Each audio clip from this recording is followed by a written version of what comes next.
or in and outside the auditorium. The washrooms are towards my right side and left side, these two exits. Then you take a right, one floor down, the stairs down. The washrooms are right here, okay? And all the participants, you're free to ask questions to our panelists and speakers, but I request you to ask concise, crisp questions, very specific questions, so that keeping the interest of time. And yeah, thank you so much for sitting in the center of the auditorium. I really want all of you to let your friends, colleagues know that this is the place to be. This can be occupied later. Okay, let's do a quick warm-up as we're all set to get started with our day 2 of the Cyber Crimes Conclave 2024 here at the J.N. Tata Auditorium, Indian Institute of Science. So can we all give a huge round of applause for ourselves? That's the biggest warm-up that we have to do for ourselves. I cannot hear you. I cannot hear you. Okay, I think I'm kinda hearing you. Wow. I think the silence after this round of applause is amazing. Isn't it? Yes? Yes? Then why not create the same effect again? Go for one more round of applause. Everybody. I like that.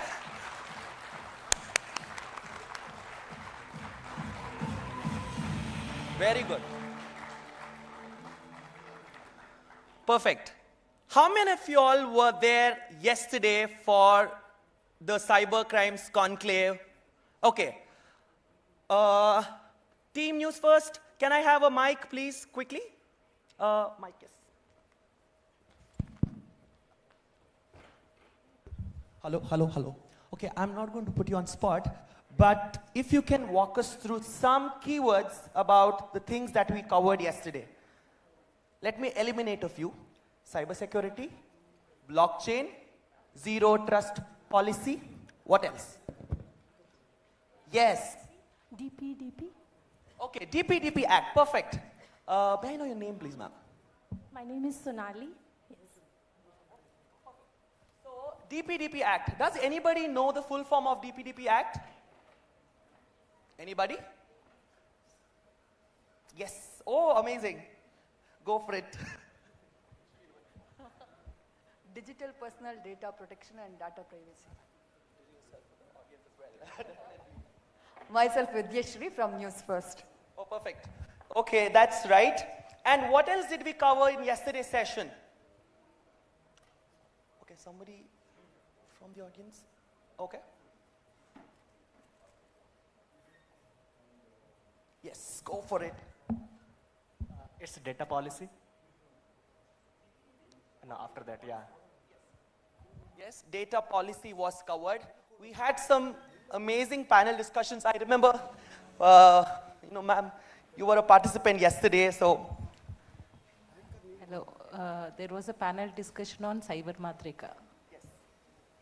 Oh yes, we also spoke about Cyber Matrika, which is a repository, or I can say it's like a reference for folks to refer to, because when they release RFPs, they have to look for existing infrastructure and all of that. So how Cyber Matrika helps all of us? I mean, that's what we discussed. That was the most interesting segment. I think even if it was towards the end, it was insightful. Okay, what else did we cover yesterday? If we can have the schedule also up for yesterday's schedule and today's schedule. Yeah, today's, yeah, put it up, yeah. Well, today is also going to be equally exciting. I'm sure you've been through the schedule. Yes, how many of you all have been through the schedule? Okay, so tell me one word from the schedule which interests you or excites you. Deep fake, okay. Yes, please.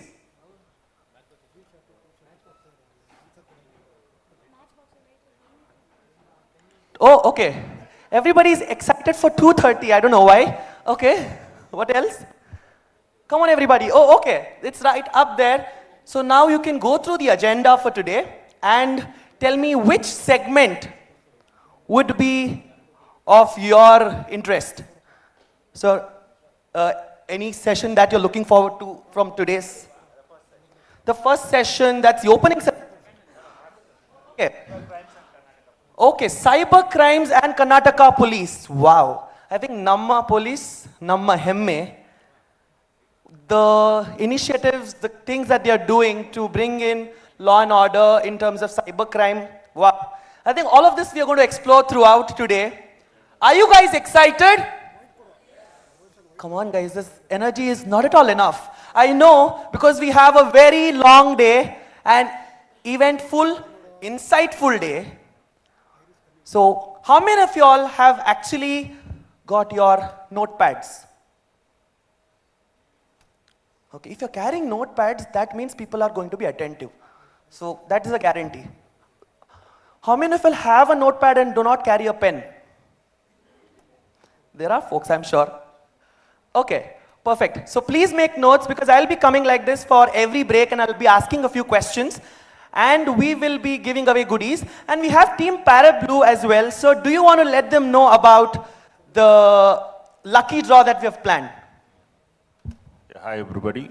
We have a stall outside. It's Parablue. So please drop in.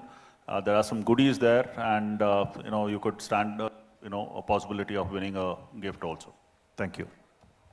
Perfect. So I'm going to be the first one who's going to visit the stall and drop my visiting card there. And I'm going to take the goodie as well. Anybody else who wants to highlight anything specific from here, which interests you very much? I think folks from my right corner towards that side, nobody told anything. Okay, you guys are in a listening mode today?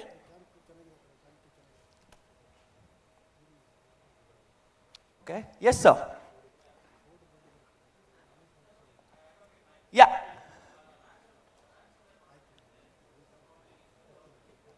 Okay, ransomware protection is also going to be interesting. Okay, let's look at the names. We have some dignitaries, distinguished guests who are joining us. I think it is also going to be very, very interesting because folks from diverse backgrounds, unique perspectives that they're going to share with us. I think it's like a full cake and small pieces of cake that we're going to take home and eat it every single day, right? You all love cakes? Okay, sweets on me after the event. So please give a huge round of applause for yourself. This is a warm-up exercise again. Loudly. Not enough. Not enough. Not enough. Not enough.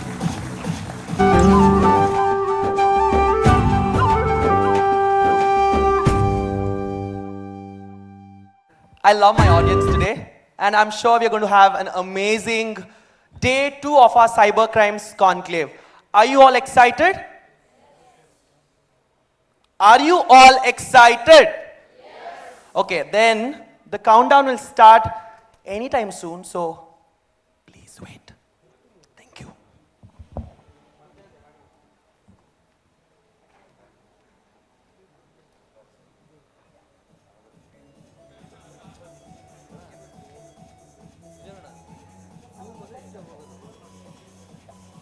Okay, I am back here again. Why? Because our buddies are here. Hello everyone. So the reservations of the seats, those seats are reserved for, nobody. So just come here. Those seats are actually reserved for me. So please occupy these chairs. I really want to see, an August gathering in the month of February. Okay, let's do that. Come in. Perfect. Keep walking in.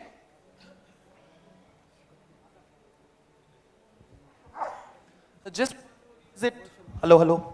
Just want to revisit the ground rules. Those seats are reserved, please, okay? Those seats are reserved. Please move side. Just want to walk you through the ground rules. I said, all of you, your mobile phones are on flight mode? No. Yeah. You can give it to me.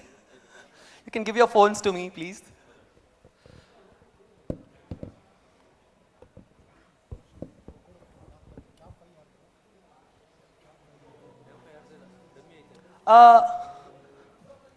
May I have your attention, please? Those seats are reserved for one more set of participants, so you have to come this side. Okay. Please move this side. Okay, now I'm going to give you 2 minutes of time to open your phones again. Open your phones, everyone. Open your phones, everyone. I'll tell you why. All of you on LinkedIn, go to Cyber Crimes Conclave. We have our own page there, and all the updates that we have had since yesterday are up to date. So go hit a like and feel free to share your thoughts, your perspectives. We are not just on LinkedIn, we are also on X/Twitter, on Facebook, and on Instagram, all of which is Cyber Crimes Conclave. Oh, perfect. Thank you so much, Navya.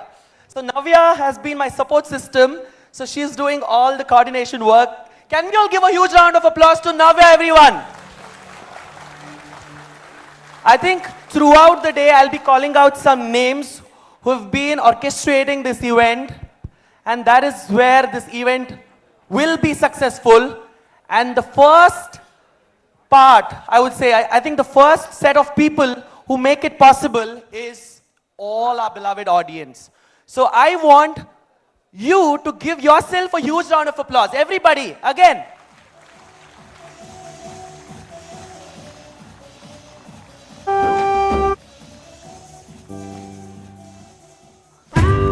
Okay, the seats towards this side are vacant. Those seats are reserved, so you have to come here. That's for the hackathon participants, okay? Come this side. Is there a hackathon today?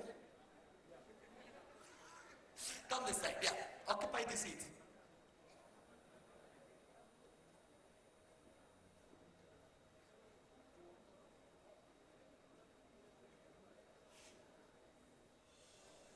Okay, now those seats are open, but only the front 4 rows, okay? The front 4 rows here are also vacant. Front 4 rows towards my right and my left. Okay, so those of you who had your phones, did you go towards all those 4 links? Capture a selfie, tell you're unlearning certain things today, learning new things today, and creating so many networks today. Let's see how many LinkedIn connections you make towards the end. But make sure you're aware of the cybersecurity things. Just don't give your contact number, bank account details to anyone. Okay? Perfect.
spoke about cybersecurity from a technology perspective.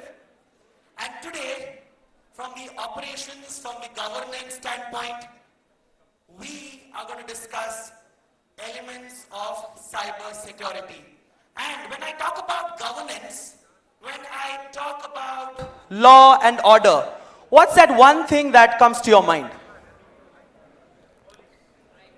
Come on, everybody. What is that one word that comes to your mind? Police, okay. Okay. Absolutely. I think today's day is going to be really insightful because we have our distinguished guests with us.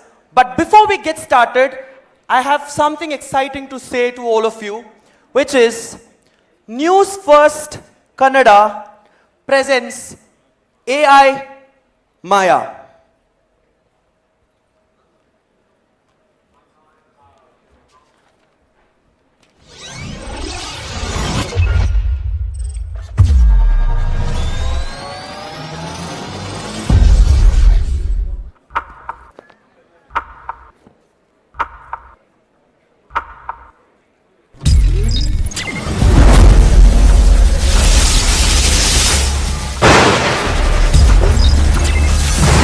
Good morning, once again. What an insightful session yesterday. From the challenges to the legalities, our esteemed panelists spoke and made all of us learn so many new things. Now, as we embark on day 2, we would love to learn how to fortify the digital landscape and what the new innovations in cybersecurity are. Today, we have so much aligned for all of us. It's going to be a day that feels like a final to such an important event. Today, we have Dr. Alok Mohan, Director General and Inspector General of Police, Karnataka. He would be amongst us and will enlighten us on cybercrime and Karnataka Police. Later in the day, we have panels of very elite members who will add some insights for us on the topic of cybercrime challenges and cybersecurity and national security, securing the critical infrastructure in Karnataka. Along with all this and many more insightful panels scheduled for the day, we would also have a deep dive into the subjects of deepfakes and related engaging topics. I would like to express my gratitude to all of you for allowing me in your world and learning. Not to miss, we will be having the Hackathon finals and engaging workshops in our nearby pavilions. So do visit them too. It's Maya, first South Indian meta anchored by NewsFirst Kannada. Saying thank you to all.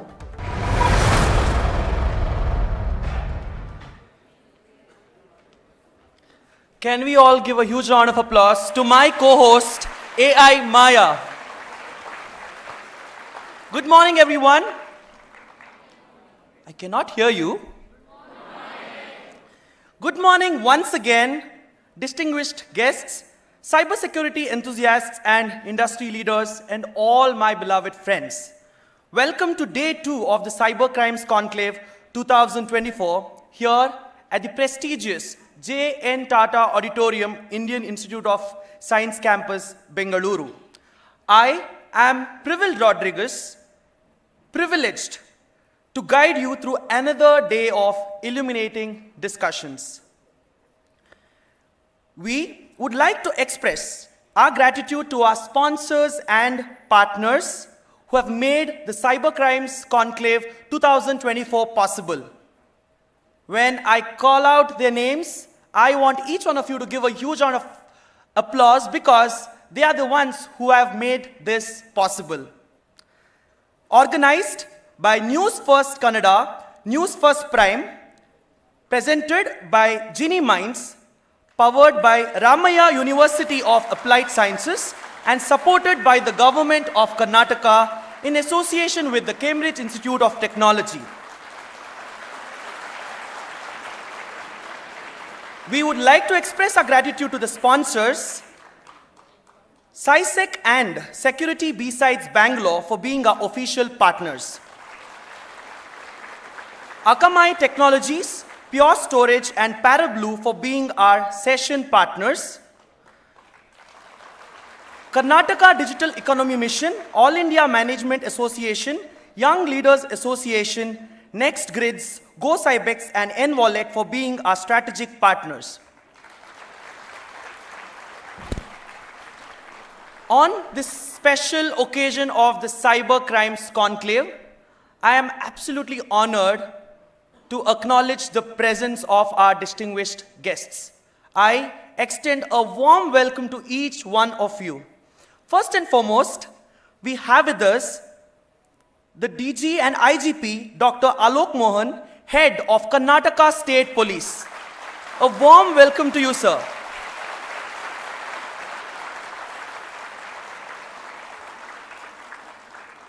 We also have with us DGP CID, Mr. M.A. Salim. A warm welcome to you, sir. I would also want to acknowledge the presence of Mr. Vamshi Krishna, IPS DIG, Economic Offence Wing CID.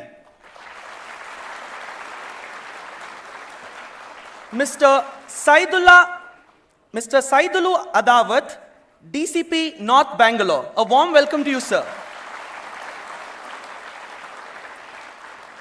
I would also want to acknowledge the presence of Mr. Narendranath Gangavarapu, Joint Secretary, National Security Council, Secretariat, Government of India. Also, we have with us renowned actor, teacher, journalist, Mr. Prakash Belawadi. A warm welcome to you, sir.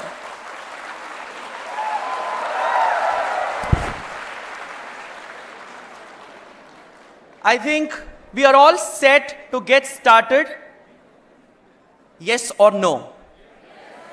Okay, if you are actually set, then you have to give a huge round of applause.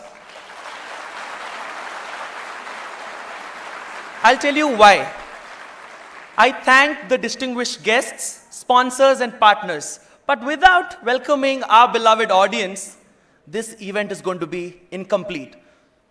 But before I welcome you, I want a promise from all of you. And the promise is, I want each one of you to be attentive throughout the day. Will you be attentive? Yes. Can I get some more energy? Yes. If you feel you are going to be attentive throughout the day, please give yourself a huge round of applause. And on behalf of Team Cyber Crimes Conclave 2024, I extend each one of you a warm welcome here.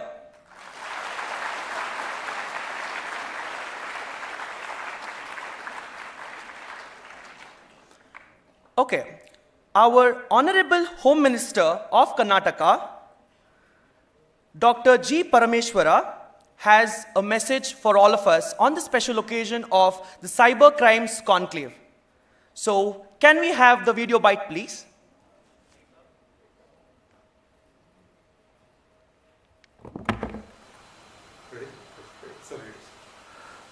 First of all, I would like to congratulate the NewsFirst channel for taking an initiative in terms of putting up all the brains together to discuss about the cyber crime and cyber security and all the things related to cyber in Karnataka and also in India. So they have taken this initiative which at the right time. Here in Karnataka, the Ministry of Home, we have taken this on priority. We know that a lot of crimes happen in Bangalore, in India. The numbers have gone up incredibly high. We are very seriously concerned about this, and we are trying to put in a lot of SOPs, a lot of initiatives the police department has taken, from this year onwards. We are also now bringing out a cyber policy in Karnataka so that this is regulated, this is controlled and also reduced in number. We all know how the cyber crime operates, how it works. A lot of frauds are happening on a daily basis in terms of somebody hacking into accounts, somebody hacking into data banks, and which is more dangerous than we expect. Today, on 28th and 29th, the channel is organizing this conclave. I was supposed to come and inaugurate this program. Unfortunately, the assembly has been extended, and we have this chief minister replying on the budget which he has already presented. So that is why I am taking little time off and being there. Once it is complete, then I may come and join you. I wish all the best and best of success. My best of the greetings to all the participants who are coming from various parts of the country. I wish them success. Thank you. Thank you so much, sir, for your words of support and encouragement for the cybersecurity initiatives which help in making Karnataka a safer place and a cyber crime free place for all of us to live in. Thank you so much. Can we all give a huge round of applause once again to our beloved Home Minister, Dr. G. Parameshwara. Thank you so much, sir. Well, a lamp doesn't burn for itself. It burns so that it can spread light around and enlighten others. I think that is what we are all doing in this 2-day Cyber Crimes Conclave. We have come here to upskill ourselves, to learn new things, and that is why we want to start off our day 2 of the Cyber Crimes Conclave by lighting the lamp. May I request our dignitaries to kindly join us here on the stage for the lighting of the lamp. First and foremost, Dr. Alok Mohan, DG and IGP, Head Karnataka State Police. A warm welcome to you, sir, onto the dais. DGP CID M.A. Salim. So, may I request you to please join us here on stage. I also request Mr. Ravi Kumar, MD and CEO, NewsFirst Kannada, Mr. Ranganath Shenai, CEO of Genie Minds, Mr. Maruti SH, Editor-in-Chief, NewsFirst Kannada, to join us here on the dais for the lighting of the lamp. Yeah. I also request Mr. Prakash Belawadi, sir, our beloved actor, director. So please come forward and join us here for the lighting of the lamp. And I want all of you to kindly rise for a moment. Thank you.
distinguished guests for lighting the lamp and for inaugurating day 2 of the Cyber Crimes Conclave 2024.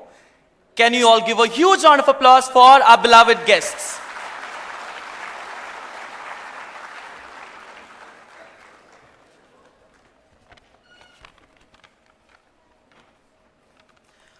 Our journey into the intricate world of cybersecurity takes a significant turn with our next speaker. We are honored to have with us the Director General of Police, Mr. Dr. Alok Mohan. His expertise in law enforcement, particularly in the realm of cyber crime, is unparalleled. As cyber threats continue to evolve, understanding the strategies employed by law enforcement become important. Well, Mr. Mohan will shed light on the proactive measures undertaken by Karnataka Police to combat cybercrime, ensuring the safety and security of the digital landscape. So let us all put our hands together and welcome our keynote speaker for today, DG and IGP Dr. Alok Mohan, Head of Karnataka State Police, for his keynote address.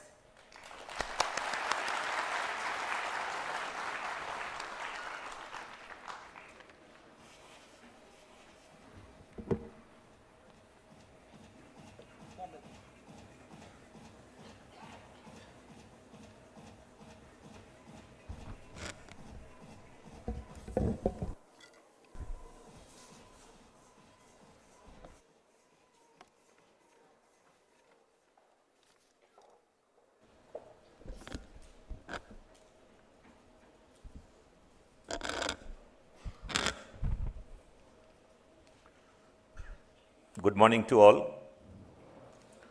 All the participants of today's Cybercrime Conclave, who are the leading experts, professionals and policymakers in the field of cybercrime and cybersecurity, organizers of the event, friends from media, ladies and gentlemen.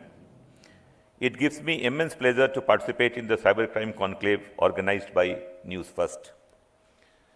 It's an honor to stand before you today at this pivotal conclave dedicated to the critical issue of cybercrime, which has emerged as one of the most challenging frontiers for law enforcement globally, and more so for our own state, Karnataka. Today, I would be sharing with you about the present challenges, strategies, and the collaborative efforts being put by the Karnataka State Police in combating and containing ever-evolving landscape of cybercrime. In recent years, Karnataka has seen an exponential increase in cybercrime activities. As technology becomes more embedded in our daily lives, the opportunities for cyber criminals have also expanded, making the law enforcement more complex, challenging, and demanding. While emerging technologies bring new benefits, they have also increased illegal activities involving technology and digital communication.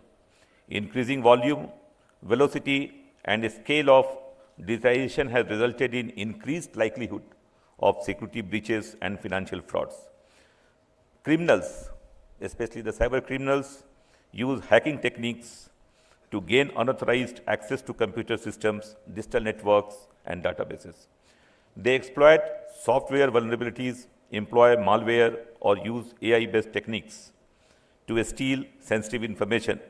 We had one Maya here. There are multiple Mayas which are being used by the cyber criminals also. They disrupt operations or launch cyber attacks on individuals and organizations. The scale and complexity of new-age cyber crimes are wide-ranging, disrupting and unsettling to both individuals and to the organizations.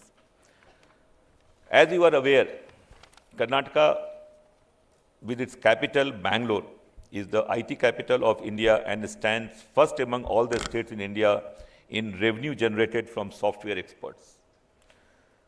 We in Karnataka account for 42% share of all software exports from the country.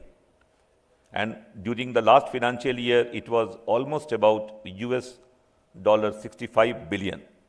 It's a big number. We are almost half of the export of software which goes from the country. The IT industry, rightfully so, has emerged as one of the largest employment generating industries in the state. Karnataka is not only the IT hub of India, but its capital, Bangalore, is the fourth largest, is the technology cluster in the world. Bangalore remains to be an attractive destination for talent, with around 80% of the Fortune 500 companies having their global innovation centers here in Bangalore. The Karnataka state government plans to develop and upgrade 8 IT clusters around Bangalore at a huge cost. The upcoming cities of Mangalore, Mysuru, Belgavi, and Hubli Dharwad are also emerging as attractive destinations for the IT and the ITS industry. With the growing prosperity, Karnataka has also become a lucrative target for the cyber criminals. From phishing scams to sophisticated cyber frauds, the range and complexity of crimes have grown over the years, affecting citizens from all walks of life. Now you will be surprised or shocked to know that Karnataka State Police in 2020 had registered about 11,000 cases under cybercrime, which just in 3 years, in 2023, this number almost doubled to 22,000. So doubling of the crime figures in just a period of 3 years is a huge challenge for the Karnataka State Police as well as for the IT industry in the state. At the same time, where there has been an exponential increase in the number of cyber crimes reported, cybercrime as percentage of the total crimes, it has gone from 7% to 10% in the state. In Bangalore, almost 25% of the crimes being reported as of now are the cyber crimes. You can imagine that out of 4 crimes, 1 is the cyber crime as such. So the huge challenge which lies before the cyber experts and the police as such in the state. Karnataka State Police has taken up multi-pronged approach to tackle cybercrime challenges head-on. We have been constantly upgrading our capability and capacity by acquiring advanced technological tools and by providing a specialized training to our personnel. Collaboration has also been the cornerstone for our strategy to fight cybercrimes. We are working closely with the national and international law enforcement agencies, cybersecurity experts, and the IT industry to stay ahead of cyber criminals. The setting of the country's first cybercrime police station by Karnataka State Police at the CID headquarters in Bangalore way back in 2001, which is almost 22 years back, it manifests the Karnataka police effort in addressing the cybercrime challenges. You will be happy to know that Karnataka was the first state, not only in the country but in Asia, to have established a cybercrime police station. I will be also happy to inform you that I was a DIGP CID that time when we started the first cybercrime station, and we had the responsibility of holding the hand of the newborn cybercrime police station in the country. Since 2001, the state police have implemented various initiatives and strategies to combat cybercrime threats for both the individuals and the organizations. Dedicated SEN stations are working in all the districts and cities in the state since 2017. They handle all the cybercrimes, economic offenses, and narcotics cases exclusively. These specialized units are equipped with trained individuals and experts specializing in investigating cyber crimes and conducting digital forensics. I would like to emphasize here that the cyber crimes cannot be handled by the government and the police alone in isolation. There has to be a collaborative approach with the involvement of IT industry, academia, and all other stakeholders. I am proud to say that Karnataka again is the first in the country to have experimented with this collaborative approach by putting in place an institutionalized structure for effectively building capacity and infrastructure for handling the cybercrime investigations. CID of Karnataka State Police, in collaboration with the Infosys Foundation and Data Security Council of India, which is an initiative of NASSCOM, has set up a Center for Cybercrime Investigation, Training and Research at CID headquarters, Bangalore. The object of the center is to support the police, prosecution and judiciary in handling cybercrime investigations, develop capabilities within the public and private sector to perform research in digital forensics, among others. You will be happy to note that the center in the last just 4 years has trained more than 31,000 police officers, judiciary and prosecutors. On the enforcement front, Karnataka State Police has left no stone unturned. Our dedicated cybercrime units have been instrumental in cracking down on cyber criminals, with numerous high-profile cases being solved. We are continuously working to update our standing operating procedures to keep pace with the ever-growing digital landscape. We believe that prevention is just as crucial as prosecution. Our initiatives are also focused on raising public awareness about the dangers of cybercrime and educating citizens on how to protect themselves from the clutches of cyber criminals. Through workshops, social media campaigns, and community engagement, we aim to empower our citizens, making them less vulnerable to cyber attacks. Despite our efforts, challenges remain. The anonymous nature of the internet, jurisdictional issues, and the constant evolution of technology make cybercrime particularly tough to detect. Looking ahead, we are focusing on enhancing our cyber forensic capabilities as well as capability building in artificial intelligence and machine learning. I hope you will all agree that cybersecurity is not only a technological problem that can be solved, but it is a risk which has to be managed over a continuous period of time by a combination of defensive and offensive technologies, exclusive R&D capabilities, and partnership with the private sector. I hope all of you are aware that I4C, a Government of India endeavor, they have got a portal by name Citizen Financial Cyber Fraud Reporting and Management System, where anybody can lodge any cyber crime. And for Karnataka, in the last 9 months, 64,000 complaints have been lodged.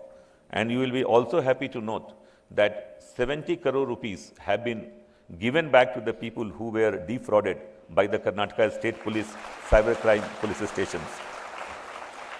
The government of Karnataka has taken significant steps in furthering the commitment to provide a safe and secure online environment for the citizen of Karnataka. This year budget, which was presented 2 weeks back, the government has announced 2 new initiatives on the strengthening of cyber security in the state.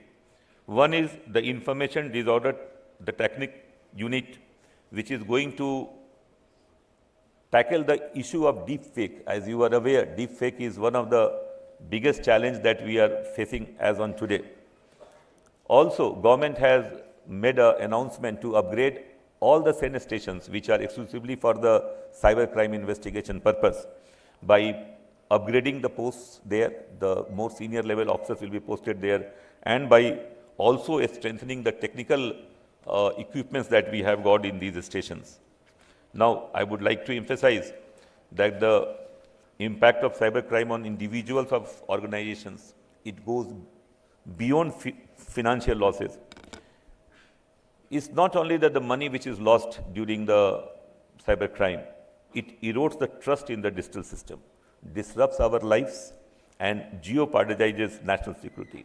You must be aware of the cyber terror attacks which are also indulged to malfunction the important infrastructure which the country has got, or any important defense installation, etc.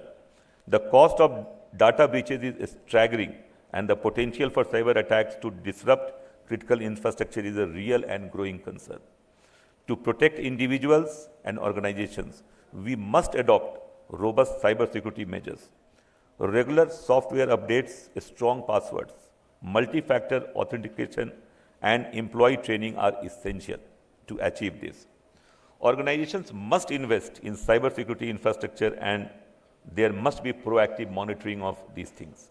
I would like to highlight the fact that the cybercrime landscape in Karnataka presents a complex and ever-evolving challenge for all of us.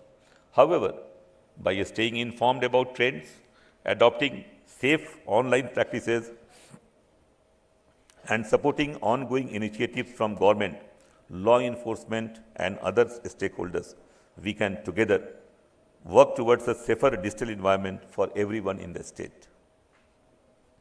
I call upon today each one of us, the industry experts, academicians, government officials, citizens, students, and all those who are here to join us in fight against cybercrime. It is only through our collective effort that we can hope to secure our digital future.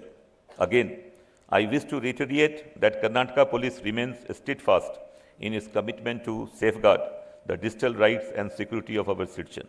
Together, let's build a safer, more secure Karnataka in the digital age. You will be glad to know that now cyber crimes can be registered in any of the police stations in the state. You can go to any police station and you can get your cyber crime case registered. We have also taken up an endeavor to improve our capability, and we have got the ambitious plan of educating almost 50,000 policemen in the state in this year on the investigation of cybercrime. We would like to be the best in the country when it comes to the cybercrime detection and monitoring is concerned. Thank you for your attention. I look forward to the collaborative efforts and innovative solutions that will emerge from this conclave. I am sure the deliberations will be very interesting and there will be critical takeaways in every session planned for the summit. Thank you very much. Jai Hind, Jai Karnataka.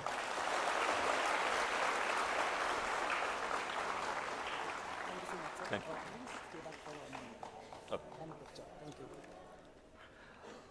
A heartfelt thanks to you, sir, DG and IGP Dr. Alok Mohan, for that enlightening keynote on cybercrime and Karnataka Police.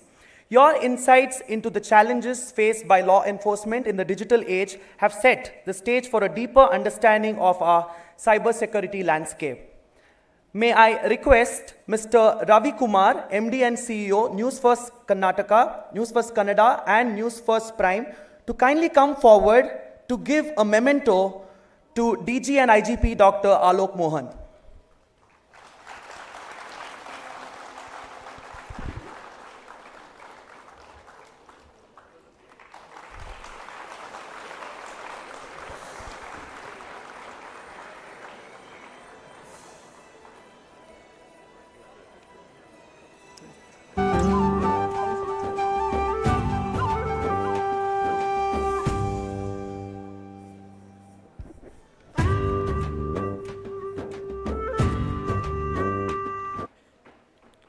Moving on to the interesting segment wherein we are going to explore about the cybersecurity challenges in our state with a dynamic panel discussion.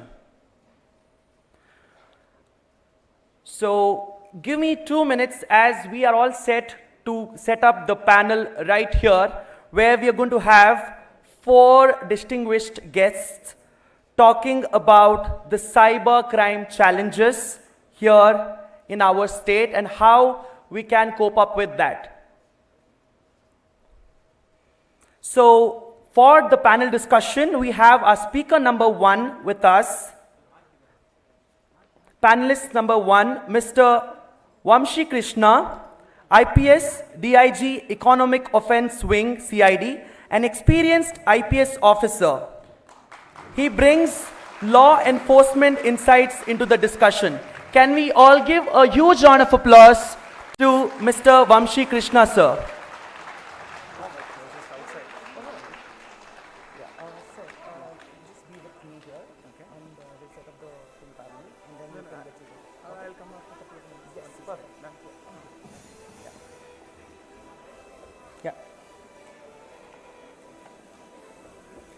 We also have the second panelist for today, Mr. Faninder B.N., Chief Forensic Expert, Clue for Evidence Forensic Lab and Advocate. With expertise in cybersecurity, Dr. Fanindra will contribute a technical perspective to the panel. Can we all welcome Dr. Faninder B.N. for this panel discussion? We have a panelist number 3, Mr. Shashank Shekhar, Managing Editor, CloudSec, a representative from the private sector, Mr. Shekhar, will offer insights into industry-specific challenges. Can we all welcome Mr. Shashank Shekhar, please?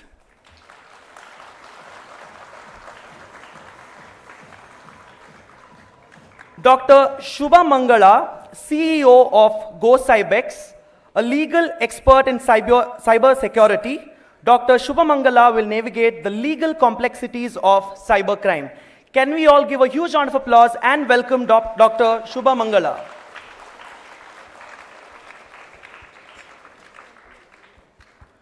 And I want to introduce you all to the moderator of this panel discussion, where we are going to discuss about cyber crime challenges in Karnataka. And we have a renowned actor, journalist, teacher, Mr. Prakash Belawadi, who will be moderating this panel discussion. A warm welcome to you, sir.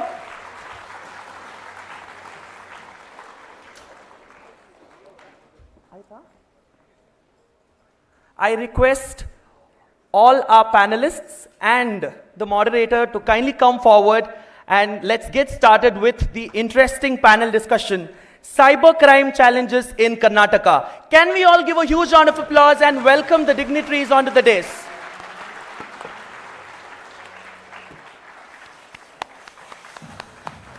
Keep them coming, please. I cannot hear you.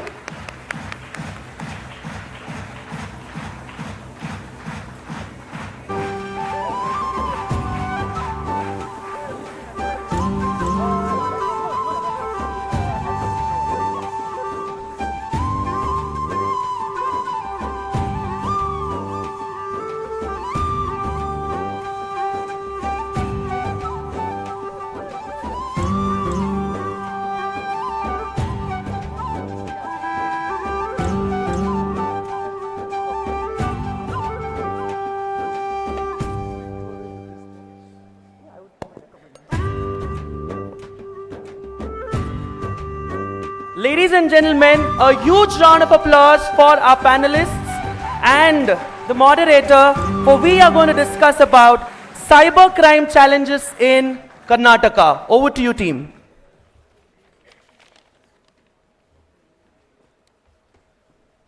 So, good morning, everybody.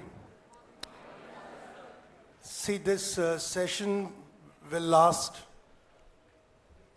perhaps an hour at the most. And so I have requested the panelists that sometimes I may be forced to interrupt just to maintain, this time, to be committed to this time limit, and to be able to cover a large number of questions that have come up because of my interaction with them.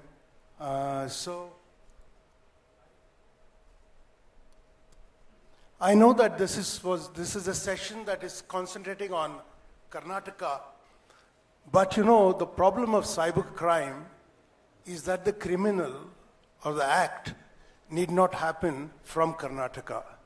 It can happen from anywhere in the world. When Dr. Alok Mohan, DJ and IGP mentioned that 1 in 4 crimes now being reported in Karnataka are cyber crimes. You see how serious this is, but because this is a global problem, and because we are affected, by this global problem, I want to just give a brief context on the global situation. Actually, I'm very shocked. I did this research only because I had to moderate today's session.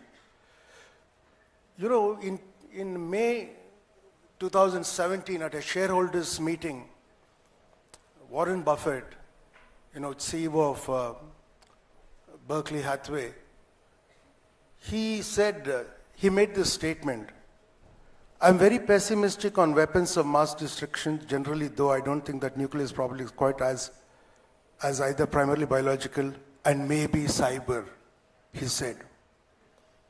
And that was the first time, although cyber crime has been We're talking about it for many decades now.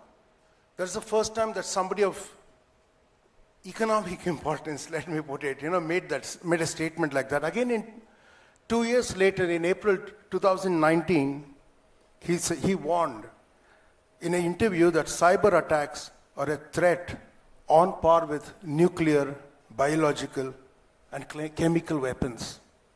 Because there are so many young people here, there are experts here, they may be bored with what I'm saying, but I think I need to set this context for you. I know there were some people here who have registered for this seminar for whom this will be perhaps repetitive, but I'll just go through it quickly. Last October, that is in 2023, the annual cybercrime report by Cybersecurity Ventures. This is an annual report that comes that's sponsored by eCentire, I think. So they said, cybercrime is predicted to cost the world $9.5 trillion US. Not in the future, this year in 2024. $9.5 trillion. I mean, all said and done, India is hovering, give or take a little, at $3 trillion US, the entire Indian economy. We're talking about $9.5 trillion lost just through cyber infringements and crime. If it were measured as a country, then cybercrime would be the world's third largest economy after US and China.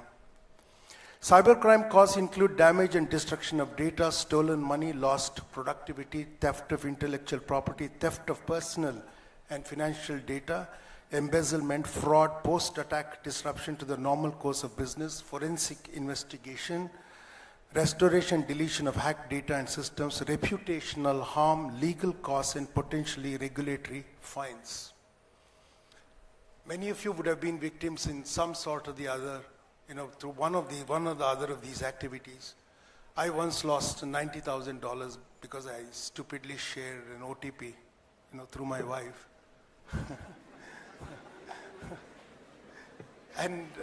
And a couple of months ago, or maybe 4 or 5 months ago, my entire Facebook account was taken over by somebody. I just couldn't do anything. I went to a police station, complained and all that, but there was nothing I could do. The person who was helping me said, look, we can block this account, but I don't know. I would suggest, sir, you start another Facebook account. I started it, and I found that there are, although it's not visible to me, I found that at least there are 2 or 3 more Facebook accounts of mine which I didn't start. Cybersecurity Ventures estimates that 6 billion people were connected to the internet in 2022. See what this means.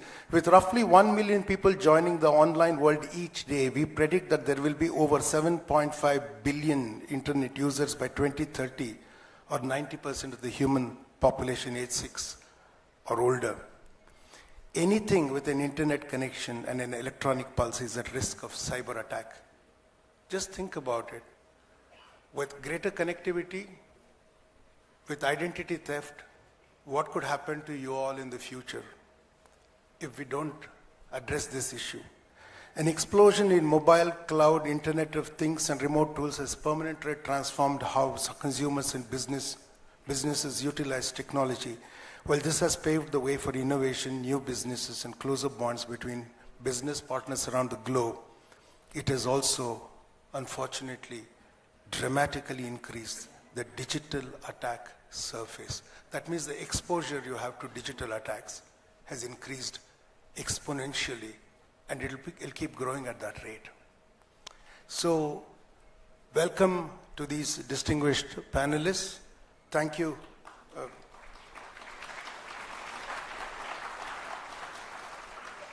Thank you. Thank you for giving me the time to make this introduction. So we will start with 2 to 3 minutes each, sir, to respond to this thing in an overall context till we come to particular questions. First you know.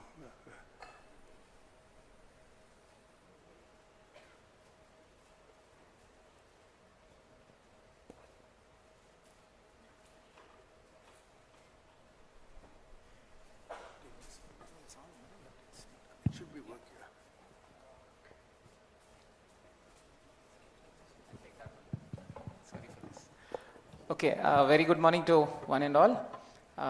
First of all, I am glad that I was given this opportunity to be present here, and I thank Mr. Belwadi for setting the context of this panel discussion.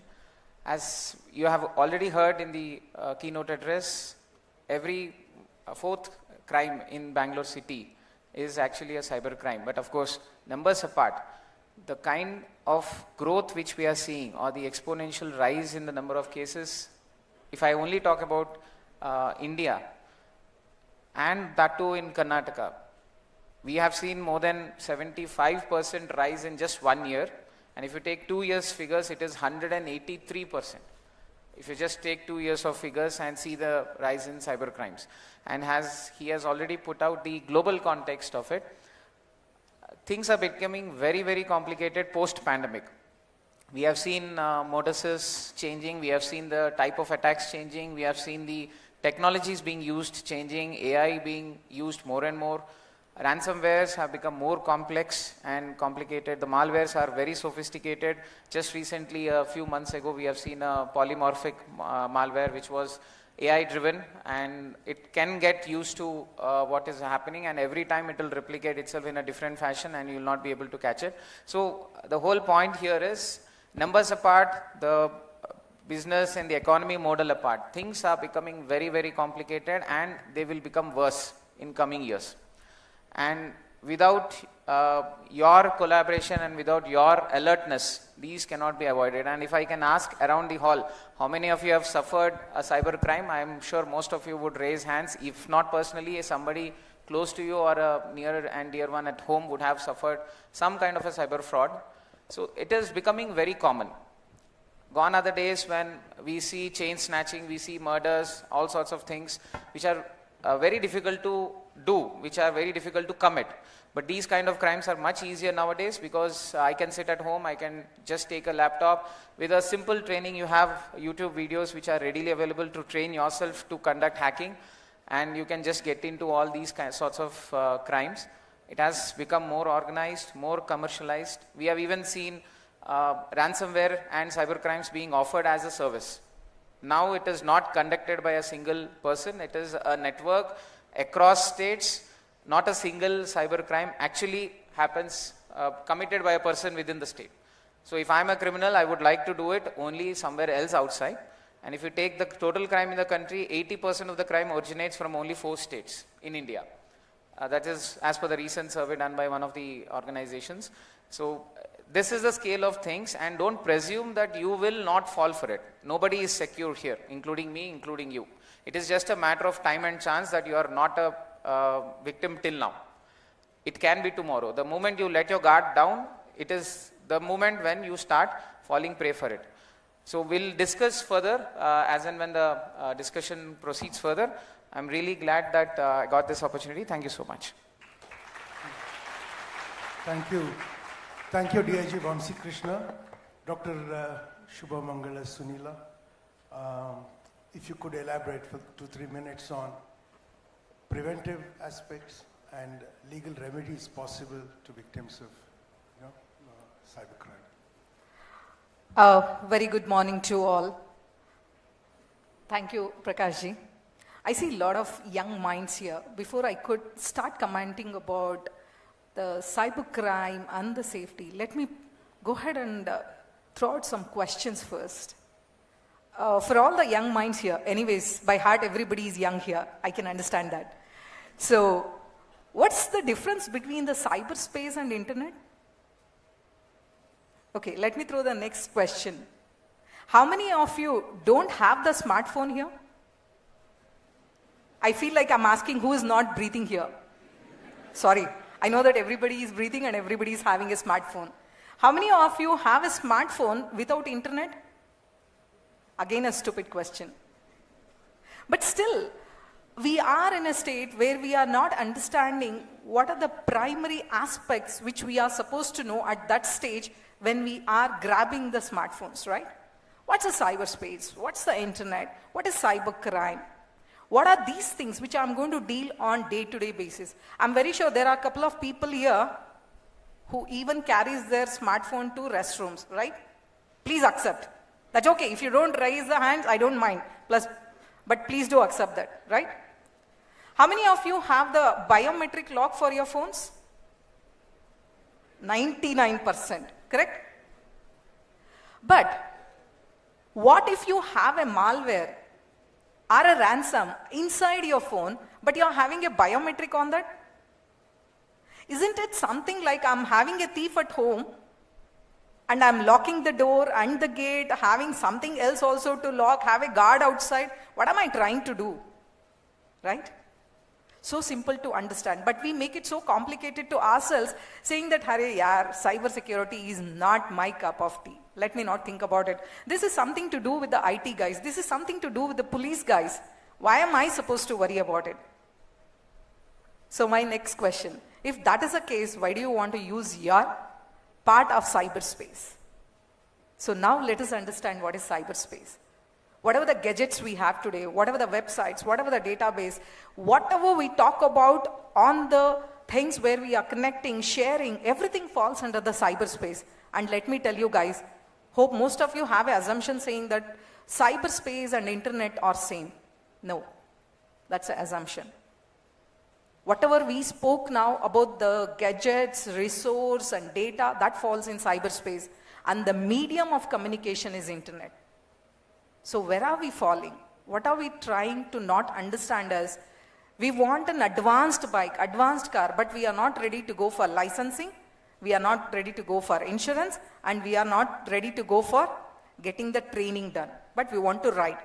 And most important thing is we don't want to follow the rules, right? I would like to respect all the police here because they struggle so much, but still we are facing a lot of cybercrime. Why? One is less of awareness. Second thing, we all have one thing which has been prejudiced in the mind, and we have that belief saying that jo bhi hoga samne wale ghar pe, right?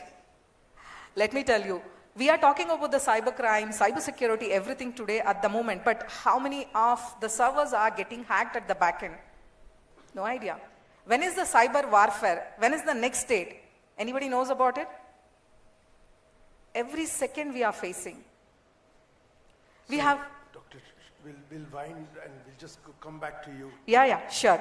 So with all the other things as aspects on the security, probably, yes, as Prakash ji said, we will be continuing with the discussion. But till then, I think we'll be having a lot of questions also from you to answer. Thank you, Shubhamangala avare.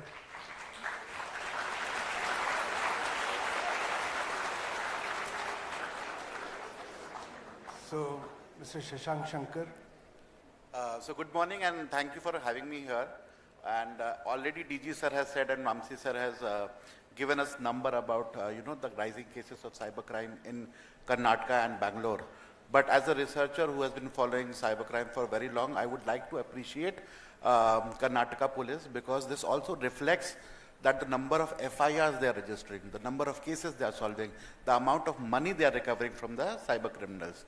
And also, I would like to highlight here that cybercrime per se is not a region-bound or geography-bound crime. This is happening everywhere. As we speak, hundreds of Romanian hospitals are under siege. They are not operating. They are using pencils and pen because ransomware attack is there. US biggest healthcare crisis is going on because United Health is suffering a ransomware attack and entire FBI is worried about it. So similarly, cybercrime is nation problem, and I'm very happy that Indian government and Home Ministry is taking care of it. As a researcher, I also belong to a research firm which is called Future Crime Research Foundation, which along with IIT we did a survey last year which came out because since 2020 when pandemic hit us, everybody was forced to go digital. But digital literacy didn't happen. So cybercrime was rising and we thought of doing this research that what are the categories in which cybercrimes are happening and what are the region from where these crimes are originating. So we did an open source survey and it was almost 2 years long survey. Excuse me. I hear murmuring in the hall. It's useless first and it's disrespectful. Please don't do it. Please, thank you. So this 2 years long survey was done, and in which we found that almost 76% is financial fraud. Out of that, 50% is just UPI based, where a cyber criminal used UPI as a platform to siphon off money. UPI is completely safe, but unfortunately people were not aware, they were not digital literate, and so cyber criminal siphoned off money using that platform. And interestingly, 80% of these fake calls, these scam calls were originating from Jamtara, but the biggest hub was Mewat region, which constitute of a border of UP, Rajasthan and Haryana. So it becomes very easy for cyber criminal to buy SIM from one state, call from another, and jurisdiction issues were there. Best part here is that government knows this problem. I foresee, as DG sir mentioned, a joint team of 5,000 police force was made last year, and they raided these 14, 15 villages in Haryana, and they almost arrested over 100 cyber criminals. So I think government is in the right direction. All we need is awareness, awareness and awareness, and some capacity building. Thank you, Mr. Shekhar. I must tell you that many of the issues that you have touched on, especially Karnataka's pioneering role, has been recognized, and we'll actually come to it later in a later question. So we'll come to that subject.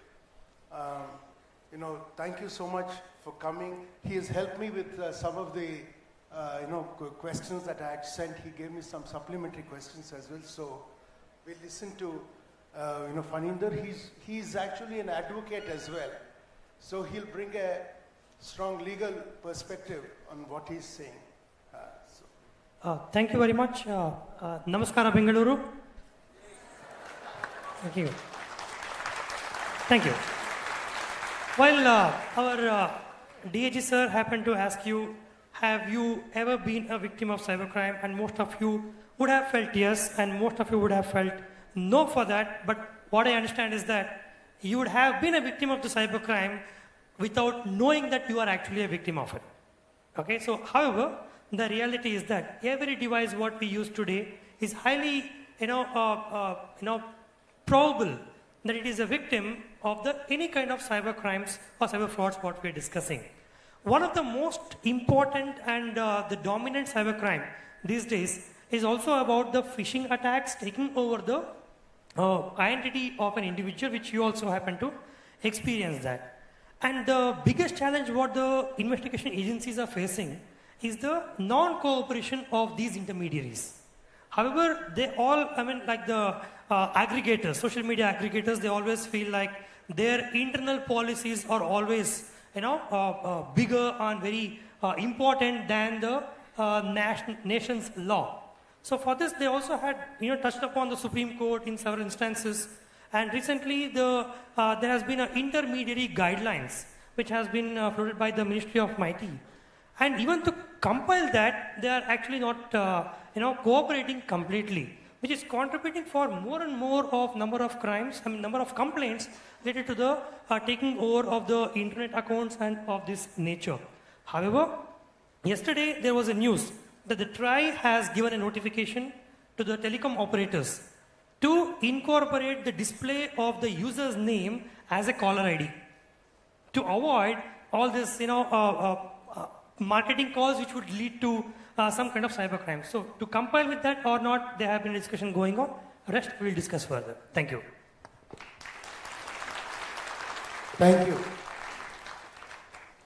See, the pace of change is so rapid and we cannot catch up. See, one of the things, Dr. Shubhamangala Sunila said was that do we know what we actually download to our systems? There's an implied question there. See, when the Supreme Court rules that privacy, for instance, is an absolute right in some nature, you can make a rule like that, but what you have on your phone, when you download an app, what you sign off means you have no privacy. You're exposed to the service provider or the app maker, or even the telephone manufacturer, I'm afraid sometimes, because we saw how the US suffered with Chinese cyber attacks, on the US system for more than 15, 20 years. Have you seen in the last 2 years, especially in the Ukraine-Russia war, some of us who never thought in our lifetime we'll see Europe going to war with itself ever again, you see the shift is to actually machines. All the attacks are now being done by sometimes blind robots. That means like aimless robots. They just go and just hit anything they can find, which are actually drones. They're robots actually. So warfare is going to be conducted with drones in the future. Dr. Geoffrey Hinton, when he left Google, the father of, AI, he said he's afraid that AI will destroy the human race. Actually, that's what he said. It sounds exaggerated, but you see, when there's an army, it comes under a, unified command system. There's integrity of communication. They're under the hold of some officer and hierarchy. There's a system in place. But you have AI-operated machines, which are robots, which have generative intelligence capacity. If they go rogue, what can you do then? There is a good thing about them. They have no caste, they have no gender identity, they have no problems with anybody, no age, nothing, no other identity problem they have. But they can go rogue.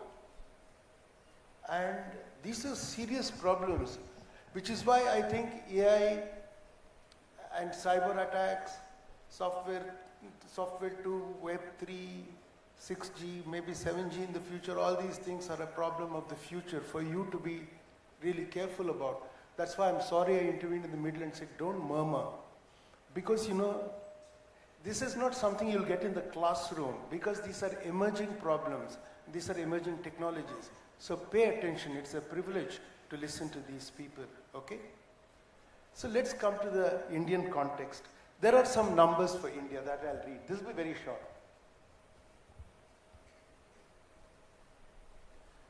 India's own cyber security market reached US dollars 6.06 billion last year. But the Hindu cited a study conducted by Forrester Consulting last year, which said that Indian organizations had failed to prevent 42% of cyber attacks. No, the police is doing very well. It's a really big problem. It's a problem for organizations, for homes, for parents. But 42% is a large number. If 1 in 4 is reporting cyber crimes, 42% is an extremely large number. Last week, the Hindu also reported that nearly 34% of users in India were targeted by local threats. That is some staggering thing. That is like some 7,43,85,324 incidents. September last year, the Hindustan Times reported that financial frauds accounted for 75% of cyber crimes in India. This was a study by IIT Kanpur. Nearly 50% of cases were related to UPI and internet banking, which is what Mr. Shekhar mentioned. Social media related crimes such as cheating by impersonation, those are your apps, by the way. Social media related crimes such as cheating by impersonation, cyberbullying, sexting and email phishing accounted for 12% of online offenses during that period. I have a question to, Mr. Vamsi Krishna here. The DG IGP mentioned that a sum was returned to cyber victims, I think 70 crore, he said. Business Line reported in January this year that India lost 10,313 crores in rupees to cyber heists in 3 years since April 2021. 1,127 crore belonging to 4.5 lakh victims was blocked due to prompt government initiatives. But only 9 to 10% of the money was returned to victims, said Rajesh Kumar, CEO of India's Cybercrime Coordination Center, 14C. So is this true?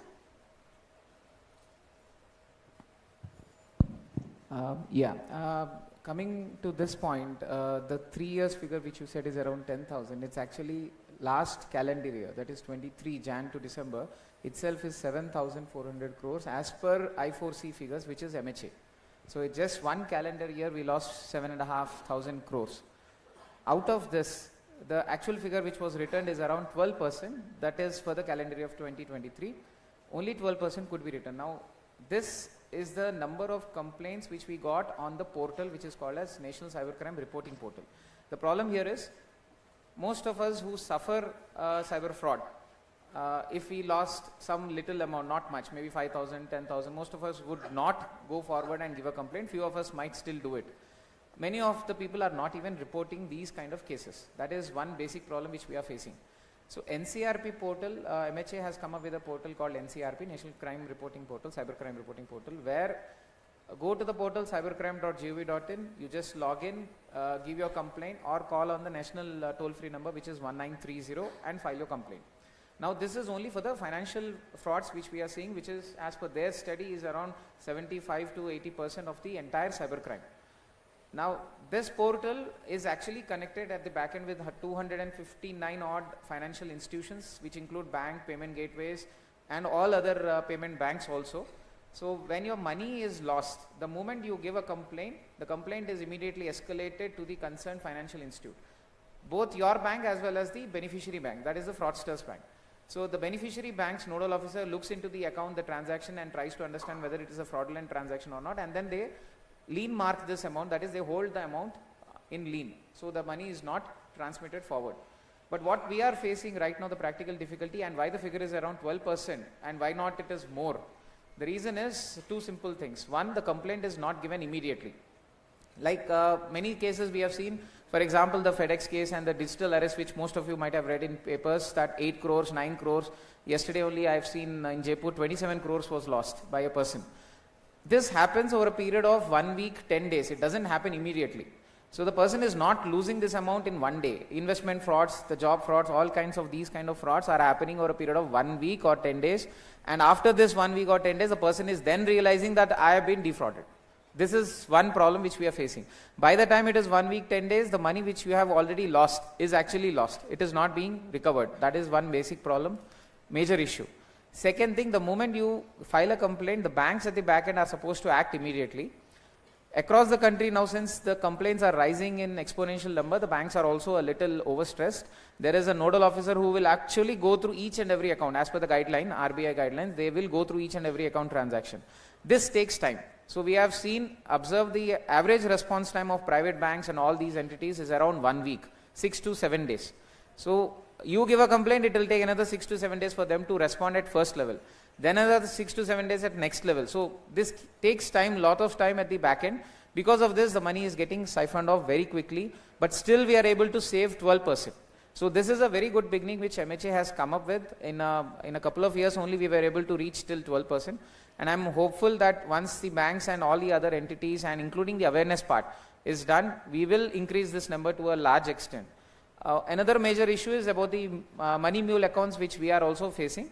Lots of people are suffering because of this mule accounts, where our accounts are opened because of deceit or with fraudulent KYCs, which creates layers for us to investigate and becomes more complicated. Money transfers out of the national boundaries also, wherein legal complications would come where he would be a right person to explain.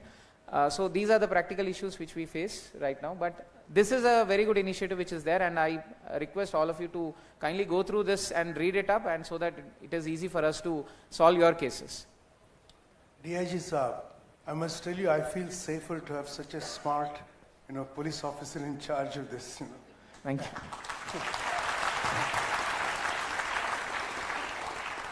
But I have one cautionary note for all of us, to you all too. I think prevention here is better than cure.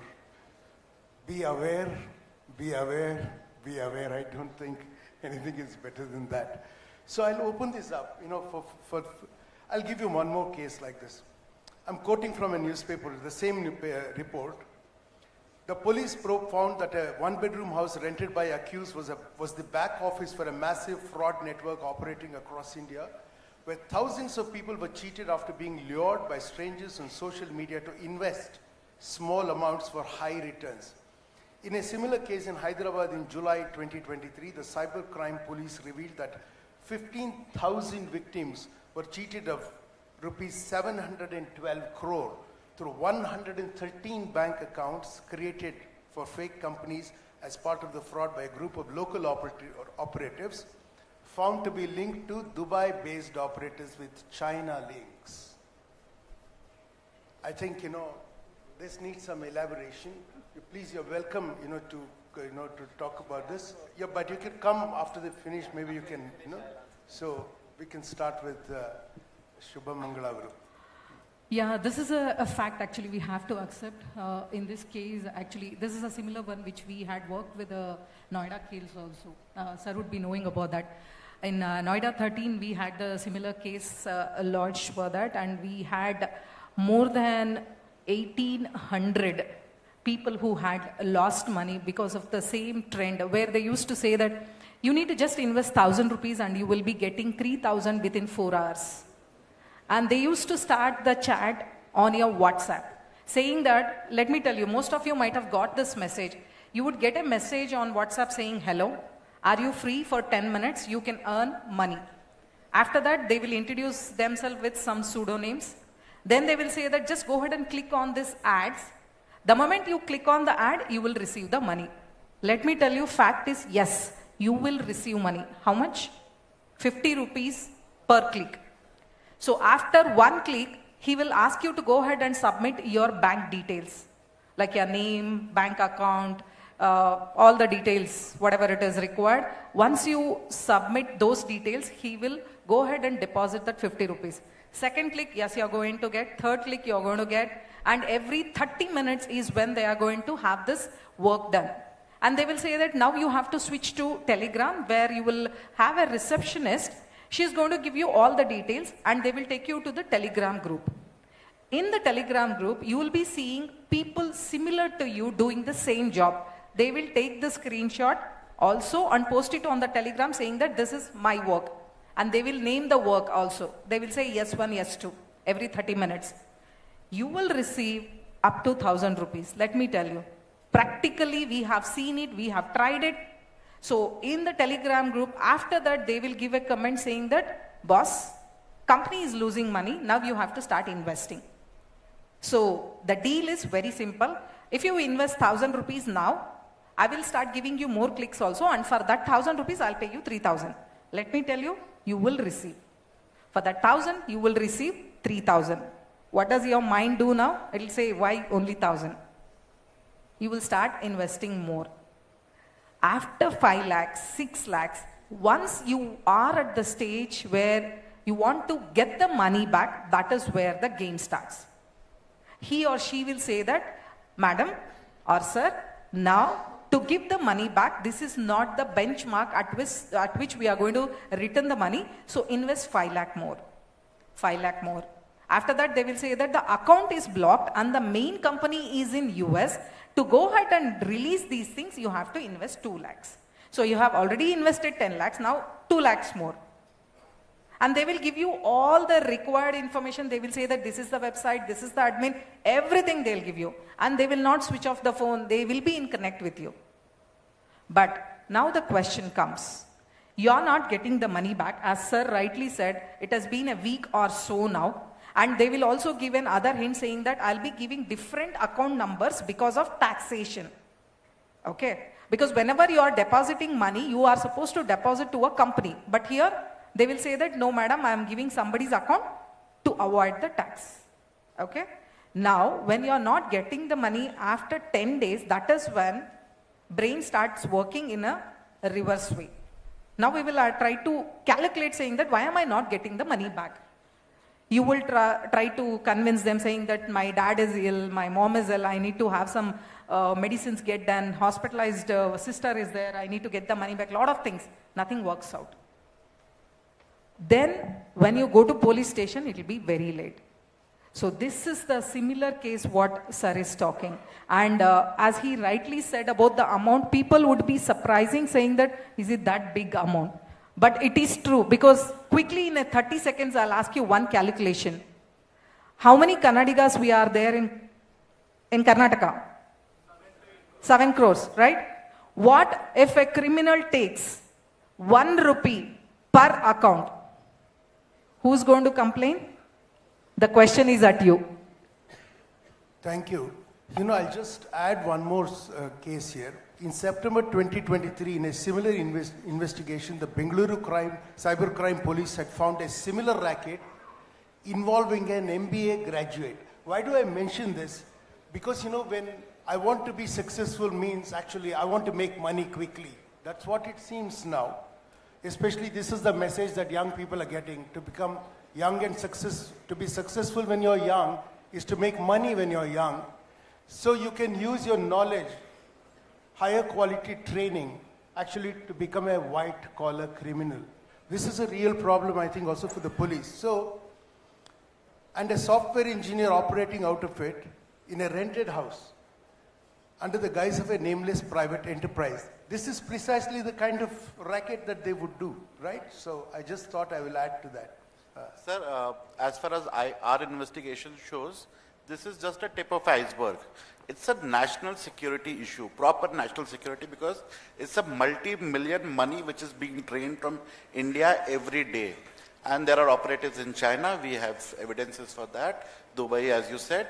So in the names of quick loans, investment, work from home, bitcoins, stock trading, so they will just change the name, they will create a new platform or app, they'll siphon off the money. So to tell the audience how this scam works, all the scammer need is a fake bank account and a fake mobile number.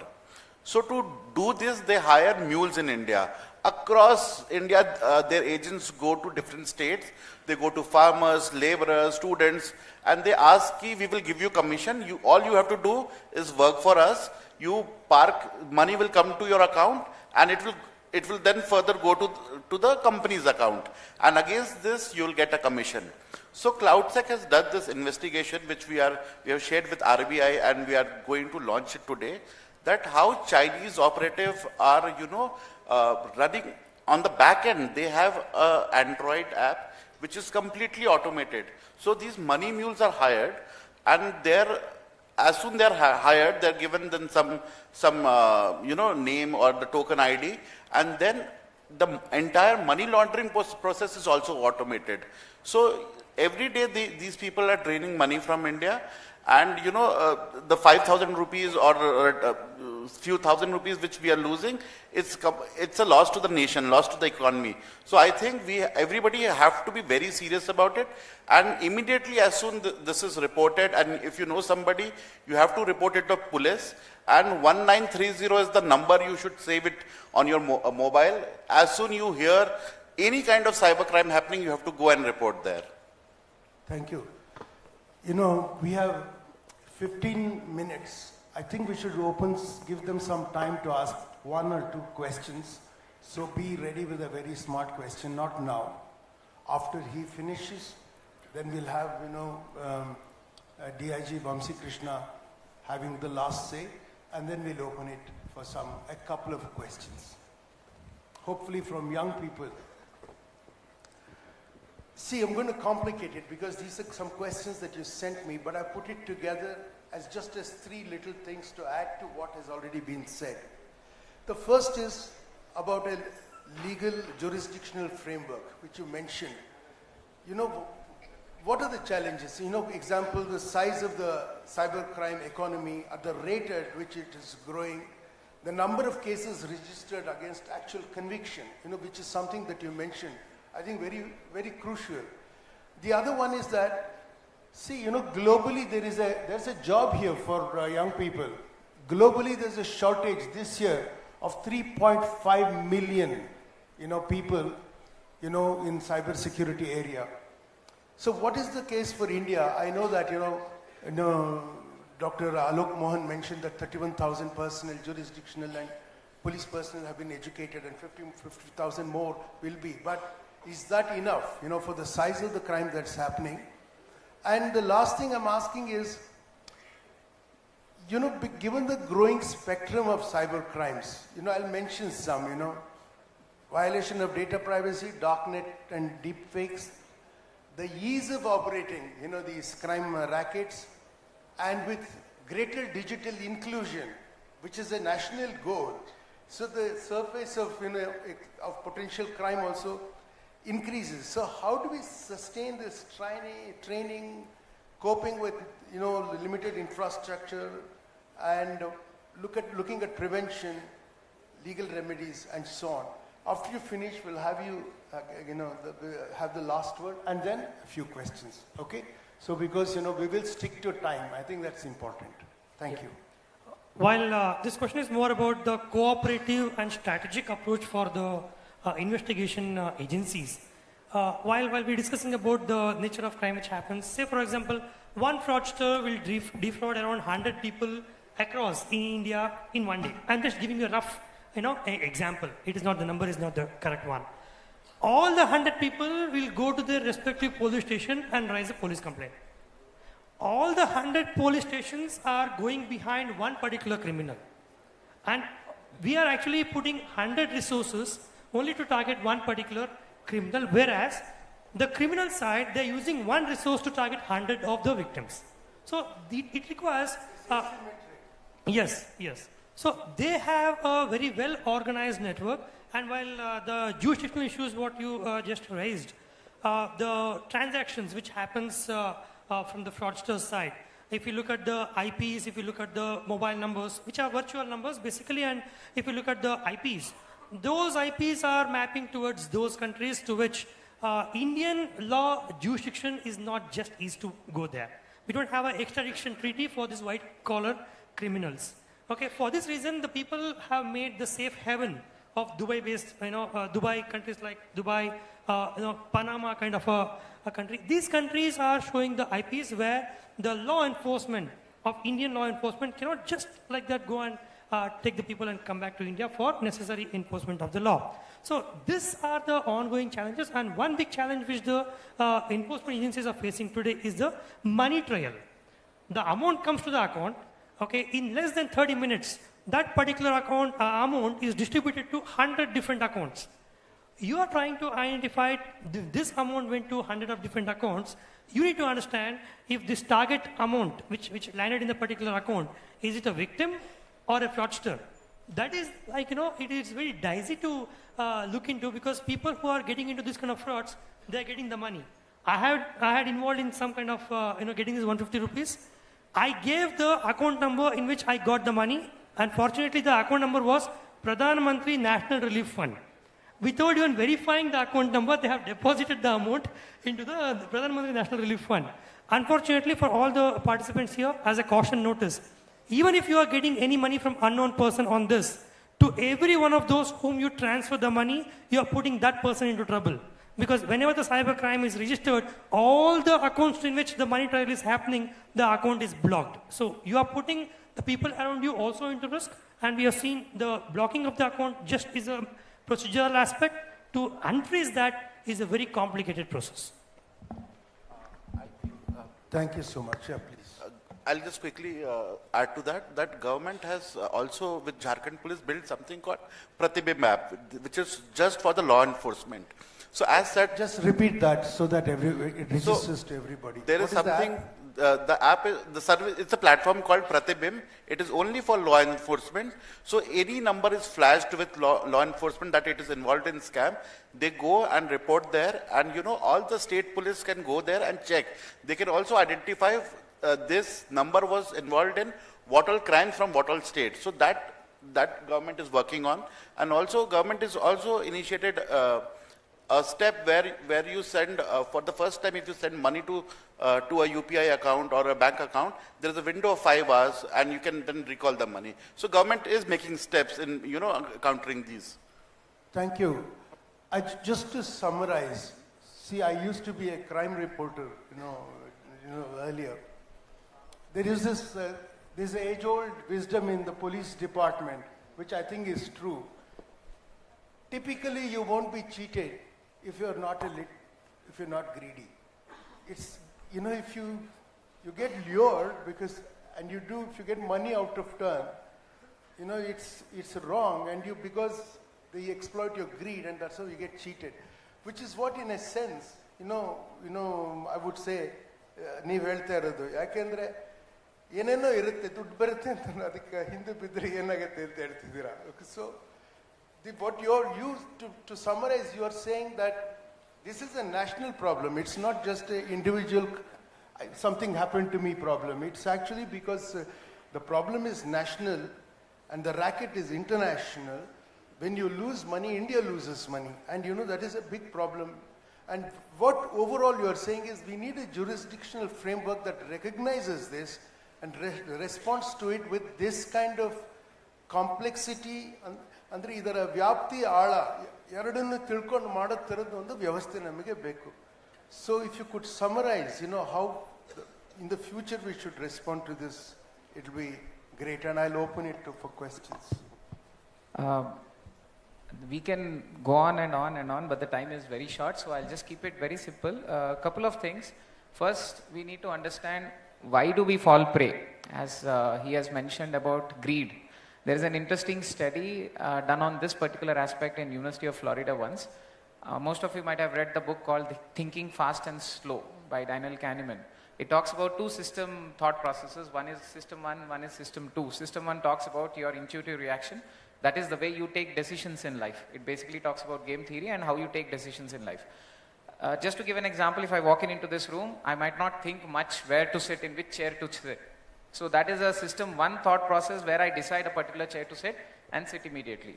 But if I want to join a particular college, maybe one particular university, which stream to join, I might take more time to think on this aspect. Where I weigh all my options, this is the system 2 thought process which kicks in, and we think with the system 2, which takes more time. Kahneman talks about saying that there is an inherent bias towards system 1 in every human life thought process. So we tend to shift more towards system 1 because it makes our life easy. We don't want to spend much time thinking. Otherwise our lives become very complicated. For every small thing we start thinking so much, then it becomes very difficult. It is unmanageable. So there is an inherent bias. We move towards system 1. And this is where people will encash the social engineering aspect of what we call as human hacking. Is when I send you a message, I make sure that you tend to believe this. It will be crafted in such a way that you would want to believe this. All of us, if I ask you everyone, there is no easy money in the world. All of us will say this is right. Nobody would not say that it is not wrong. Definitely everybody would say it is. Definitely there is no easy money in the whole world. But still, why do we fall prey for it? It is just because not only greed, but we want to believe this particular aspect. So whenever you get any message, the simplest solution which I can give you, because the kind of moduses which ma'am has just discussed, it keeps evolving. We have not seen these kind of cases a year ago. We'll see something different maybe in next couple of months. It keeps changing. So I cannot keep on telling you, okay, this type of crime will happen, that type of crime will happen. This is not a solution. The simplest solution is whenever you get something, whenever you are about to do something online or trying to take a decision online on something, take a step back, think once, take a time. There is no easy money which can come to you. There are no easy tasks which, if anything is too good to be true, don't believe it. That is all the bottom line is. Work from home, whatever it is, nobody will give you money for just clicking a 5-star rating. It is not true. So please do not believe anything which you see. In the age of deepfake, and most of you are AI experts also, in the age of deepfake, nothing is true. In fact, it will rise up to almost 90% of online content will be deepfake by 2026, as per Europol study. So what I would like to say is understand the psychology of the perpetrator. For him, it is just one person out of you falling prey. That is enough for him. But for us, all of you need to be alert. So it is the battlefield is too skewed that way. If you talk about cyber battlefield, it is very difficult for us to manage. This is one aspect. And regarding the collaboration, anyway, it is ongoing process. Internationally also, UN is also trying to pitch in with a convention. So we are already doing that. One simple alert point which I would like to tell you is when you adopt a technology in life, try to understand that first and then adopt it. Like most of us started using smartphones. There was a study. On an average, we have around 80 apps in our phone. But generally, we use 6 to 8 apps a month, not more than that. Most of us would only use 6 or 8. Most of us do not even know many of the features inside our own phone. What are those features are. But still, we would want the highest end possible smartphone. Why? I don't understand. When we don't know how to use it, we still want to use it. UPI, most of us did not understand, but the criminal understood first how to commit a crime. Then we started catching up. AEPS, most of us did not know that biometrics would be locked, can be locked. It has been there. UID has been telling, please lock your biometrics. But when the criminal started building his silicon fingerprint, then we started realizing that we can block our biometric. So we always catch up. So please don't do this. Please understand the technology before you adopt, then use it. Understand the risks with which it comes. Then please adopt, then most of us will not fall prey for it. Thank you.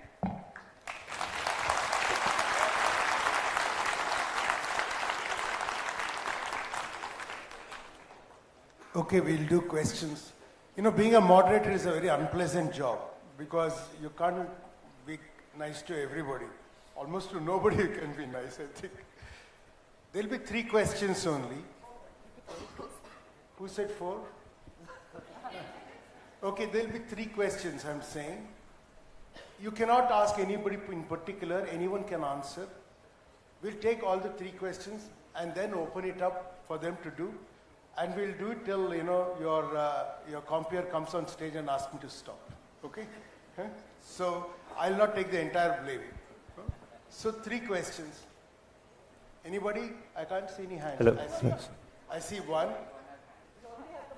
I already have them. One already has the mic. Okay, you first. Anybody else? I see many. Stand up. I can't see. 2. Okay, one for the lady. So we'll do 4 questions, okay? I'm sorry, one of you is going to miss out. I'm sorry. You're sorry. Yeah. Okay, good afternoon to everyone. So I want one of the panelists to educate us about some of the insights of cybercrime that we might commit as youngsters, which might be, we do it unintentionally. So basically, which we might feel is safe is actually considered to be as a crime. So can you educate us some of such crimes which we do unintentionally? The lady here. Your question? Somebody there at the back is standing still. Yeah, good afternoon, everyone. This is open to all members of the panel.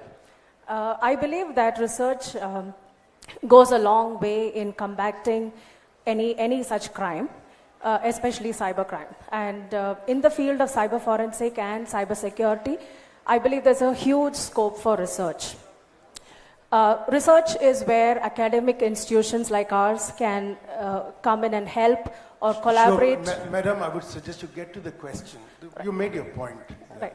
Research is important. Yes, sir.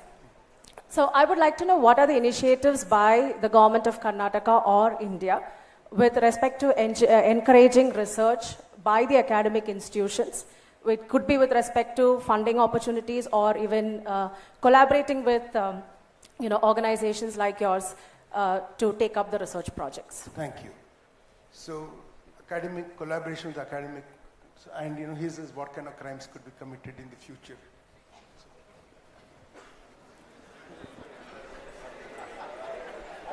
Actually, I told you before.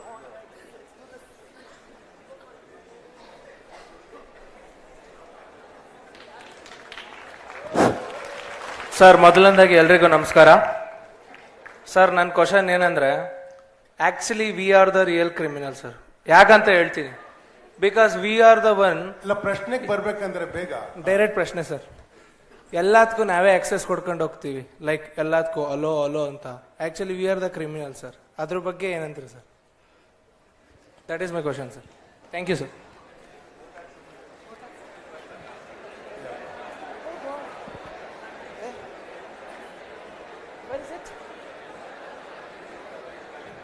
Okay, both questions will take, because this question is the same thing as the first one. So,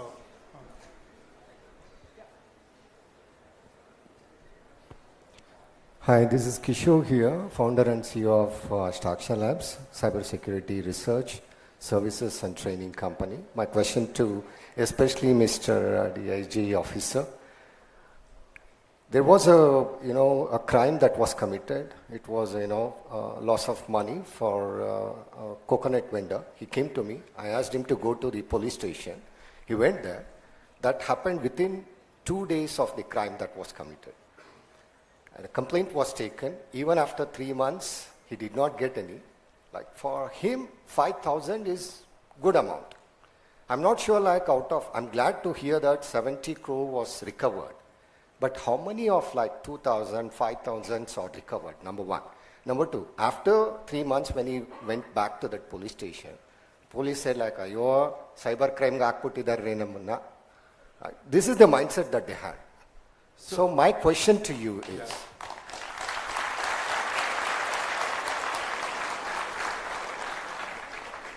number one, awareness programs. Number two, how are you going to combat this? Not by, human efforts. Do you have any plans to automate, to register and to resolve such issues, minor issues? So we should look at the interface, see, the thing is, all of you are applauding. Once the, traffic police people called me for some presentation to make into how to make communication, I said one of the problems with the police is that they're defensive. The crimes are committed by us. Like he said, traffic violations are done by us. And the police is always blamed for not managing it well. Why can't we manage ourselves better, Yeah, hello, yeah, good morning. My name is K.R. Prakash. Yeah. Okay. Now you are able to hear me? Loudly, please. Okay. Yeah, my question is, see, we have in the system, it's kindly is continuously evolving, right? Now currently, whatever the criminal cases, most of the criminal cases now cracked by using the mobile numbers, right? SIM cards. See how we allocate a PAN number and a SIM cards and Aadhaar card. See, why can't we restrict, or what is stopping us to make each individual to have a single bank account? It's a single saving account. If it is a company, it's only current account. Why we are... Yeah, because your question is not clear. ಒಂದೆರಡು ವಾಕ್ಯದಲ್ಲಿ ಹೇಳಿ ಏನು ಪ್ರಶ್ನೆ ಅಂತ? Okay. My question was why can't we have a single account number for each individual? Okay. So I think if ನೀವು ಶುರು ಮಾಡಿದ್ರೆ ಇಬ್ಬರು ಕೇಳಿದ್ರೆ. I have two guys asking the similar question, so I would love to answer it. But before that, do you want me to answer in Kannada or English? Because I had the question in Kannada and English both. Kannada. Okay. ನಮ್ಮಿಂದ ಏನು ತಪ್ಪಾಗತ್ತೆ, ನಾವು ಅಪರಾಧಿಗಳು ಆಗ್ತೀವ ಅಥವಾ ನಮ್ಮಿಂದ ಅಪರಾಧ ಆಗುತ್ತಾ? ಪ್ರಶ್ನೆನಲ್ಲಿ ಇದು ಎರಡೂ ಇತ್ತು. ಲೆಟ್ ಮಿ ಟೆಲ್ ಯು, ನಾವು ಫೋನನ್ನು ಉಪಯೋಗಿಸ್ತೀವಿ, ಇಂಟರ್ನೆಟ್ ಅನ್ನು ಉಪಯೋಗಿಸ್ತೀವಿ, ಸೈಬರ್ ಸ್ಪೇಸ್ ಅಲ್ಲಿ ನಮ್ಮ ಜೀವನವನ್ನ ಕಳೀತಾ ಇದೀವಿ. ಎಷ್ಟರ ಮಟ್ಟಿಗೆ ತಿಳ್ಕೊಂಡಿದೀವಿ ಇದ್ರ ಬಗ್ಗೆ ನಾನು ಮೊದಲೇ ಕೇಳಿದ್ದೆ ನಿಮ್ಗೆ. ನಾವೇನೂ ತಿಳ್ಕೊಂಡೇ ಇಲ್ಲ. ಆಸ್ ಹಿ ರೈಟ್ಲಿ ಸೆಡ್, ಅಪ್ಲಿಕೇಶನ್ಸ್ಗಳನ್ನ ಡೌನ್ಲೋಡ್ ಮಾಡ್ಕೊಳ್ತೀರಾ, ಅದರಲ್ಲಿ ಓಕೆ ಅನ್ನೋದು ಕ್ಲಿಕ್ ಮಾಡೋದನ್ನ ನೀವೆಲ್ಲ ಮಾಡೇ ಮಾಡ್ತೀರಾ. Fine. I have another question here.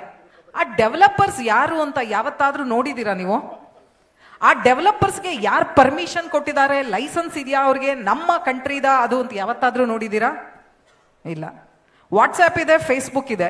WhatsApp ಅಲ್ಲಿ ಏನ್ ಹೇಳ್ತಾರೆ? End to end encryption, correct? End to end encryption. But how about both the ends? That's not secured. ಅಪರಾಧ ನಮ್ಮಿಂದ ಹೇಗೆ ಆಗತ್ತೆ ಅಂತಂದ್ರೆ, ಮೊದಲನೇದು ನಮಗೆ ಪೂರ್ತಿಯಾಗಿ ಈ ಸೈಬರ್ ಪ್ರಪಂಚದ ಬಗ್ಗೆ ಗೊತ್ತಿಲ್ದಿರ ನಾವು ನಡೆಸುವಂತಹ ನಮ್ಮ ವಹಿವಾಟುಗಳು ಮೊದಲನೆಯದು ಅಲ್ವಾ? ನಮಗೆ ಒಂದು ಮೆಸೇಜ್ ಬಂದಿರುತ್ತೆ, ಒಂದು ಲಿಂಕು, ಇದನ್ನ ಕ್ಲಿಕ್ ಮಾಡಿದ ತಕ್ಷಣ ನಿಮ್ಮ ಬ್ಯಾಂಕಿನ ಅಕೌಂಟಿಂದ ಏನಿದೆ ಅದು KYC ಅಪ್ಡೇಟ್ ಆಗತ್ತೆ. ನಾನು ಅದ್ರ ಬಗ್ಗೆ ತಿಳ್ಕೊತೀನೋ ಇಲ್ವೋ, ನಾನೇನ್ ಮಾಡ್ತೀನಿ, ನನ್ನ ಫ್ರೆಂಡ್ಸ್ಗೆಲ್ಲ ಫಾರ್ವರ್ಡ್ ಮಾಡ್ತೀನಿ. ಅದು ನಿಜಾನ ಸುಳ್ಳ ನನಗೆ ಗೊತ್ತಿಲ್ಲ. ಆದ್ರೆ ನನ್ನ ಇಂಟೆನ್ಷನ್ ಏನು, ನನ್ನ ಫ್ರೆಂಡ್ಗೂ ಒಳ್ಳೇದಾಗ್ಲಿ. ಬಟ್ ನಾನೇನ್ ಮಾಡ್ತಾ ಇದ್ದೀನಿ, ಅಪರಾಧ ಮಾಡೋದಕ್ಕೆ ದಾರಿ ನಾನು ಮಾಡ್ಕೊಡ್ತಾ ಇದ್ದೀನಿ, ಅಂದ್ರೆ ಫಾರ್ವರ್ಡಿಂಗ್ ಮೆಸೇಜಸ್. ಎರಡನೇದು, ಎಲ್ಲೋ ಏನೋ ಗಲಾಟೆ ನಡೀತು, ಅಲ್ಲಿ ಯಾರೋ ಹೊಡೆದ್ರಂತೆ, ಬೆಂಕಿ ಹಚ್ಚಿದ್ರಂತೆ. ಆ ನ್ಯೂಸ್ ನೋಡಿದ ತಕ್ಷಣ ಫೇಸ್ಬುಕ್ ಅಲ್ಲಿ ಈ ಕಡೆ ಇನ್ಸ್ಟಾಗ್ರಾಮ್ಗೆ ಪಕ್ಕದಲ್ಲಿ ನಿಮ್ದು ಒಂದು ಹಾಕೊಂಡು ಫಾರ್ವರ್ಡ್ ಮಾಡ್ತೀರಾ. ನಿಮಗೆ ಗೊತ್ತಾ ಅಲ್ಲಿ ನಡೀತಾ ಅಂತ? ಇದು ದೇಶದ್ರೋಹ ಅಲ್ವಾ? ಇದ್ರ ಬಗ್ಗೆ ನಾನು ಕೂಲಂಕುಷವಾಗಿ ಇನ್ನೊಂದು ಇನ್ಸಿಡೆಂಟೇ ಹೇಳಲ್ಲ. ಪಾಕಿಸ್ತಾನಕ್ಕೆ ನಮ್ಮ ಒಬ್ಬ ಸೈನಿಕ ಹೋಗಿ ಬಿದ್ದ. ಯಾರೋನು? ಸಾರಿ, ಅವ್ರ ಬಗ್ಗೆ ನಾವು ಎಷ್ಟು ಜನ ಫೇಸ್ಬುಕ್ ಅಲ್ಲಿ ಹಾಕಿದ್ವಿ ವಿಷಯಗಳನ್ನ. ಅವರು ತಮಿಳ್ನಾಡವರು, ಅವರು ಈ ಕ್ರಾಸ್ ಅಲ್ಲಿ ಇದ್ದಾರೆ, ಅವ್ರ ಹೆಂಡತಿ ಫೋಟೋ ಇದು, ಅವ್ರ ಮಗನ್ ಫೋಟೋ ಇದು, ಅವ್ರ ತಾಯಿ ಇವರು, ಅವ್ರ ತಂದೆ ಇವರು, ಅವರು ಈ ಸ್ಕೂಲಲ್ಲಿ ಹೋದ್ರು. ಇದೆಲ್ಲ ಬೇಕಿತ್ತಾ? ಯಾಕೆ ಪಾಕಿಸ್ತಾನಕ್ಕೆ ರವಾನೆ ಮಾಡ್ಬಿಡ್ಬೋದಾಗಿತ್ತಲ್ಲ ಡೈರೆಕ್ಟ್ ಆಗಿ ಇಮೇಲ್ ಮಾಡಿ. ನಾವು ದೇಶದ್ರೋಹಿಗಳ ಅಥವಾ ದೇಶ ಪ್ರೇಮಿಗಳ? ನಮ್ಮ ಅಪರಾಧ ಬರೀ ನಮ್ಮ ಪರ್ಸನಲ್ ಇನ್ಸಿಡೆಂಟ್ ಇನ್ನೊಬ್ಬ ಮನುಷ್ಯನಿಗೆ ಮಾಡ್ತಿಲ್ಲ ನಾವು, ದೇಶನೂ ನಾವು ಮುಂದೆ ಇಡ್ತಾ ಇದ್ದೀವಿ. ಹೇಗೆ? ಹೀಗೆಲ್ಲ ಮಾಡಿ. ಲೆಟ್ ಮಿ ಟೆಲ್ ಯು, ಈ ಅಂತರ್ಜಾಲ ಅನ್ನೋದಕ್ಕೆ ಬ್ಯಾರಿಯರ್ಸ್ ಇಲ್ಲ. We don't have any barrier for internet. We can communicate, we can see the world on the other side also. But let me tell you, ನಮ್ಮ ದೇಶನ ನಾವು ಪ್ರೊಜೆಕ್ಟ್ ಹೇಗೆ ಮಾಡ್ತಾ ಇದ್ದೀವಿ ಅನ್ನೋದ್ರ ಬಗ್ಗೆ ಸ್ವಲ್ಪನಾದ್ರೂ ಪರಿಜ್ಞಾನ ಇರಬೇಕು. ಅಪರಾಧ ಅನ್ನೋದು ಬರೀ ನಾವು ಇನ್ನೊಬ್ಬರಿಗೆ, ನಮ್ಮ ದೇಶದವ್ರಿಗೆ ಮಾಡಿದಾಗ ಆಗೋದಲ್ಲ, ನಮ್ಮ ದೇಶಕ್ಕೆ ಮಾಡಿದಾಗ ಅಲ್ವಾ? ತಾಯಿ 9 ತಿಂಗಳು ಹೆತ್ತಿರ್ತಾಳೆ, ನಮ್ಮ ಜೊತೆಗೆ ಇರ್ತಾಳೆ, ಅಂದ್ರೆ ನಮ್ಮನ್ನ ಹೊಟ್ಟೆನಲ್ಲಿ ಇಟ್ಕೊಂಡಿರ್ತಾಳೆ. ಆದ್ರೆ ಈ ಮಾತೆ ನಮ್ಮನ್ನ ಸಾಯೋ ತನಕ ಇಟ್ಕೊಂತಾಳೆ. ಅವಳಿಗೆ ನಾವು ಮಾಡ್ಬೇಕಾಗಿರೋದು ಸಾಕಷ್ಟಿದೆ. ದಯವಿಟ್ಟು ಈ ಸೋಷಿಯಲ್ ನೆಟ್ವರ್ಕ್ಗಳಲ್ಲಿ ನಮ್ಮ ದೇಶದ ಇನ್ಫಾರ್ಮೇಶನ್ಗಳನ್ನ ಹಾಕೋದಕ್ಕಿಂತ ಮುಂಚೆ, ಎಲ್ಲೋ ನಡೆದಂತಹ ಗಲಭೆಗಳನ್ನ ಮುಂದಕ್ಕೆ ನೀವು ಫಾರ್ವರ್ಡ್ ಮಾಡಿ ಸಾಕ್ಸೋದಕ್ಕಿಂತ ಮುಂಚೆ ನಿಮಗೆ ಅದ್ರ ಬಗ್ಗೆ ಗೊತ್ತಾ? ಸರ್ ಆಗ್ಲೇ ಹೇಳ್ದಂಗೆ, ಸರ್ ಎಡಿಟರ್ ಆಗಿದ್ರು, ರಿಪೋರ್ಟರ್ ಆಗಿದ್ರು, ಅವ್ರಿಗೆ ವಿಷಯ ಗೊತ್ತಿದ್ದು ಅದನ್ನ ಕೂಲಂಕುಷವಾದ ಮೇಲೆ ಪರಿಶೀಲಿಸಿದ ಮೇಲೆ ಅದನ್ನ ಮುಂದಕ್ಕೆ ತಗೊಂಡು ಹೋಗಿ ಬರೀತಿದ್ರು. ನಮ್ಮ ಬರವಣಿಗೆ ಹೇಗಿರುತ್ತೆ? ಓ, ಮೊನ್ನೆ ಆ ಕಾಲೇಜಲ್ಲಿ ಹಿಂಗಾಯ್ತಂತೆ, ಆ ಹುಡುಗ ಹಿಂಗ್ ಮಾಡದ್ನಂತೆ. ನಿಮಗ್ ಗೊತ್ತಾ ನ್ಯೂಸು? ನೀವ್ ಎಡಿಟರಾ? ನೀವ್ ಅಲ್ಲಿದ್ರಾ? ಇಲ್ಲ. ಒಬ್ಬರ ಬಗ್ಗೆ ಕೆಟ್ಟದಾಗಿ ಬರೆಯೋದಕ್ಕಿಂತ ಮುಂಚೆ ನಮ್ಗದ್ರ ಬಗ್ಗೆ ಗೊತ್ತಾ? ಫಾರ್ವರ್ಡ್ ಮಾಡೋದಕ್ಕಿಂತ ಮುಂಚೆ ನಮ್ಗೆ ಅದು ಗೊತ್ತಾ? ನಮ್ಮ ದೇಶದ ಬಗ್ಗೆ ನಾನು ಏನಾದ್ರೂ ಹಾಕ್ತೀನಿ ಅಂದ್ರೆ ನನಗೆಷ್ಟು ಯೋಗ್ಯತೆ ಇದೆ ಅದನ್ನ ನಾನು ಬೇರೆ ದೇಶಕ್ಕೂ ತೋರಿಸ್ಕೊಡೋದಿಕ್ಕೆ. ಇದನ್ನೆಲ್ಲ ಯೋಚನೆ ಮಾಡಬೇಕು. ಅಪರಾಧ ಅಂದ್ರೆ ಚಿಕ್ಕದು ದೊಡ್ಡದು ಅಂತಲ್ಲ, ನಾವು ಮಾಡ್ತಾ ಇರೋದು ಎಲ್ಲಿ ಹುಟ್ಟಾಕ್ತಾ ಇದೀವಿ ಅಂತ. ಯಾಕೆಂದ್ರೆ ನಾನು ಒಂದು ವಿಷಯನ ಹಾಕಿದ್ರೆ ಅದನ್ನ ನಂಬೋರು ಎಷ್ಟೋ ಜನ ಇದ್ದಾರೆ. ಬೇಡ, ಇದನ್ನ ನಾವು ಹೇಗೆ ಸುರಕ್ಷಿತವಾಗಿ ಉಪಯೋಗಿಸ್ಬೇಕು ಅನ್ನೋದ್ರ ಬಗ್ಗೆ ನೋಡೋಣ. ದೇಶ ಕಾಪಾಡೋದು ನಮ್ಮ ಕೈನಲ್ಲಿದೆ. Thank you. Thank you. Just to add on, can I quickly add something to, although I don't know Kannada, but the first question he asked. So boys' locker room was the class, because a lot of youngsters are sitting here. So something like boys' locker room happened in Delhi, where a group of youngsters created WhatsApp group and Instagram group where they shared pictures of girls, and they body shamed them, and all kind of obscene messages were there. So any kind of prank, creating impersonating somebody on social media, these are all not so cool. These are all crime. So in case if you spot something like this, you should immediately report. And I can also see lots of ethical hacker techies here. So when you are learning skills, you tend to deface a site or find a vulnerability and misuse it. Please don't do that, because that's again a crime. If you have found something, be socially responsible and report to the organization. So be responsible with technologies. Paninderji, I wanted to ask you this, in the light of what is said. See, the problem with social media, internet connectivity and so on, is that a qualitative crime is sometimes way bigger than the quantitative crime. In the old world, in the traditional world, a quantitative crime, a physical happening, was considered the big crime. But actually, the potential to do great harm is now there in the qualitative crime. That's which is, for instance, a deep fake, identity theft. So, recently, there was an international police who arrested a group of people for a virtual gang rape. Okay, the victim was playing a simulation game, and in that game, the people happened to rape a character, and the gamer who was playing that game had the same emotional impact as that would happen for a physical rape victim. So for this, I think it's the French police, if I'm not wrong. So Metaverse platform. So they are now probing the case for a rape case. Okay. However, to extend the answer for the question which was asked, as youngsters, what are the usual tasks which we involve and which would amount to crime? First is the cyberbullying, WhatsApp messages, which Shashank also happened to mention that. Second thing is for those who travel in the public transport, the shoulder surfing. What is the other person doing next to me? You usually look into their mobile phones. That is one thing. And these are the very regular thing which would happen apart from your social media and other known crimes. To take up the question of why one number or one particular account cannot be restricted. Okay, for this, I would like to display the image which was pending. In any target, in any sales, the sales and the compliance are two different extremes for any organization. So also, it is a matter of law as well, which we cannot restrict one entity for this one. And whatever you could see on the screen, dear participants, can you take a guess what this gadget is? Paninderji, I want to ask you this. In the light of what is said, see, the problem with the social media, was the potential to do great harm is now there in the qualitative crime. In the old world, in the traditional world, a quantitative crime, a physical happening, was the It's a SIM card docking station, which is used by the typical call center jobs. And we should know, today the organized crimes runs as organized call centers, and if the number from which they call you, if you just happen to block that number, all they have to do is to replace one particular SIM card in this. If you also understand how many SIM cards are logged on to this, you understand there is a racket which supplies only the SIM card, only the mobile phones. These are all some known facts. Okay, but we cannot restrict one entity, one particular account number or any such access numbers, because we have right to life and liberty. So for this reason, which cannot be restricted for one person to one thing, but we require some kind of compliances and strict legal procedures, and including to restrict procurement of these gadgets. These are networking gadgets. So we don't have data where who bought this, who is the rightful owner of these kind of things, and what is going in, what is going out. We need to have some research analytics which would actually help the investigation process. Could you settle down, please? We are finishing. So we'll have the last word from DIG Vamsi Krishna. One part of it has been answered, I think, on this thing, but this question on whether we can have better coordination between this investigation and jurisdictional teams and academia for research, I think it's a valid, important question. A couple of things. The first question was on without knowing we committing crimes. As they have already added, I'll just add a couple of things to that list. One is sextortion.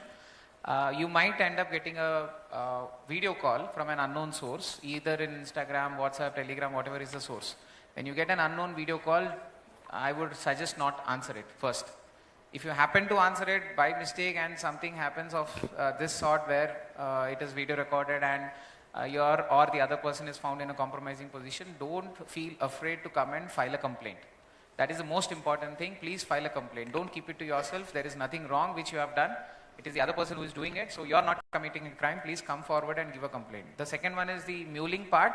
Most of you might fall for these kind of offers of investment and other things where you tend to unknowingly be part of your account being used for laundering money. If your account is used for laundering money, you are liable to be prosecuted under PMLA Act.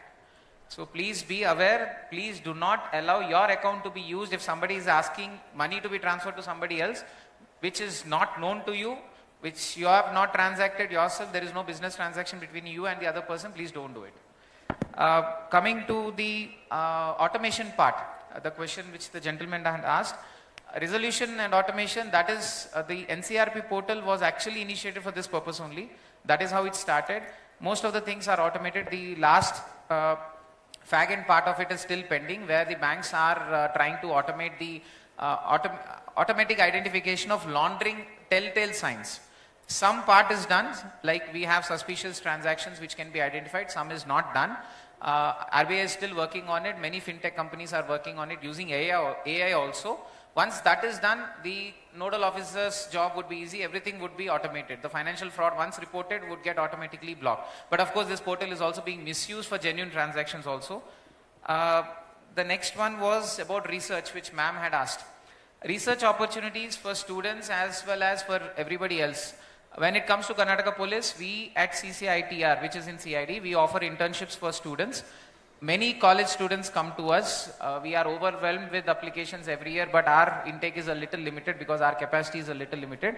So we filter out, we take them in different domains, AI, deepfake, cryptocurrencies, like that, and we offer internships for 3 years, 3 months also. We are planning it to have a longer internship for MTech students for a year or so. The second part is on the research, where we have recently offered a hackathon on 3 different domains, and we got more than 370 applications. It is happening this Saturday. 370 teams are participating in this hackathon, so which is first of its kind. I'm really thankful for that. FSL also, the State Forensic Lab also offers internship. Many other institutes are there. Police Computer Wing also offers internships for research. And we are open to collaboration with any entity. Like we have collaborated with DSCI, Initiative of NASCOM. We are open to any entity which wants to do research. Anyone. Like IIT Kanpur is actually, the Future Crime Foundation is actually run by ex-police officers also. So we are open to anyone who wants to do research. They just need to come up with a proposal. Recently a college had also approached me and we are doing with them. So it is open to anyone. Everyone is welcome to collaborate, and we are more than happy to take help from any possible source which we can. Most of the things are already covered. Anything which I missed out, then I would like to add, no problem with that. So we are out of time, I think. Before I hand it over to the compeer for future proceedings, I would like to just really thank the panelists for wonderful insights. It's been a really rewarding session.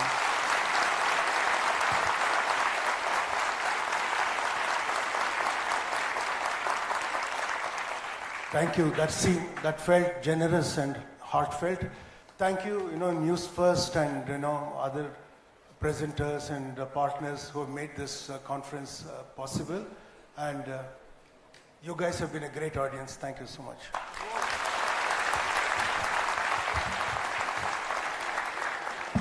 Thank you so much, panel, and our beloved moderator, Mr. Prakash Belawadi, sir.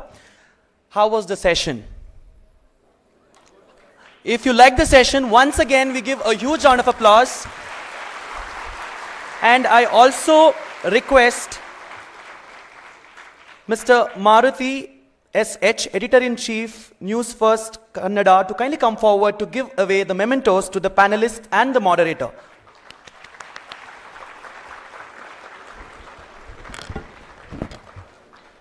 And let me tell you, it's time for you to remove your phones from flight mode, because you can forward this event, such an insightful session that we had, to your friends, colleagues, because we are live on NewsFirst Kannada. Okay, so on YouTube, search for NewsFirst Kannada and we are live.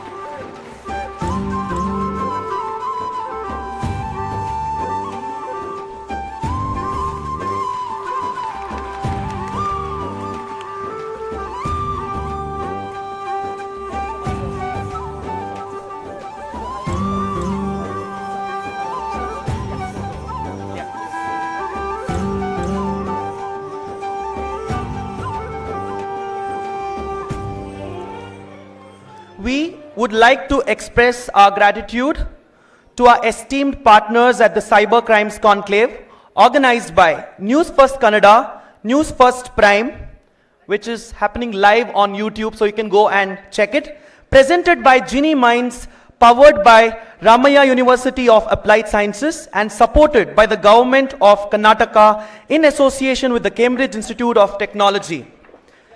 CISO and Security besides Bangalore for being our official partners, Akamai Technology, Pure Storage, and Parablue for being our session partners. Karnataka Digital Economy Mission, All India Management Association, Young Leaders Association, Next Grids, Go Cybex, and N-Wallet for being our strategic partners. Let's all refresh ourselves over a short tea break, and we'll all gather here exactly in the next 20 minutes. That is sharp 12:50. Thank you so much. Good morning to all. All the participants of today's Cybercrime Conclave, who are the leading experts, professionals, and policymakers in the field of cybercrime and cybersecurity, organizers of the event, friends from media, ladies and gentlemen. It gives me immense pleasure to participate in the Cybercrime Conclave organized by NewsFirst. It's an honor to stand before you today at this pivotal conclave dedicated to the critical issue of cybercrime, which has emerged as one of the most challenging frontiers for law enforcement globally, and more so for our own state, Karnataka. Today, I would be sharing with you about the present challenges, strategies, and the collaborative efforts being put by the Karnataka State Police in combating and containing ever-evolving landscape of cybercrime. In recent years, Karnataka has seen an exponential increase in cybercrime activities. As technology becomes more embedded in our daily lives, the opportunities for cyber criminals have also expanded, making the law enforcement more complex, challenging, and demanding. While emerging technologies bring new benefits, they have also increased illegal activities involving technology and digital communication. Increasing volume, velocity, and scale of digitization has resulted in increased likelihood of security breaches and financial frauds.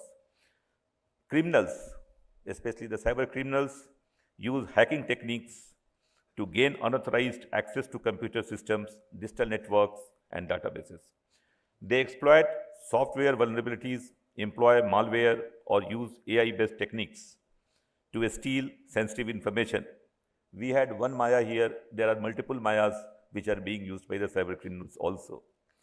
They disrupt operations or launch cyber attacks on individuals and organizations. The scale and complexity of new age cyber crimes are wide-ranging, disrupting and unsettling to both individuals and to the organizations. As you are aware, Karnataka, with its capital Bangalore, is the IT capital of India and stands first among all the states in India in revenue generated from software experts. We in Karnataka account for 42% share of all software exports from the country. And during the last financial year, it was almost about US $65 billion. It's a big number. We are almost half of the export of software which goes from the country. The IT industry, rightfully so, has emerged as one of the largest employment generating industries in the state. Karnataka is not only the IT hub of India, but its capital Bangalore is the fourth largest, is the technology cluster in the world. Bangalore remains to be an attractive destination for talent, with around 80% of the Fortune 500 companies having their global innovation centers here in Bangalore. The Karnataka state government plans to develop and upgrade 8 IT clusters around Bangalore at a huge cost. The upcoming cities of Mangalore, Mysuru, Belgavi, and Hubli-Dharwad are also emerging as attractive destinations for the IT and the ITS industry. With the growing prosperity, Karnataka has also become a lucrative target for the cyber criminals.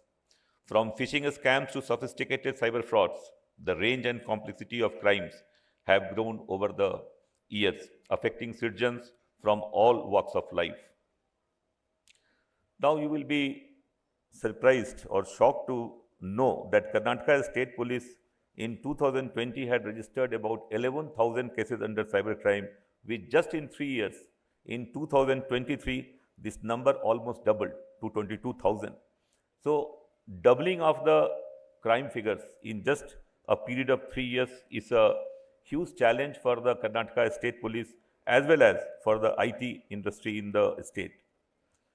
At the same time, where there has been an exponential increase in the number of cyber crimes reported, cybercrime as percentage of the total crimes, it has gone from 7% to 10% in the state. In Bangalore, almost 25% of the crimes being reported as of now are the cyber crimes. You can imagine that out of 4 crimes, 1 is the cyber crime as such. So the huge challenge which lies before the cyber experts and the police as such in the state. Karnataka State Police has taken up multi-pronged approach to tackle cybercrime challenges head-on. We have been constantly upgrading our capability and capacity by acquiring advanced technological tools and by providing a specialized training to our personnel. Collaboration has also been the cornerstone for our strategy to fight cybercrimes. We are working closely with the national and international law enforcement agencies, cybersecurity experts, and the IT industry to stay ahead of cyber criminals. The setting of the country's first cybercrime police station by Karnataka State Police at the CID headquarters in Bangalore way back in 2001, which is almost 22 years back, it manifests the Karnataka police effort in addressing the cybercrime challenges. You will be happy to know that Karnataka was the first state, not only in the country but in Asia, to have established a cybercrime police station. I will be also happy to inform you that I was a DIGP CID that time when we started the first cybercrime station, and we had the responsibility of holding the hand of the newborn cybercrime police station in the country. Since 2001, the state police have implemented various initiatives and strategies to combat cybercrime threats for both the individuals and organizations. Dedicated SEN stations are working in all the districts and cities in the state since 2017.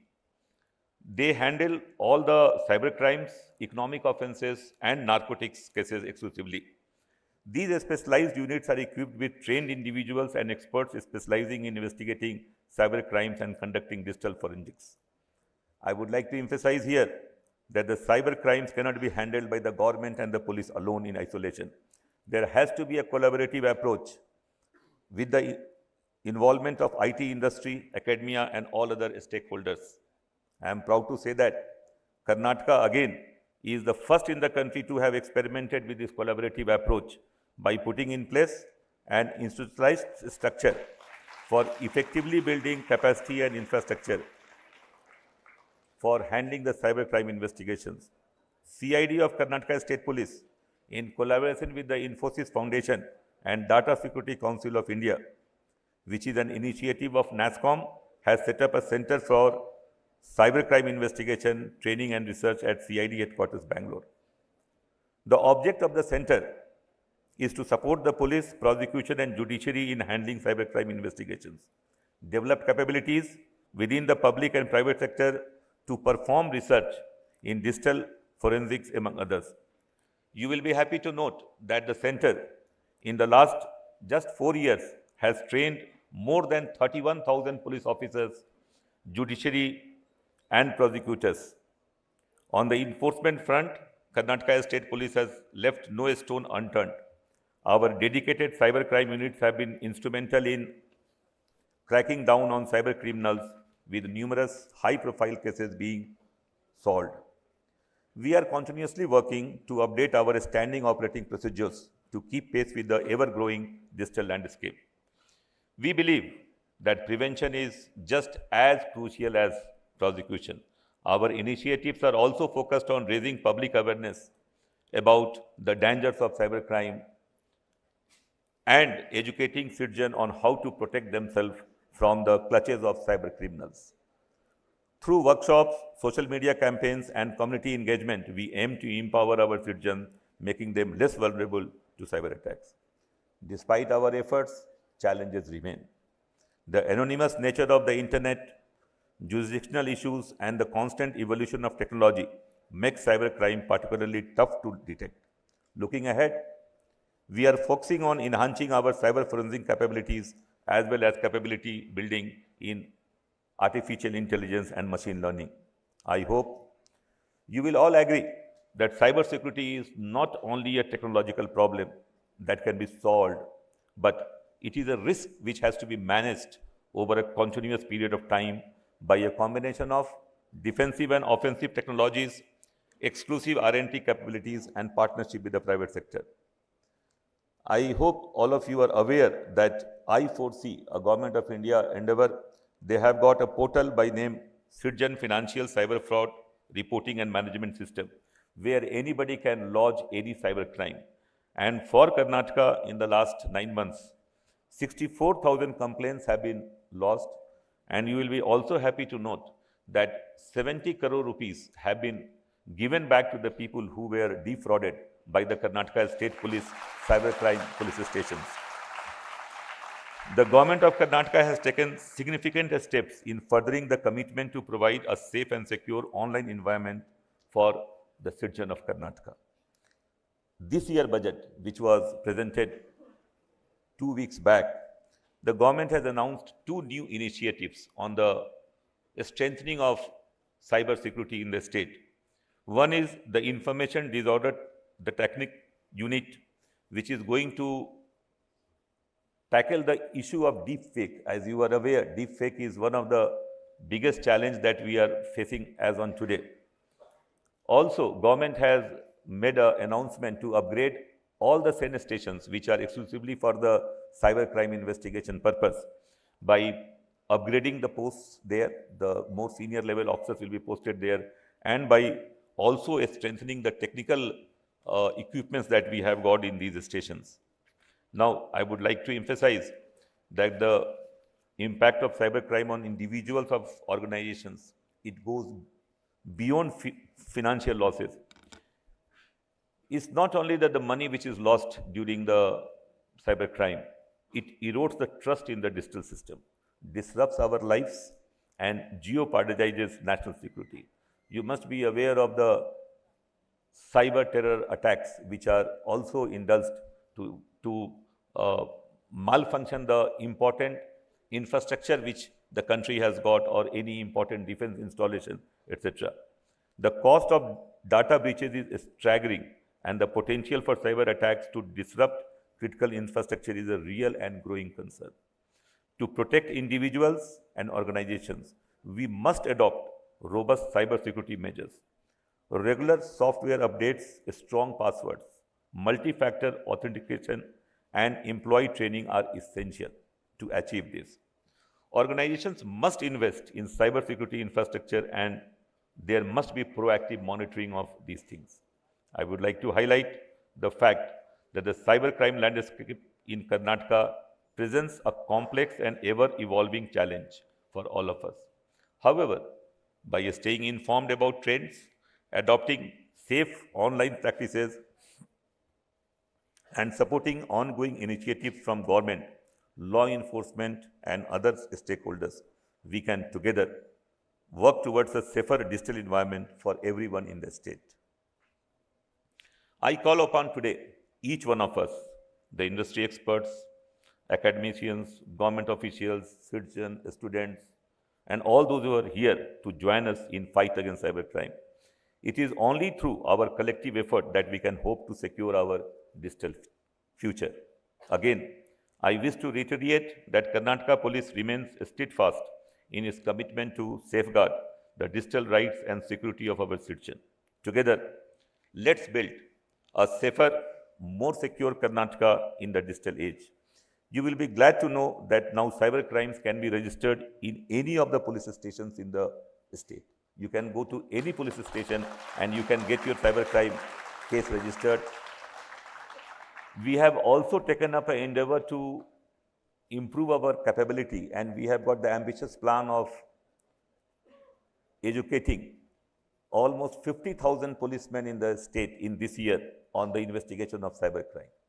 We would like to be the best in the country when it comes to the cybercrime detection and monitoring is concerned. Thank you for your attention. I look forward to the collaborative efforts and innovative solutions that will emerge from this conclave. I am sure the deliberations will be very interesting and there will be critical takeaways in every session planned for the summit. Thank you very much. Jai Hind, Jai Karnataka. Good morning to all.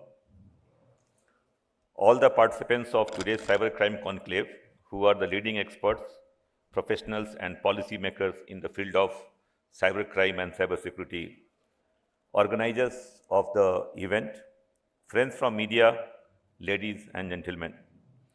It gives me immense pleasure to participate in the cybercrime conclave organized by NewsFirst. It's an honor to stand before you today at this pivotal conclave dedicated to the critical issue of cybercrime, which has emerged as one of the most challenging frontiers for law enforcement globally, and more so for our own state, Karnataka. Today, I would be sharing with you about the present challenges, strategies, and the collaborative efforts being put by the Karnataka State Police in combating and containing ever-evolving landscape of cybercrime. In recent years, Karnataka has seen an exponential increase in cybercrime activities. As technology becomes more embedded in our daily lives, the opportunities for cyber criminals have also expanded, making the law enforcement more complex, challenging, and demanding. While emerging technologies bring new benefits, they have also increased illegal activities involving technology and digital communication.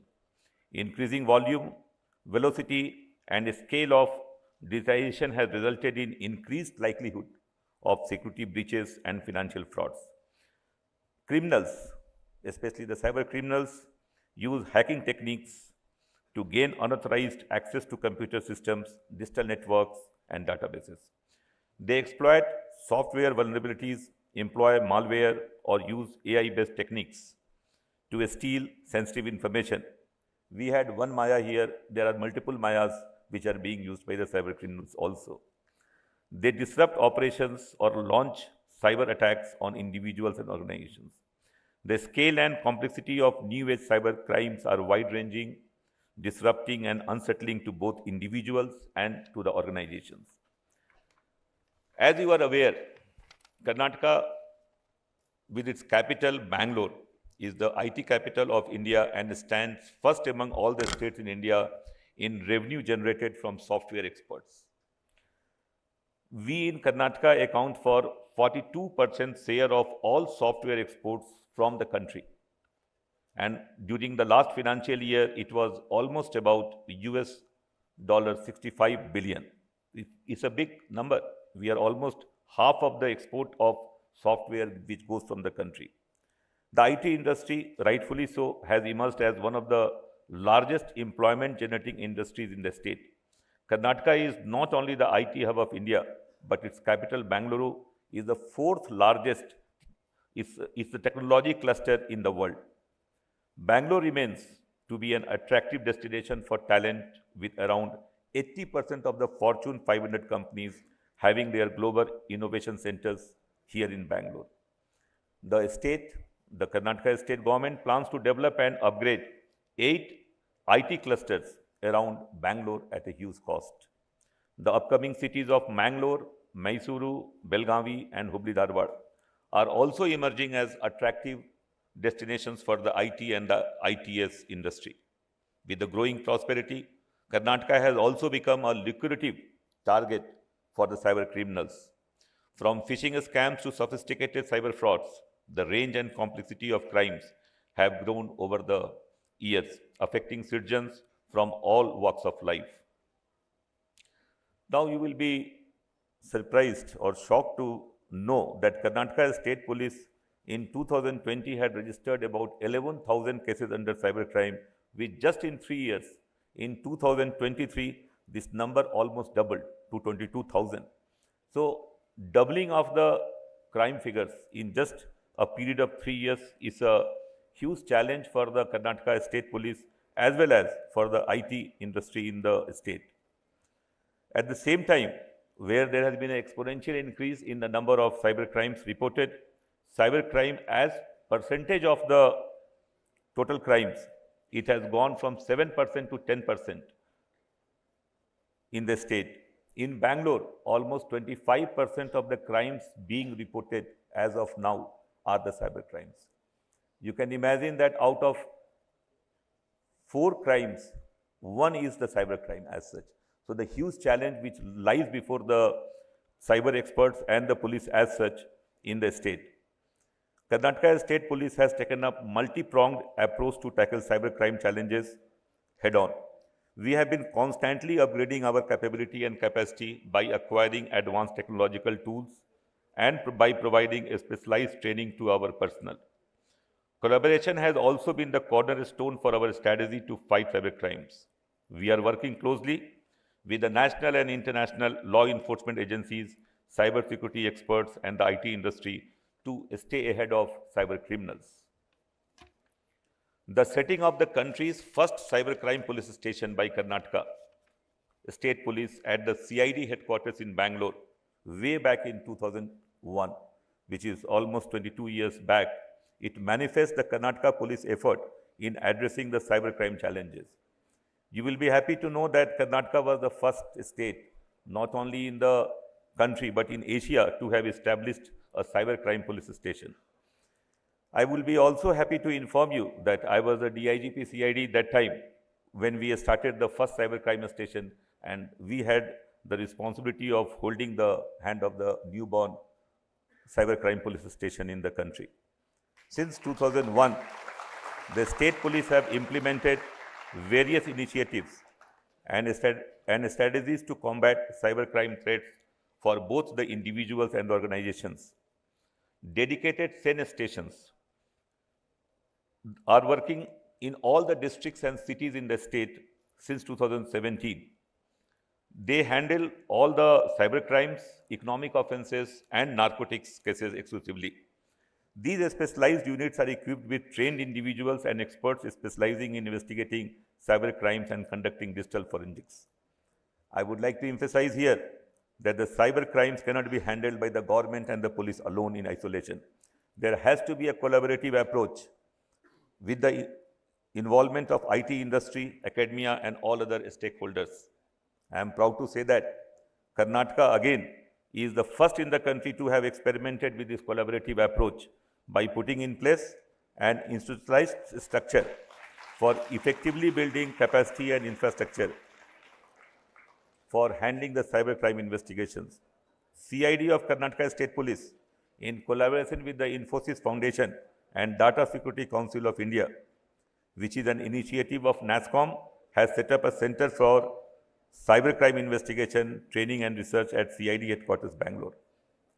The object of the center is to support the police, prosecution and judiciary in handling cybercrime investigations, develop capabilities within the public and private sector to perform research in digital forensics, among others. You will be happy to note that the center in the last just 4 years has trained more than 31,000 police officers, judiciary and prosecutors. On the enforcement front, Karnataka State Police has left no stone unturned. Our dedicated cybercrime units have been instrumental. Okay, to all the movie buffs here, do you remember how a kidnap used to happen? Omni cars, okay, interesting. So you know how kidnap used to happen, and then you get a call saying that pay me so and so lakhs of rupees and only then I'll send the person back, right? Well, given in the context of cyber security, we are discussing virtual kidnap, which is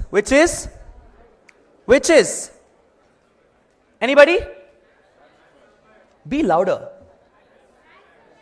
Ransomware. Okay, ransomware attack. Very interesting topic. So I am absolutely delighted to have all of you here. I want all of you to settle down quickly. On the special occasion of the Cyber Crimes Conclave 2024, I take this opportunity to thank our sponsors and partners. With our esteemed partners at the Cyber Crimes Conclave, organized by NewsFirst Kannada, NewsFirst Prime, you can watch this live stream on YouTube, NewsFirst Kannada. So let your friends know about it. Also, presented by Genie Minds, powered by Ramaya Institute of Applied Sciences, and supported by the Government of Karnataka in association with Cambridge Institute of Technology. CISO and Security Besides Bangalore for being our official partners. Akamai Technologies, Pure Storage and Parablue for being our session partners. Karnataka Digital Economy Mission, All India Management Association, Young Leaders Association, Next Grids, GoCybex and N-Wallet for being our strategic partners. Can we all give a huge round of applause for our partners and sponsors for enabling such an insightful conclave here at JN Tata Auditorium. Come on everybody, once again.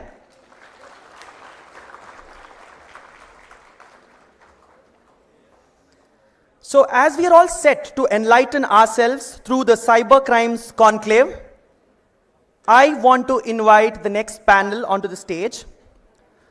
The first panelist, Mr. Venkat Ramshet, founder FlexibleIR.com, an expert known for his proficiency in devising robust ransomware protection strategies. Can we all welcome Mr. Venkat Ramshet onto the dais, please, with a thunderous round of applause.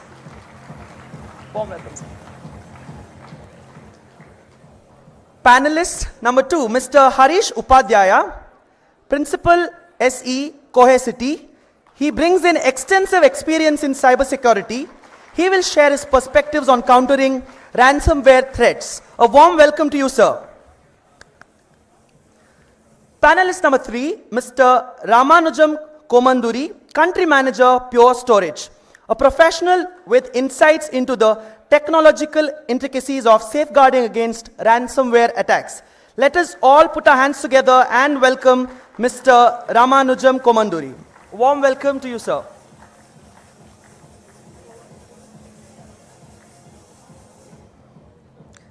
A panelist number 4, Dr. Ram Kumar Ji, cybersecurity and risk leader at a global automotive major. Let us all put our hands together and welcome Dr. Ram Kumar onto the dais. He is going to share his perspectives on the ransomware. And I am absolutely delighted to invite the moderator for the session on ransomware attacks, Mr. Ashok Kumar, co-founder, Security B-Sides Bangalore. Let us all put our hands together and hand over the stage for this exciting panel discussion on ransomware.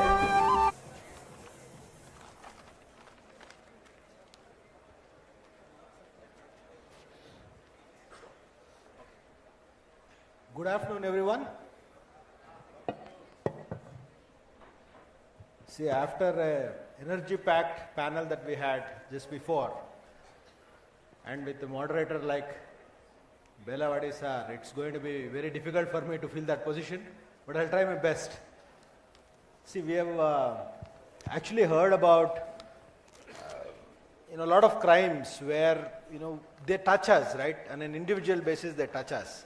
So, what these economic offenses and cyber crime that siphons money off our individual and personal accounts, the equivalent of it for the enterprises is what ransomware is. So let's try and understand what's a ransomware attack and how does it affect us, how does it affect the organizations and enterprises. We have esteemed set of panelists here who are very learned in their areas of work. They are very experienced in the areas of cybersecurity, so we are very fortunate to have them. Before I start, I would just request each of them to tell 2 lines about themselves so that all of you can appreciate the kind of experience they are bringing to the panel today. Okay? Dr. Ram Kumar. Thank you. My name is Dr. Ram Kumar. I work for Volvo Digital IT. I'm with their cybersecurity team. I have about 20 years experience in cybersecurity. Thank you. Hi, my name is Venkat Ramshet. I'm founder of Flexible IR. I purely work on incident response, which is basically if a company is hit with a ransomware attack, how do they respond to it, right? How do they get prepared for it? This is my day in and day out job. The day I start my job, even now I pray to God, oh God, please save me, right? That's what we all start every day. Like, you never know when ransomware attack happens. It normally happens when you don't want them. So that's where I keep praying, okay, let me be safe today, right? Elrigu namaskara. Harish ಅಂತ ಹೇಳಿ. Close to 17 years of experience coming in from storage and backup and recovery software solutions. You would have come across most of the industries where we have storage in the back end and then the backup and recovery solutions in the back end, right? How critical is the last line of the defense, which is the backup and recovery solutions for any company today? I mean, I deal with the organizations basically helping them provide the solutions, which is very critical in case of an emergency or a disaster, right? So we will speak across what happens, how we actually recover the data. So probably we will discuss in detail when we have the panelists around. Thank you. Mr. Ramanujam, sir. My name is Ramanujam. I head Pure Storage India business. We are largely into data management solutions, and it's a pleasure to be here. Great, thank you. So we will jump right into the topic, but first let us understand what we are talking about. See, I understand the audience is a mix of people from the industry, those who are enthusiastic about cybersecurity, the wannabe hackers, and college students. I think we have all a mix of audience here. So first let us understand what ransomware attack really is. Okay, so how does it play on the day-to-day operations of an organization? How does it impact? And also among the various different cyber threats that are there, why is it that ransomware is actually becoming more and more rampant? Why is it being chosen by the malicious actors, threat actors as the threat? Nowadays we see so many cases, right? So what are your opinions? Maybe we'll start with Mr. Venkat. Yes. So, see, primarily, right, if you look at, let's quickly define what is a ransomware attack, right? You open your laptop, suddenly you found a message telling, okay, all your files are encrypted, now you cannot do anything, please contact me and you need to pay so much. You need to pay me 10,000 rupees, right? That's what typical ransomware attack is.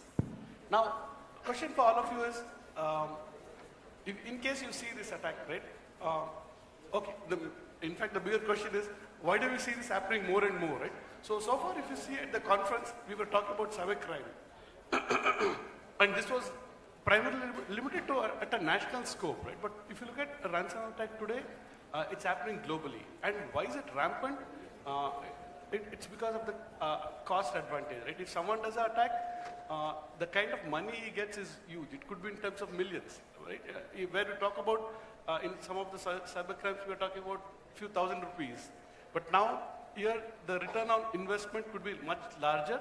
So that is the reason the ransomware attacks are much more rampant. At the same time, the tools, right? So to attack a company or an organization or individual, you need tools. Now these tools are available at very low cost and easy to use. So it's a marketplace. There is something called ransomware as a service. So you can buy credential access, you can buy access to some of these tools and deploy. So even a student today can kind of 8th standard student or 10th standard, anyone who wants to do something on the offensive side, he has the toolset, right? So with toolsets becoming available, things becoming easy, return on investment becoming higher, the possibilities of ransomware attack is on the higher rise. Thank you. Any thoughts, Dr. Ramkumar? I think Sir has already covered, but just to add, the anonymity it is offered by the internet makes these threat actors emboldened to indulge in ransomware. And Sir said the ransomware as a service, just we know software as a service, platform as a service. So even cybercrime as a service is a phenomenon that has been going on the last few years. So it's easy for any non-technical person also. You don't have to have great knowledge and skills to deploy. You can buy and deploy ransomware attacks, right? The other thing is the hard to trace cryptocurrencies. So all these ransomware ask ransom payment in cryptocurrencies. 10-15 years back, before advent of ransomware in the mainstream cyber attack, it was very difficult for hackers to make money out of the international banking system. They cannot just pull off money. But today, with all the controls in place, international cooperation on financial crimes, anti-crimes, so it's very difficult to pull off the money from the financial system, global banking system. So the easy way for them, for the criminals, is to trade in cryptocurrencies.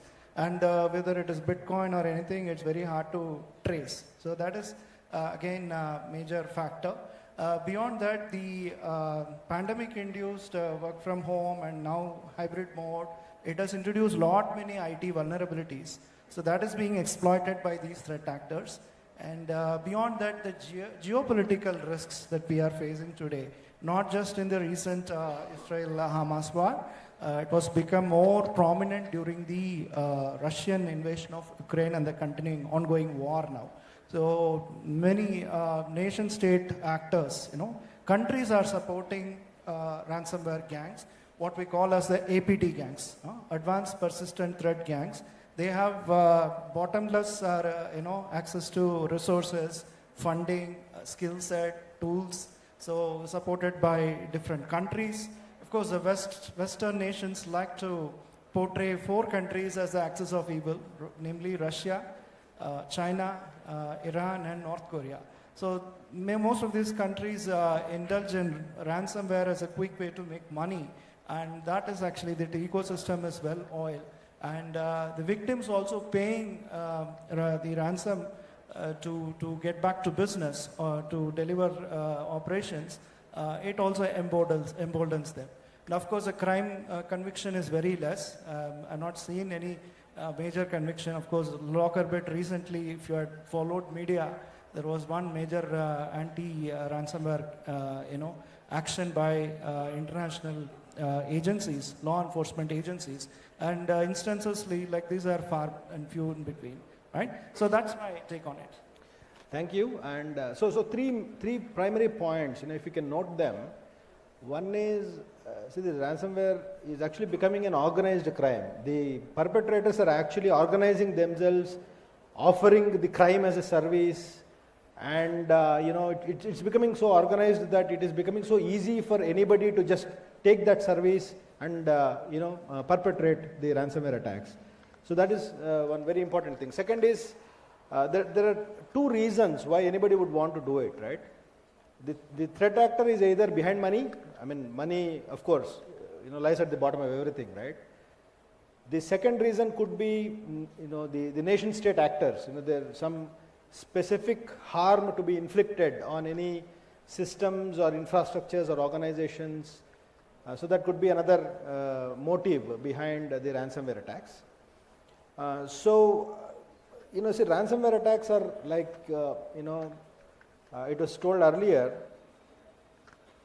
an attack where you take the systems and software, you kidnap them, right? You hijack the systems and trade for ransom. So it's an equivalent of that. So now, Mr. Ramanujam, so what do you think are the top two considerations that a company or a chief information security officer of an organization should have in mind? Top two considerations, when dealing with how to prevent, how to safeguard oneself against the ransomware attacks. Yeah, so I think you would obviously want to prevent any sort of an attack, and you take all sorts of measures to ensure that there is no unaccounted device or any device which should not be into the network, or any user who should not have access to the network, and any such aspects, right? All of them are prevented. That's the first thing I would imagine that most security officers would do. And the second one, obviously, being that how quickly can we recover? And that's possibly the most important aspect today. The reason being, everything is 24/7, right? Every piece of industry, every organization, every business is 24/7. So the question then comes is, how do we continue with our operations? How fast can we recover, even in the event of a ransomware attack, right? So these are the two aspects which the security officer, chief security officer should keep in mind when he or she is trying to design the entire IT framework for the organization. Thank you, sir. Harish, what would your thoughts be? So, I mean, if you understand ransomware, I would just step back a little bit, right? If you look at ransomware attacks, what we have seen, there are three generations of ransomware attacks we have seen, right? The first generation, basically you would receive very nice mails, very nice links to click in, right? That's where the virus or the malicious code gets into your infrastructure. What is the code actually trying to do in your infrastructure? It's trying to learn the infrastructure, right? That means it's going in and around the servers or your production applications, trying to learn what things you have. So what are the security factors that you have implemented already, right? And then it will start encrypting your data. It learns which is actually the most important data for you, right? That means it says, okay, this is my data, which has been very highly accessed. So it will start encrypting that particular data. That day is when they will encrypt, they will start interacting with your customer, right? That means, okay, this is the amount of money that you will have to give back in order to gain your data access back, right? So this is the first kind of generation. So, okay, customers, what they started doing is they started recovering the data from the backups, right? Now the second generation, So the hackers became little more intelligent. So they started learning, okay, which is the backup solution these guys have? Started destroying the deletions of the retentions itself. The backups are gone, right? Now second generation came in, so they are like afraid. Now there are no backups now. What will we do? So the third generation, okay, we will scare the customers or we will scare the organization saying that, okay, we steal your data. The reputation of the company is in stake, right? That means the third generation is very, very scary. That means your reputation is gone, your data is lost, and at the same time it is given in the public, right? Now the considerations what we have to have specifically to prevent any kind of these attacks. I mean, just to again give you one simple example, if you look at your own house, what all things do you have in your house to prevent somebody coming into your house? Multiple gates, multiple doors, security guards probably today in the world, security cameras, probably there are lockers in your home. The most valuable thing for you is gold, right? Or probably the cash. Where do you keep all this cash or gold? Probably not at home. Maybe in lockers in banks, right? The same way, I mean, if you look at the whatever the ransomware prevention what we have, first and foremost, multi-layered security, right? You have multiple security that we implement at endpoint, applications, web layer, then the firewalls. Then comes your applications where you prevent your data being hacked. You encrypt the data. So end-to-end encryption, right? And then the last line of the defense, safely keep your data backed up in 3 different locations. So what you used to do, you keep your gold or cash in a bank. That means it's completely offline. It is not accessible at all. So that's your vault. So what we recommend is have a third site or a backup copy which is in a different site altogether, right? That means it's the safest copy, it's the last line of your defense. Nobody can hack that particular data, right? So if you ask us consideration, keep your multi-layered security, network segmentation, keep the backup copies in different segments, your application in different segments, it becomes very hard for a hacker, right? Keep changing your passwords every 30 to 90 days, or probably every 30 days always better, so that it becomes very hard for anybody to attack your data. The last is keep your backups as safe as possible. Thank you. So, yeah, some very good points. Yeah, no unauthorized access, no unnecessary access. Nobody should enter your network, your systems if they are not supposed to. So you have to ensure that. That is what came up as the first point. And second, have multi-layered security. Ensure that what is valuable to you is actually safeguarded in the best way possible. You know, have third sites, have air-gapped sites, isolated sites, so that even if somebody gets into your network, he is not able to access what is the most valuable thing for you, right?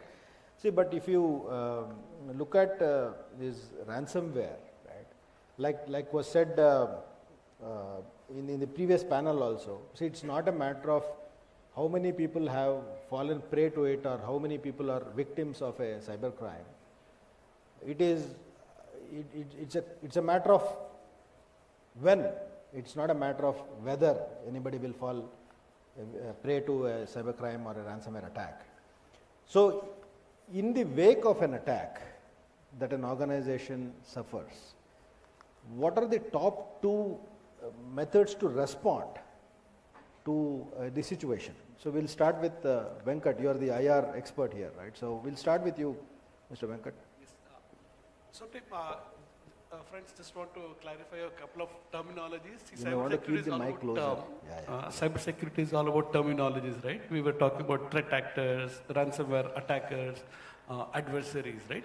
So, in case there's an attack, first thing is, please note that the attack will happen exactly when you do not want them.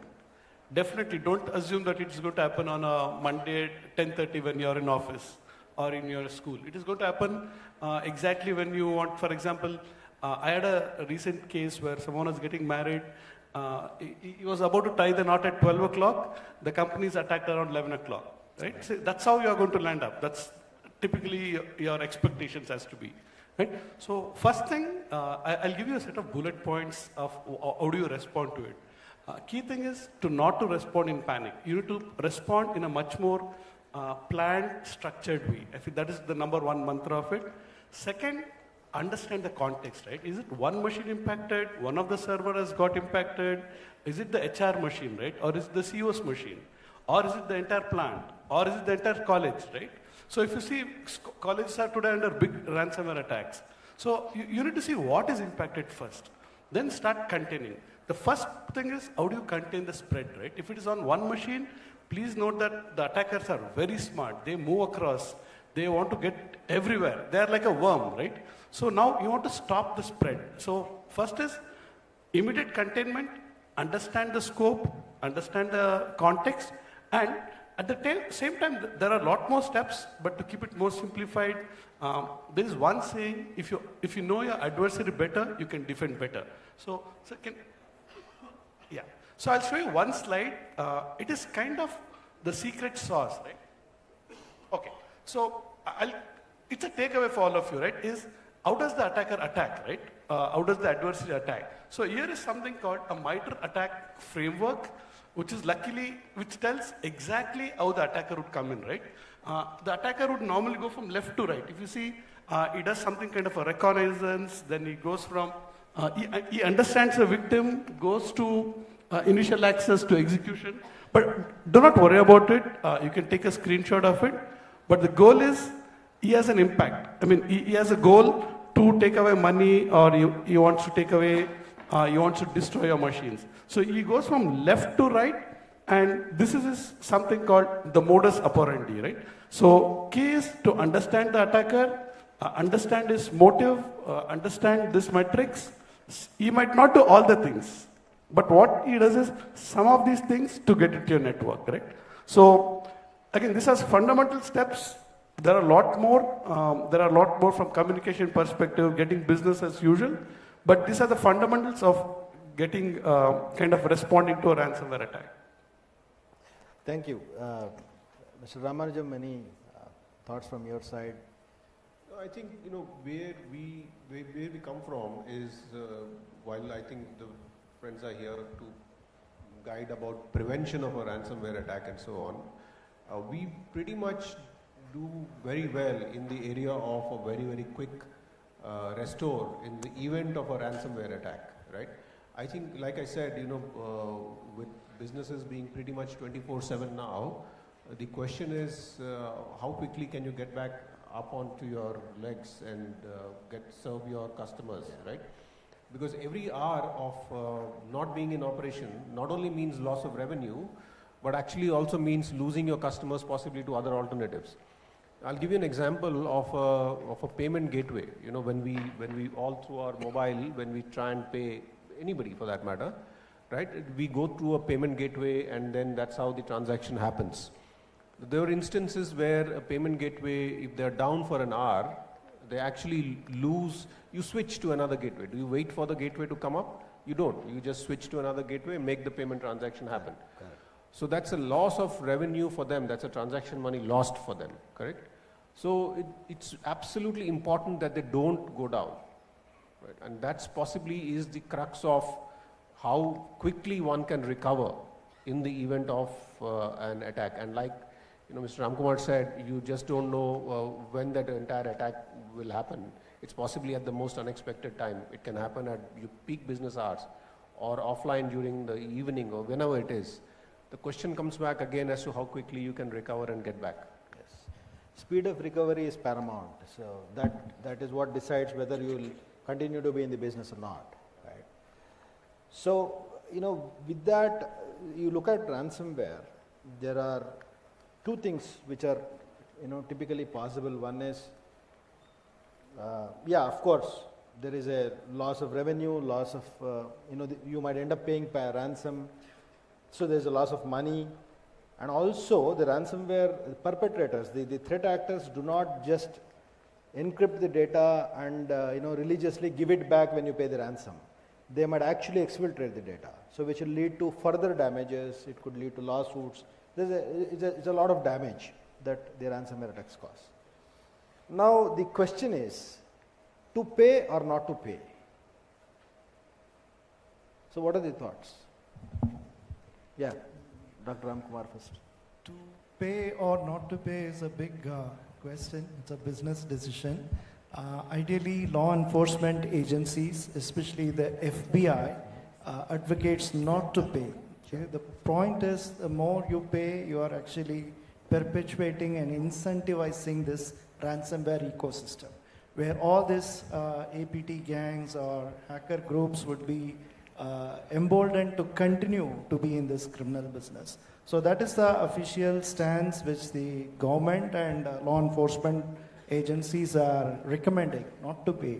But practically, as Sir earlier said, you will be losing your business. You will not be able to continue to deliver.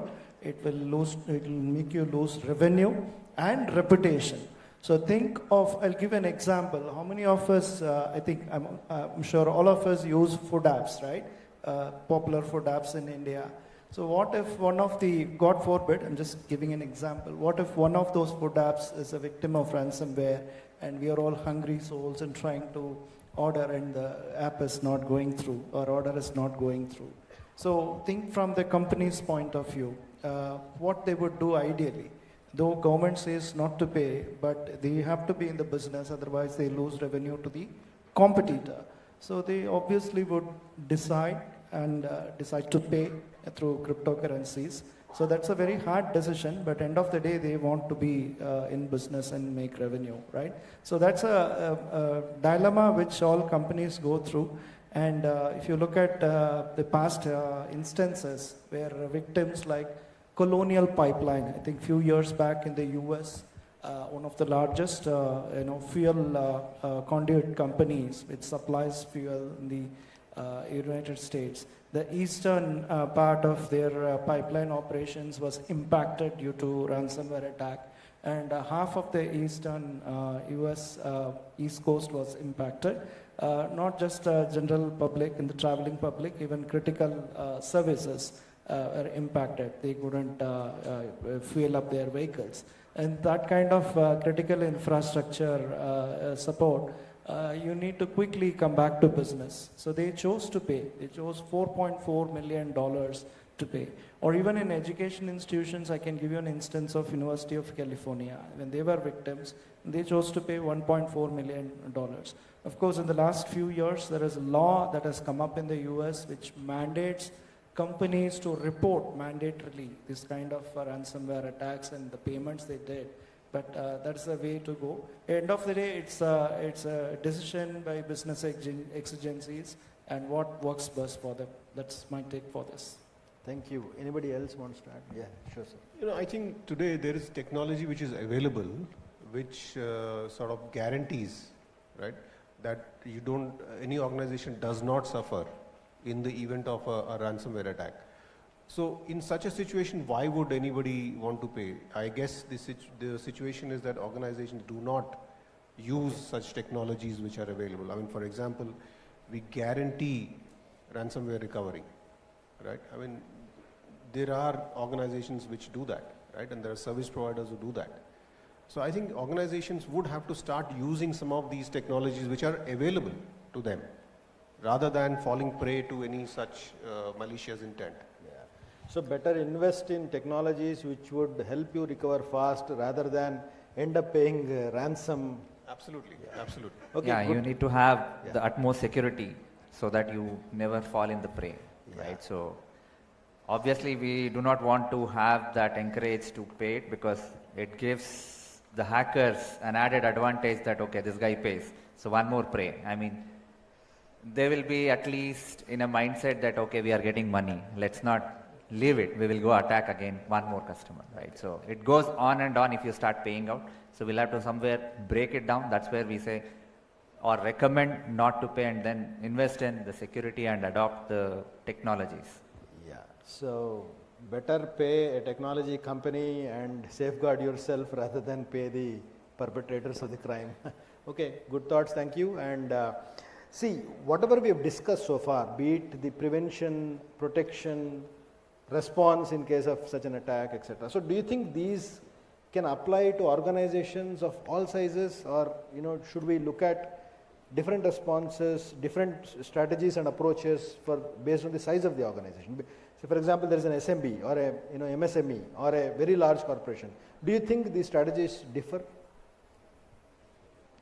I can just start, Sure. I don't think the strategies should differ, right? Because at the end of the day, all the organizations depend upon technology today. Technologies are the fundamental piece of doing business, right?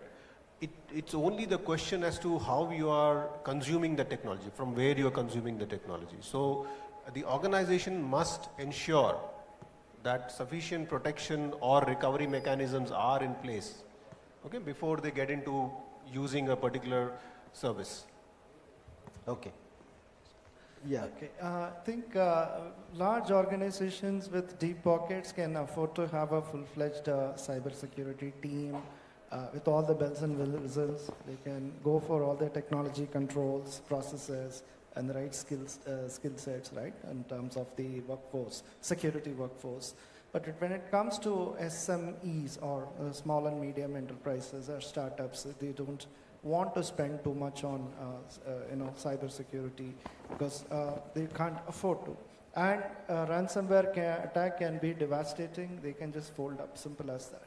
So this kind of scenario, I think they should at least go for a kind of a third-party consultant who can help them. If they cannot afford a full-time team, at least they should look at consulting experts who can set up the basic controls for them. There are companies which are offering retainership, how to handle incident, right? Large organizations that can afford to have an incident response team and have playbooks, they can rehearse, test, and improve. And also the concept of cyber insurance is there. But of course now cyber insurance companies are also worried that the ransomware is actually a bottomless pit. They cannot afford to underwrite these kind of payments. So they are also doing a lot of due diligence. And at one point in time, insurance leaders are saying this is not sustainable. The business model of covering ransomware payments is not sustainable. And in certain specific countries like France, cyber insurance is no longer available because the government says, to discourage payments to the ransomware gangs, they don't want the insurance companies to cover it. So like this, in bits and pieces in different countries, you have specific laws or practices that are happening. So at best, what SMEs and startups can do is take advantage of all these consulting services that can do a world of good. Thanks. Thank you. So as Venkat and Harish, as you add to this, can you also touch upon some of the technologies that are present today which can help in dealing with such attacks or preventing such attacks? Yeah, if you look at technologies which we adopt specifically to prevent any kind of an attack, first and foremost, the security, which we spoke across, right? Now, security is something which prevents known viruses or known threats that is already in the world today, right? It is something like this, right? We have been taking vaccines since ages. That's preventive, right? Whatever child memories that we have of vaccinations, it's all preventive. That means it only prevents known viruses. But what about COVID, which came in? We did not have any kind of vaccination, right? So we had to bring in vaccination. So similarly, security adoption is very, very important, specifically to at least prevent whatever which is known to us. If somebody who is already attacking the entire world and we know that, okay, there is a cure for it, why don't we adopt it? So that's where the security comes into picture. But in terms of unknown things, yeah, we have to be prepared. That's where the backup comes into picture, or having multiple storage copies comes into picture. The encryption comes into picture, where we have the utmost security of the backup copies in multiple sites to prevent it, right? SMBs, yeah, they need not adopt technologies which are very costly. Like we said, probably they can just keep a backup copy in a hard disk. Very simple thing to do it, right? Very small startups I can just name, right? Okay. So like if you look at again some of the older generations, if you look at it, they used to just keep the golds in some rice box, some offsite. It's the same, right? Okay. Now what they can do is just keep a hard disk separate in some place, that's it. So there are various ways, yes, I mean, if you look at it, technologies are various which can help them recover. At the same time, now we have threat detection capabilities like he mentioned. We have vulnerability scan engines which does scans of sleeper cells. Now the ransomware attack comes in not the day one, right? It settles in your infrastructure for almost a month. Okay. So threat detection helps us to do that. Great. I mean, I would like to open up the questions from the audience, but before that, one question from my side to the panelists. I mean, it's open to anyone. Dr. Ramkumar talked about a regulation in France which discourages payment of ransom to the threat actors. Do you think there should be some kind of a push or a goading that the regulatory bodies, the governments should do in order that enterprises and organizations are protected from this? Is there some, should there be some safeguard in the regulation itself? What are your thoughts about it? I'm not aware, but I would imagine that there would be a need to inform the regulatory authority if there is any attack by the organization has to go to their corresponding regulator and inform that this is the attack I've had and this is the ransomware demand or whatever. So I would guess that somewhere it is getting documented or recorded, whatever you say, on what's happening in that specific area. Should we have a law against payment of ransomware? I mean, that's a good way to begin, definitely. So do you think that will discourage people who are perpetrating ransomware attack, because anyway they know that in this country it is prohibited by law to pay ransom, right? I mean, yeah, your thoughts, Venkat? A couple of things from the law enforcement perspective is, one is the key thing is, what you're seeing, right, on ground. What we're seeing is some of the law enforcement agencies, they're trying to bring down the ransomware attackers now, right? I mean, of late, if you're looking at some of the news, the Lockbit ransomware family, right? Again, I'm introducing you to a lot of concepts here. So, I mean, as young minds, you can take this as your careers, right? So, the law enforcement agencies across the world, a few of them got together powerfully, and they brought down the infrastructure of these ransomware attack families, right? So there's a collective things that are happening from the law enforcement agencies. Again, it could be something like, you need to understand here, the attackers are much smarter, right? So even if you bring them down, today they are under the latest technologies, the generative AI technologies, the cloud technologies, where your infrastructure has gone down, you can actually bring them up somewhere else very fast, right? Today it's something called, if all of you, some of you developers would know your infrastructures on cloud, there is something called blue-green deployments, there is something called Ansible scripts, where your entire infrastructure can be brought up in, say, a few minutes, right? So even if the law enforcement agency today brings down something, it's easy for someone else to bring up somewhere else, right? So today we are in an area or a world where things are changing so fast, the adversaries are much smarter than us. Law enforcement agencies, definitely they have got a lot of things to do from their side. They can bring down some of the adversaries. At the same time, it's awareness, right? Awareness, case studies. I feel it's a combined effort where it's international campaigns, right? It's today no more happening at an individual level or a local level. It's a collateral damage. As we started the discussion, there are a couple of wars going on. So now it's a much more complex situation. The attackers are getting better and better. Their modus operandi is better. And they are more collective. It's a ransomware as a family, right? As a marketplace. So there's a lot more things possible.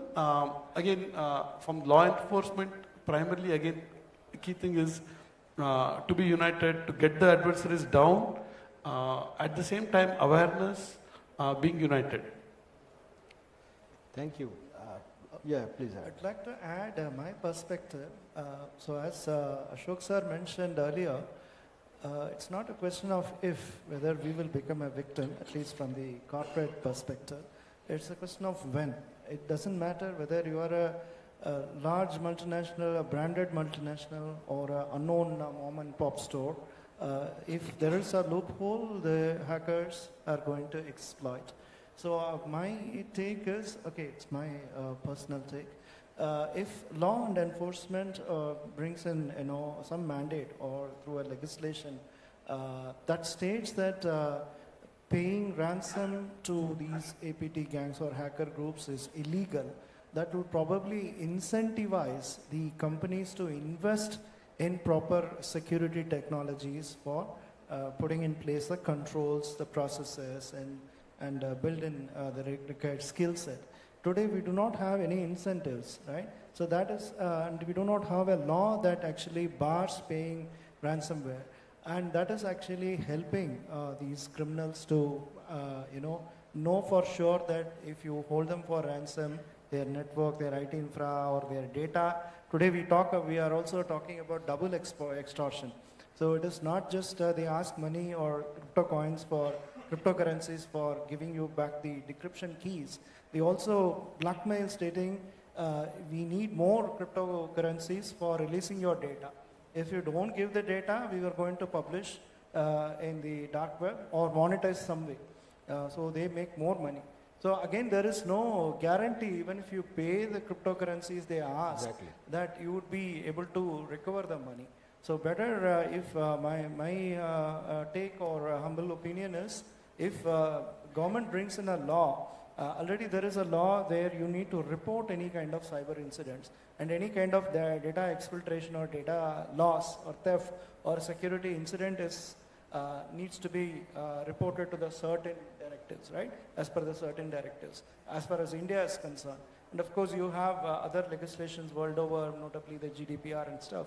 Now, question is, in the Indian context, if the government works on bringing a legislation where ransomware payments are illegal and put in place some incentives for companies to invest in bolstering their cybersecurity initiative, that would do a whole world of good. Today, an impact due to a cyber attack on a corporation is just not that corporation. It impacts society, especially B2C businesses. It impacts the society as a whole, right? And cybersecurity experts are not only protecting the companies or the data, we are actually securing the society. So I would conclude with that. Yeah, thank you. Good thoughts. Maybe we will just open up for a few questions. With the interest of time, we'll take two questions. Sure. Now. Two questions. Yeah, one question here. Yeah, my name is Hanuman Kulkarni from High Vision Consulting. So it's ransomware is basically aparan or kidnapping, what we see in the society. Now in the IT, it's happening. My question to panelists is, do you see this ransom attacks only for corporate organizations or for individuals also? Number one. Number two, to Harish, you mentioned about backup. So whether any of the ransomware victim, whether he has said, no, I'm not going to pay you a single pie, but I can use my backup or BCMS, business continuity. Do you have any statistics around that one? Thank you. Yeah, I mean, on the second question, so we have our own customers wherein they have been attacked and we have completely recovered the data for them. We have customer case studies.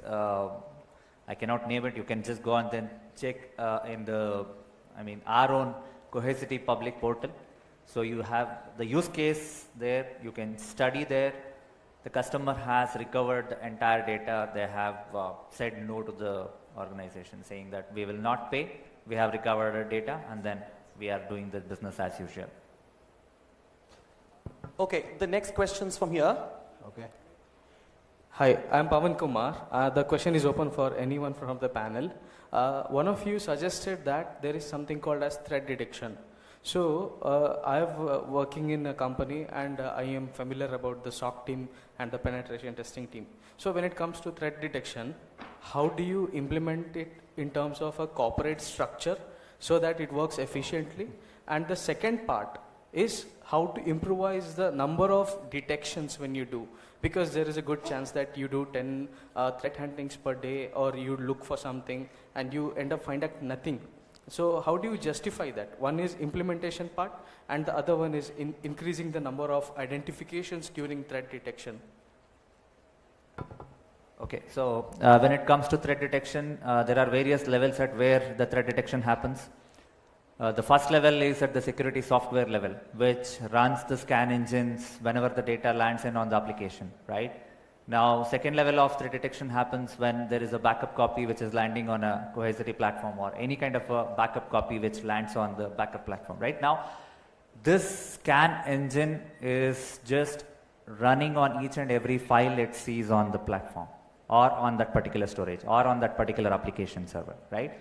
Now, there is a defined set of rules which have been set specifically based on the signatures what we have seen in the past. So that means, you can just go and then see that there are some set of YARA rules that has been defined, right? Now, based on the YARA rules that have been defined earlier, there is a threat detection happens, and it detects the files. It says, okay, these are the infected files, and this also says, okay, these are the matched YARA rules. And then if you just go and then search for that particular YARA rule, you will see, okay, this is the kind of infection which has happened.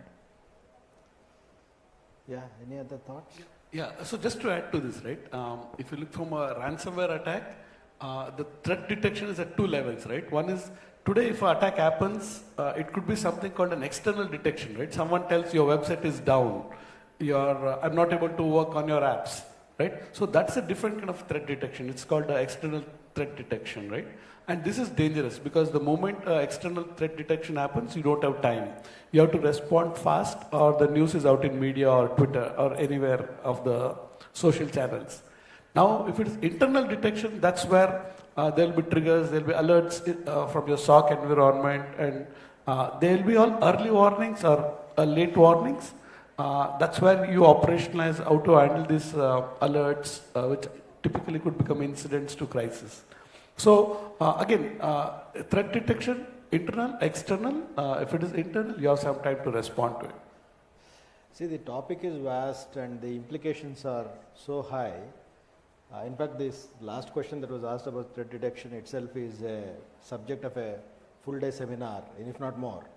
So yeah, we acknowledge that there could be many more people with many more questions, but yeah, the time is limited. I think what follows now is lunch, so any of you still want to have a chat, the panel is going to be there for some time. There's one final question here, he's been waiting, so.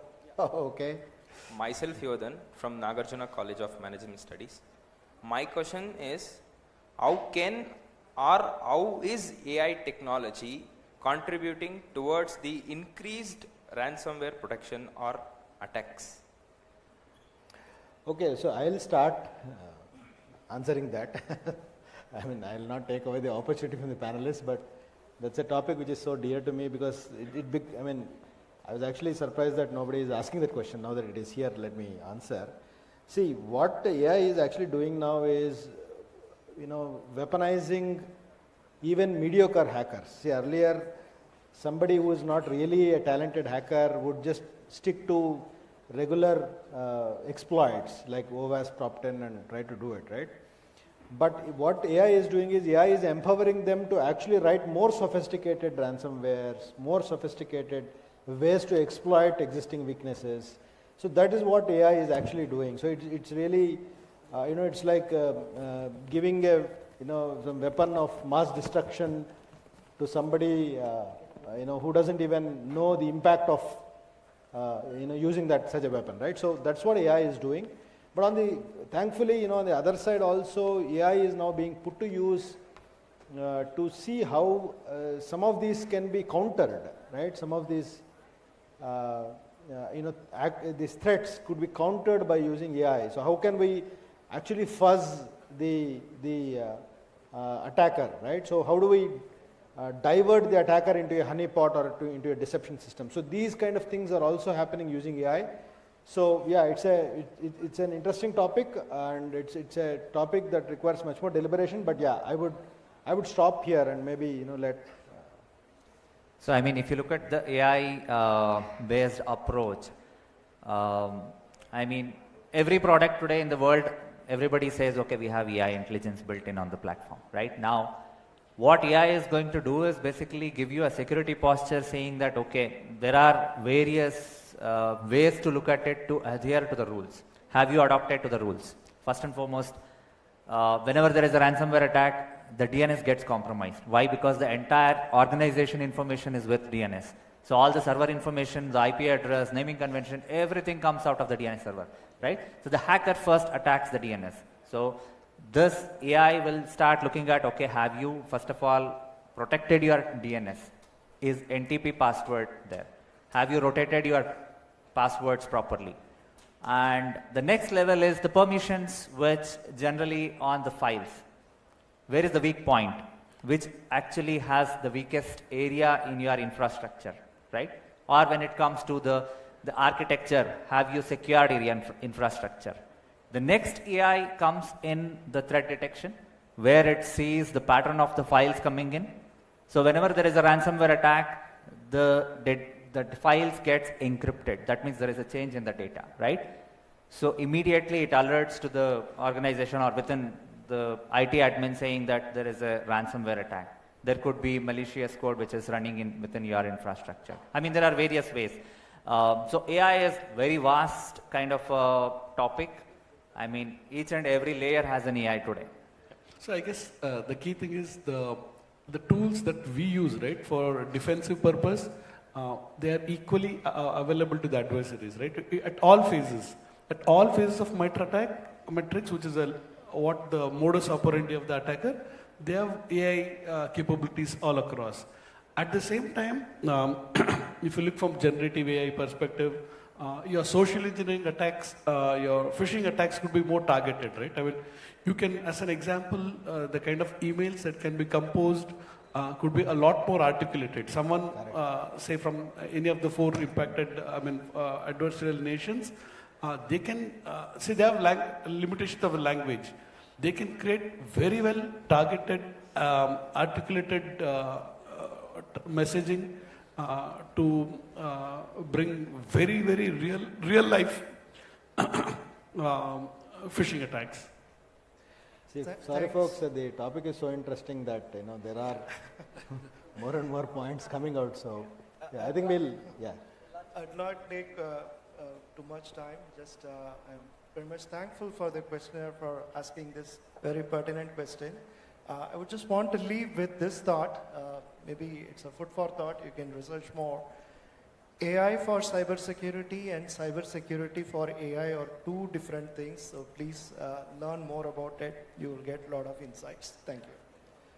Great. Thank you so much for your patient hearing, and I'm sure you will take away something which you would probably learn more. There are a lot of young minds here, so you should stand as defense between the governments, the organizations, and the attackers and the adversaries.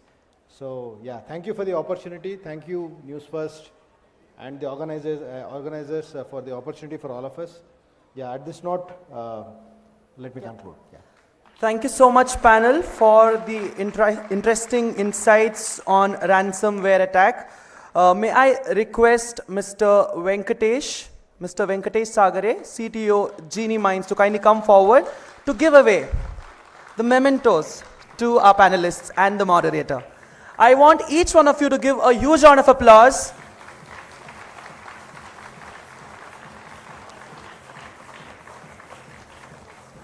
I take this opportunity to thank our beverage partner, MDP Coffee, flavor partner, Milky Mist. Can we all give them a huge round of applause?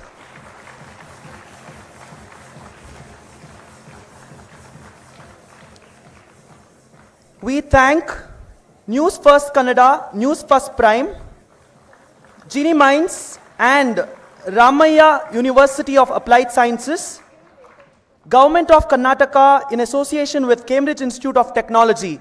Thank you so much for supporting us with the Cyber Crimes Conclave 2024. CISEC and Security Besides Bangalore for being our official partners. Akamai Technologies, Pure Storage, and Parablue for being our session partners. Karnataka Digital Economy Mission, All India Management Association, Young Leaders Association, Next Grids, Go Cybex, and N-Wallet for being our strategic partners.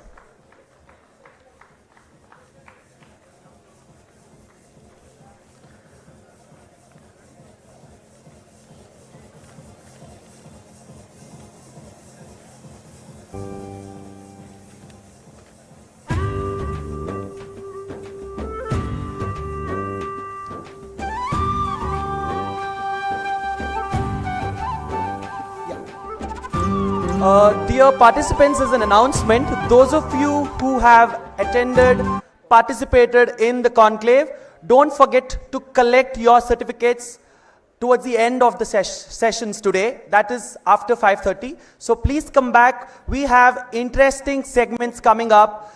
We are talking about deep fake, and we are also having an educational session on ransomware attack again. So please come back. Now we break for lunch and we come back by 2:20. By 2:20, we are all going to be back. Yes or no? Perfect. Thank you so much. See you at 2:20.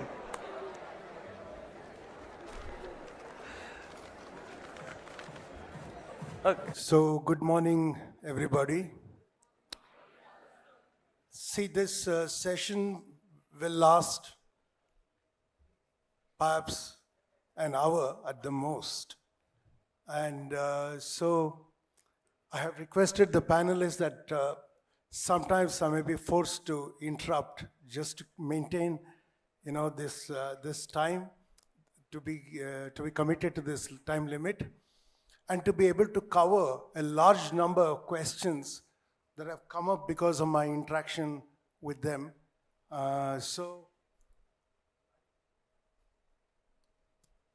I know that this is a session that is concentrating on Karnataka, but the problem of cybercrime is that the criminal or the act need not happen from Karnataka. It can happen from anywhere in the world. When Dr. Alok Mohan, DJ and IGP mentioned that 1 in 4 crimes now being reported in Karnataka are cyber crimes. You see how serious this is, but because this is a global problem and because we are affected by this global problem, I want to just give a brief context on the global situation. Actually, I'm very shocked. I did this research only because I had to moderate today's session. In May 2017, at a shareholders meeting, Warren Buffett, CEO of Berkshire Hathaway, he made this statement: I'm very pessimistic on weapons of mass destruction generally, though I don't think that nuclear is probably quite as either primarily biological and maybe cyber, he said. And that was the first time, although cyber crime we're talking about it for many decades now, that's the first time that somebody of economic importance, let me put it, made a statement like that. Again, 2 years later, in April 2019, he warned in an interview that cyber attacks are a threat on par with nuclear, biological, and chemical weapons.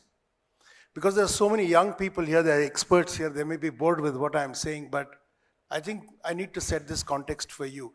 I know there were some people here who have registered for this seminar for whom this will be perhaps repetitive, but I'll just go through it quickly. Last October, that is in 2023, the annual cybercrime report by Cybersecurity Ventures. This is an annual report that comes that's sponsored by eCentire, I think. So they said, cybercrime is predicted to cost the world $9.5 trillion US. Not in the future, this year in 2024. $9.5 trillion. I mean, all said and done, India is hovering, give or take a little, at $3 trillion US, the entire Indian economy. We're talking about $9.5 trillion lost just through cyber, infringements and crime. If it were measured as a country, then cyber crime would be the world's 3rd largest economy after US and China. Cybercrime costs include damage and destruction of data, stolen money, lost productivity, theft of intellectual property, theft of personal and financial data, embezzlement, fraud, post-attack disruption to the normal course of business, forensic investigation, restoration, deletion of hacked data and systems, reputational harm, legal costs, and potentially regulatory fines. Many of you would have been victims in some sort or the other, through one or the other of these activities. I once lost $90,000 because I stupidly shared an OTP, through my wife. And a couple of months ago, or more, maybe 4 or 5 months ago, my entire Facebook account was taken over by somebody. I just couldn't do anything. I went to a police station, complained and all that, but there was nothing I could do. The person who was helping me said, look, we can block this account, but I don't know. I would suggest, sir, you start another Facebook account. I started it, and I found that there are, although it's not visible to me, I found that at least there are 2 or 3 more Facebook accounts of mine which I didn't start. Cybersecurity Ventures estimates that 6 billion people were connected to the internet in 2022. See what this means. With roughly 1 million people joining the online world each day, we predict that there will be over 7.5 billion internet users by 2030, or 90% of the human population age 6 or older. Anything with an internet connection and an electronic pulse is at risk of cyber attack. Just think about it. With greater connectivity, with identity theft, what could happen to you all in the future if we don't address this issue? An explosion in mobile, cloud, Internet of Things and remote tools has permanently transformed how consumers and businesses utilize technology. While this has paved the way for innovation, new businesses, and closer bonds between business partners around the globe, it has also, unfortunately, dramatically increased the digital attack surface. That means the exposure you have to digital attacks has increased exponentially, and it'll keep growing at that rate. So, welcome to these distinguished panelists. Thank you.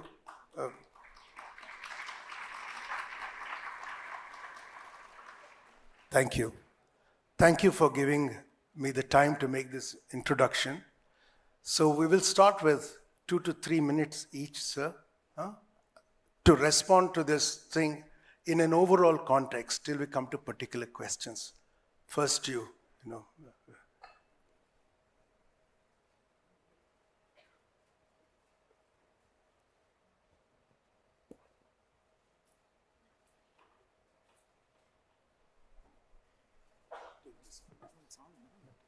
It should be working.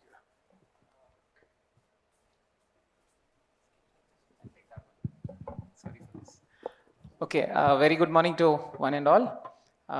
First of all, I am glad that I was given this opportunity to be present here, and I thank Mr. Belwadi for setting the context of this panel discussion.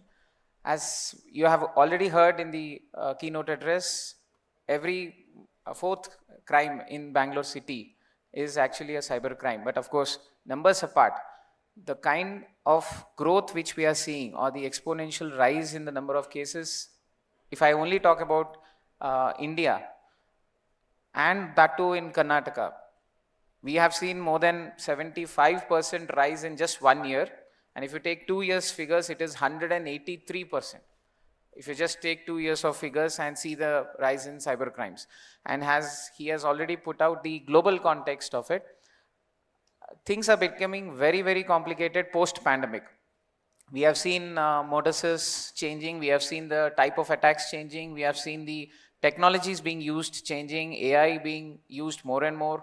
Ransomwares have become more complex and complicated. The malwares are very sophisticated.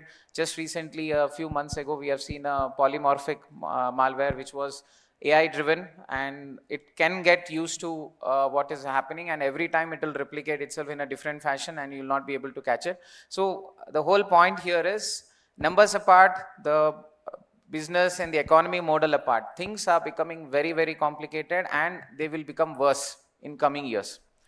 And without your collaboration and without your alertness, these cannot be avoided. And if I can ask around the hall, how many of you have suffered a cyber crime? I am sure most of you would raise hands. If not personally, somebody close to you or a near and dear one at home would have suffered some kind of a cyber fraud.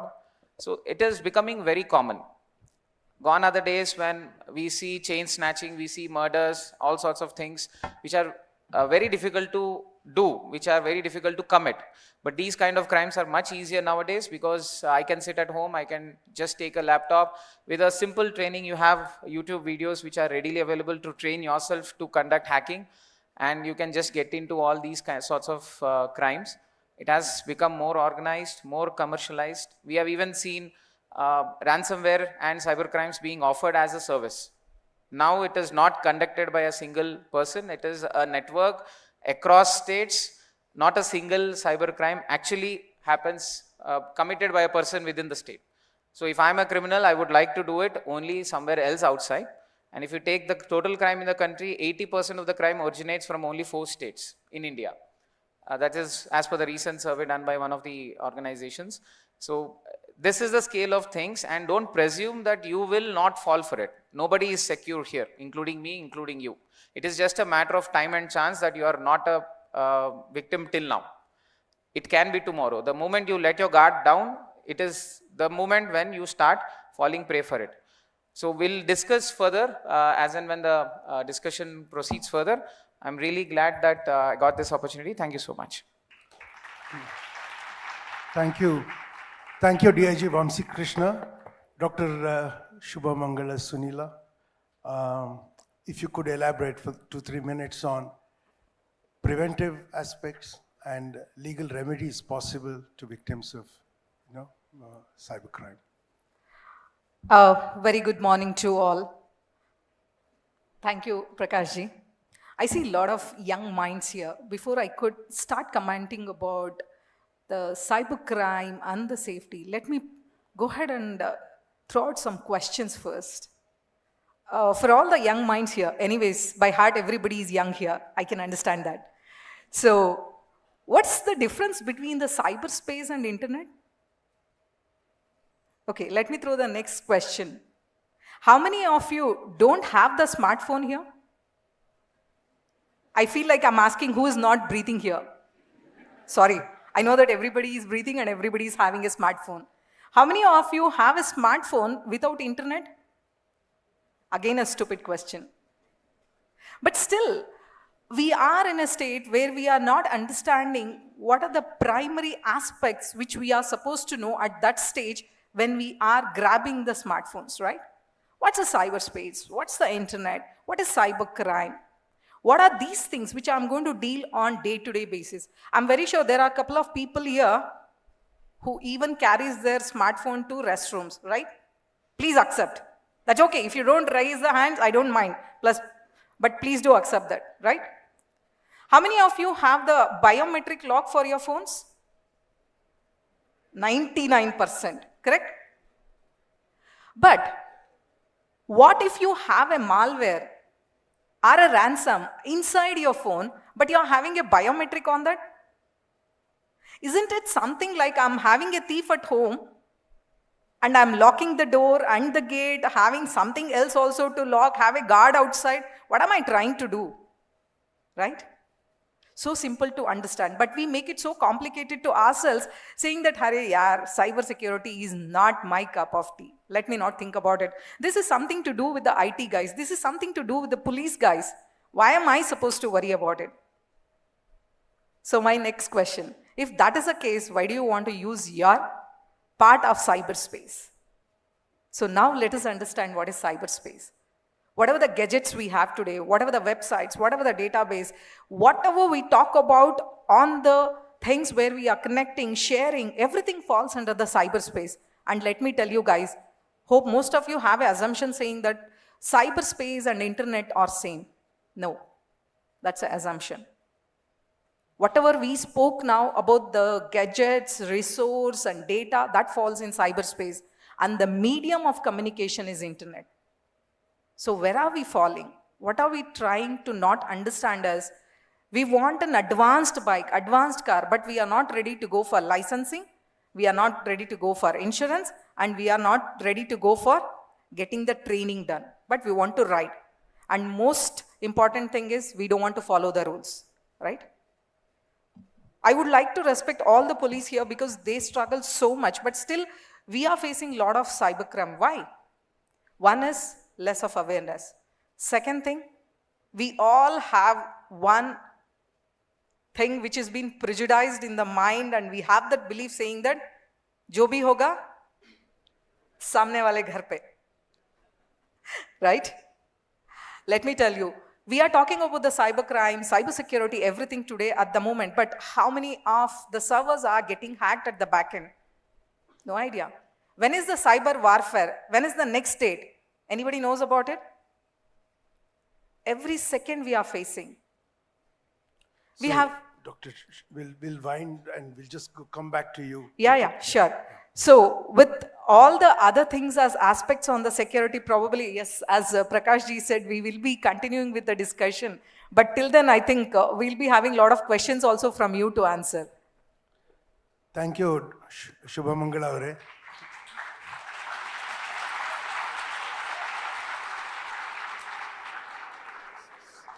So, Mr. Shashank Shankar.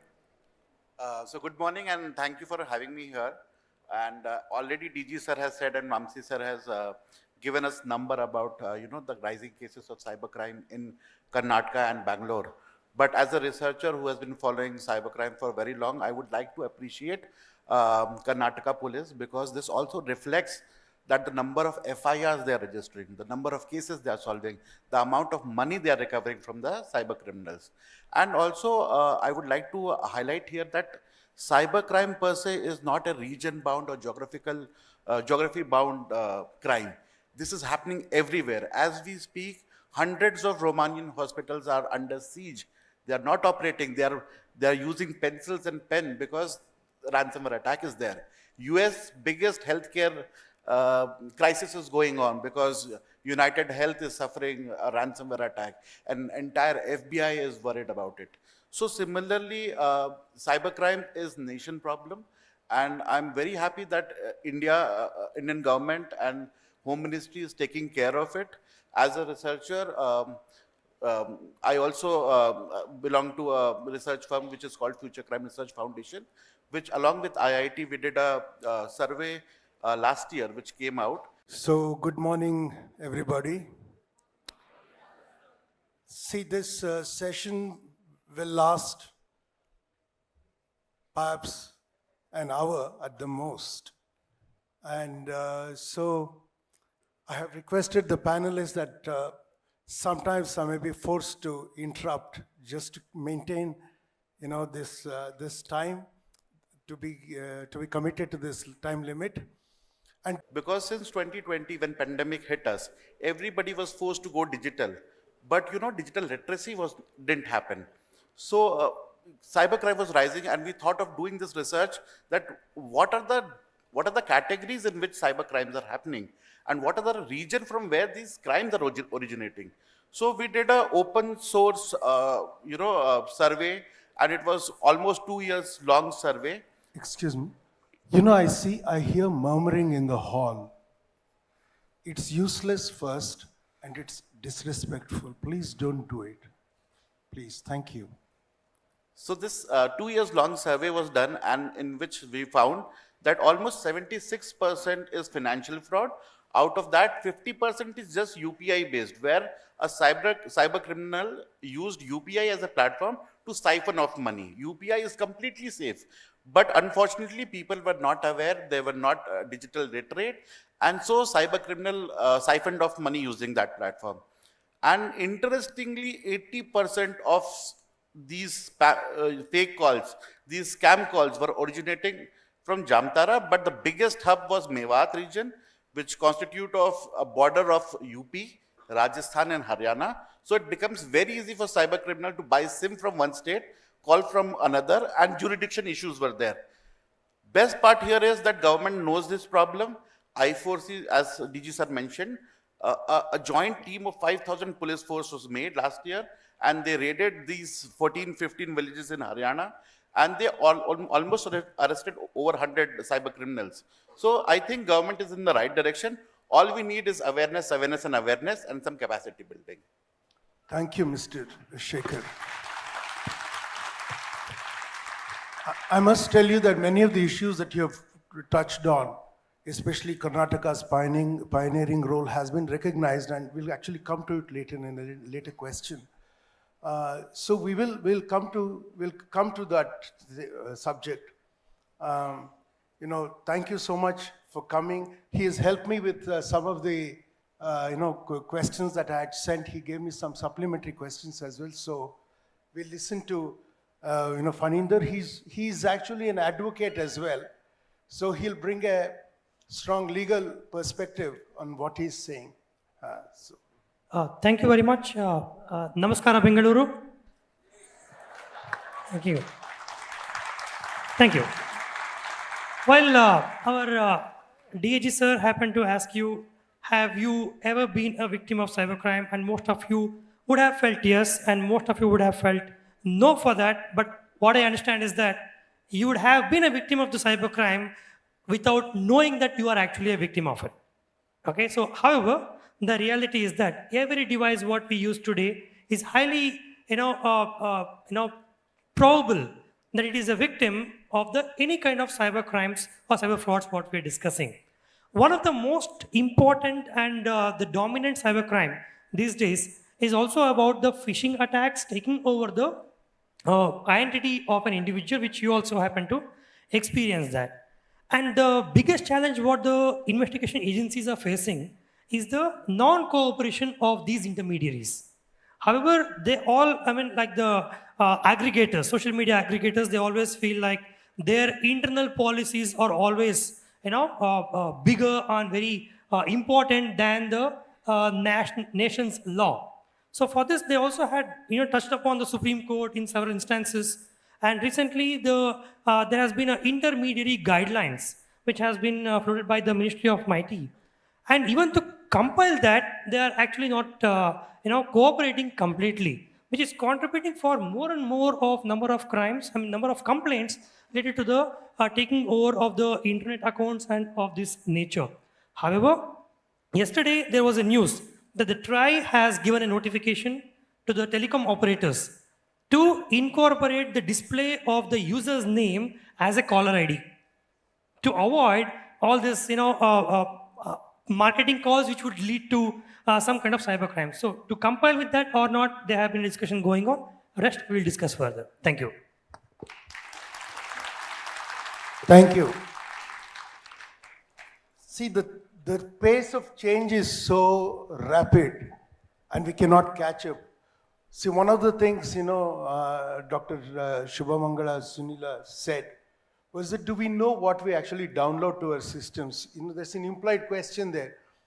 See, when the Supreme Court rules that privacy, for instance, is an absolute right in some nature, you can make a rule like that, but what you have on your phone, when you download an app, what you sign off means you have no privacy. You're exposed to the service provider or the app maker or even the telephone manufacturer, I'm afraid sometimes, because we saw how the US suffered with Chinese cyber attacks, on the US system for more than 15, 20 years. Have you seen in the last 2 years, especially in the Ukraine-Russia war, some of us who never thought in our lifetime we'll see Europe going to war with itself ever again. You see the shift is to actually machines. All the attacks are now being done by sometimes blind robots. That means like aimless robots. They just go and just hit anything they can find, which are actually drones. They're robots actually. So warfare is going to be conducted with drones in the future. Dr. Geoffrey Hinton, when he left Google, the father of AI, he said he's afraid that AI will destroy the human race. Actually, that's what he said. It sounds exaggerated, but you see, when there's an army, it comes under a unified command system. There's integrity of communication. They're under the hold of some officer and hierarchy. There's a system in place. But you have AI-operated machines, which are robots, which have generative intelligence capacity. If they go rogue, what can you do then? There is a good thing about them. They have no caste, they have no gender identity, they have no problems with anybody, age, nothing, no other identity problem they have. But they can go rogue. And these are serious problems, which is why I think AI and cyber attacks, software 2, Web 3, 6G, maybe 7G in the future, all these things are a problem of the future for you to be really careful about. That's why I'm sorry I intervened in the middle and said, don't murmur.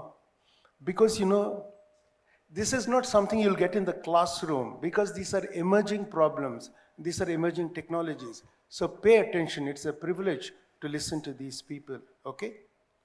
So let's come to the Indian context. There are some numbers for India that I'll read. This will be very short.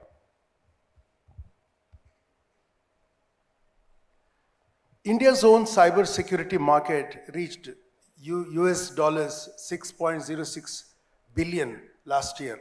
But the Hindu cited a study conducted by Forrester Consulting last year, which said that Indian organizations had failed to prevent 42% of cyber attacks. No, the police is doing very well. It's a really big problem. It's a problem for organizations, for homes, for parents. But 42% is a large number. If one in 4 is reporting cyber crimes, 42% is an extremely large number. Last week, the Hindu also reported that nearly 34% of users in India were targeted by local threats. That is some staggering thing. That is like some 7,43,85,324 incidents. September last year, the Hindustan Times reported that financial frauds accounted for 75% of cyber crimes in India. This was a study by IIT Kanpur. Nearly 50% of cases were related to UPI and internet banking, which is what Mr. Shekhar mentioned. Social media related crimes such as cheating by impersonation, those are your apps, by the way. Social media related crimes such as cheating by impersonation, cyberbullying, sexting, and email phishing accounted for 12% of online offenses during that period. I have a question to, Mr. Vamsi Krishna here. The DJ IGP mentioned that the sum was returned to cyber victims, I think 70 crore, he said. Business Line reported in January this year that India lost 10,313 crores in rupees to cyber heists in 3 years since April 2021. 1,127 crore belonging to 4.5 lakh victims was blocked due to prompt government initiatives. But only 9 to 10% of the money was returned to victims, said Rajesh Kumar, CEO of India's Cybercrime Coordination Center, 14C. So is this true?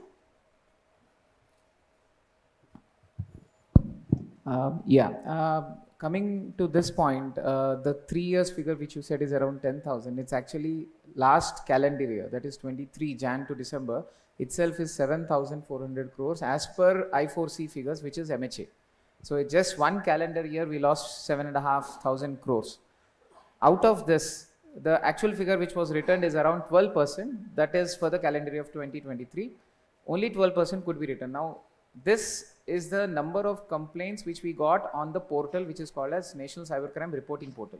The problem here is, most of us who suffer cyber fraud, if we lost some little amount, not much, maybe 5,000, 10,000, most of us would not go forward and give a complaint. Few of us might still do it. Many of the people are not even reporting these kind of cases. That is one basic problem which we are facing. So NCRP portal, MHA has come up with a portal called NCRP, National Crime Reporting Portal, Cybercrime Reporting Portal, where go to the portal cybercrime.gov.in, you just log in, give your complaint or call on the national toll-free number, which is 1930, and file your complaint. Now this is only for the financial frauds which we are seeing, which is, as per their study, is around 75 to 80% of the entire cybercrime. Now this portal is actually connected at the back end with 259 odd financial institutions, which include bank, payment gateways, and all other payment banks also. So when your money is lost, the moment you give a complaint, the complaint is immediately escalated to the concerned financial institute, both your bank as well as the beneficiary bank, that is the fraudster's bank. So the beneficiary bank's nodal officer looks into the account, the transaction, and tries to understand whether it is a fraudulent transaction or not, and then they lien mark this amount, that is they hold the amount in lien. So the money is not transmitted forward. But what we are facing right now, the practical difficulty, and why the figure is around 12% and why not it is more. The reason is two simple things. One, the complaint is not given immediately. Like many cases we have seen, for example, the FedEx case and the digital arrest, which most of you might have read in papers, that 8 crores, 9 crores. Yesterday only I have seen in Jaipur, 27 crores was lost by a person. This happens over a period of 1 week, 10 days. It doesn't happen immediately. So the person is not losing this amount in one day. Investment frauds, the job frauds, all kinds of these kind of frauds are happening over a period of 1 week or 10 days. And after this 1 week or 10 days, the person is then realizing that I have been defrauded. This is one problem which we are facing. By the time it is 1 week, 10 days, the money which you have already lost is actually lost. It is not being recovered. That is one basic problem, major issue. Second thing, the moment you file a complaint, the banks at the back end are supposed to act immediately. Across the country now, since the complaints are rising in exponential number, the banks are also a little overstressed. There is a nodal officer who will actually go through each and every account. As per the guideline, RBI guidelines, they will go through each and every account transaction. This takes time. So we have observed the average response time of private banks and all these entities is around 1 week, 6 to 7 days. So you give a complaint, it will take another 6 to 7 days for them to respond at first level. Then another 6 to 7 days at next level. So this takes time, lot of time at the back end. Because of this, the money is getting siphoned off very quickly, but still we are able to save 12%. So this is a very good beginning which MHA has come up with. In a couple of years only we were able to reach till 12%. And I'm hopeful that once the banks and all the other entities and including the awareness part is done, we will increase this number to a large extent. Another major issue is about the money mule accounts which we are also facing. Lots of people are suffering because of this mule accounts, where our accounts are opened because of deceit or with fraudulent KYCs, which creates layers for us to investigate and becomes more complicated. Money transfers out of the national boundaries also, wherein legal complications would come where he would be a right person to explain. So these are the practical issues which we face right now, but this is a very good initiative which is there, and I request all of you to kindly go through this and read it up, and so that it is easy for us to solve your cases. DIG Saab, I must tell you, I feel safer to have such a smart, police officer in charge of this, Thank you. But I have one cautionary note for all of us, to you all too. I think prevention here is better than cure. Be aware, be aware, be aware. I don't think anything is better than that. So I'll open this up, I'll give you one more case like this. I'm quoting from a newspaper, the same report. The police probe found that a one-bedroom house rented by accused was the back office for a massive fraud network operating across India, where thousands of people were cheated after being lured by strangers on social media to invest small amounts for high returns. In a similar case in Hyderabad in July 2023, the cybercrime police revealed that 15,000 victims were cheated of rupees 712 crore through 113 bank accounts created for fake companies as part of the fraud by a group of local operatives found to be linked to Dubai-based operators with China links. I think, this needs some elaboration. Please, you're welcome, to talk about this. Yeah, but you could come after they finish, maybe you can, So we can start with Shubham Mangalavaru. Yeah, this is a fact actually we have to accept. In this case, actually, this is a similar one which we had worked with the Noida case also. Sir would be knowing about that. In Noida 13, we had the similar case lodged for that, and we had more than 1,800 people who had lost money because of the same trend, where they used to say that you need to just invest 1,000 rupees and you will be getting 3,000 within 4 hours. And they used to start the chat on your WhatsApp, saying that, let me tell you, most of you might have got this message. You would get a message on WhatsApp saying, hello, are you free for 10 minutes? You can earn money. After that, they will introduce themselves with some pseudonyms. Then they will say that just go ahead and click on this ads. The moment you click on the ad, you will receive the money. Let me tell you, fact is, yes, you will receive money. How much? 50 rupees per click. So after one click, he will ask you to go ahead and submit your bank details. like your name, bank account, all the details, whatever it is required. Once you submit those details, he will go ahead and deposit that 50 rupees. Second click, yes, you're going to get. Third click, you're going to get. And every 30 minutes is when they are going to have this work done. And they will say that now you have to switch to Telegram, where you will have a receptionist. She's going to give you all the details and they will take you to the Telegram group. In the Telegram group, you will be seeing people similar to you doing the same job. They will take the screenshot also and post it on the Telegram saying that this is my work. And they will name the work also. They will say yes 1, yes 2 every 30 minutes. You will receive up to 1,000 rupees. Let me tell you.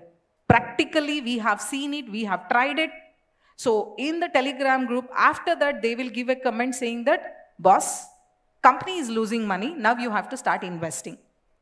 So the deal is very simple.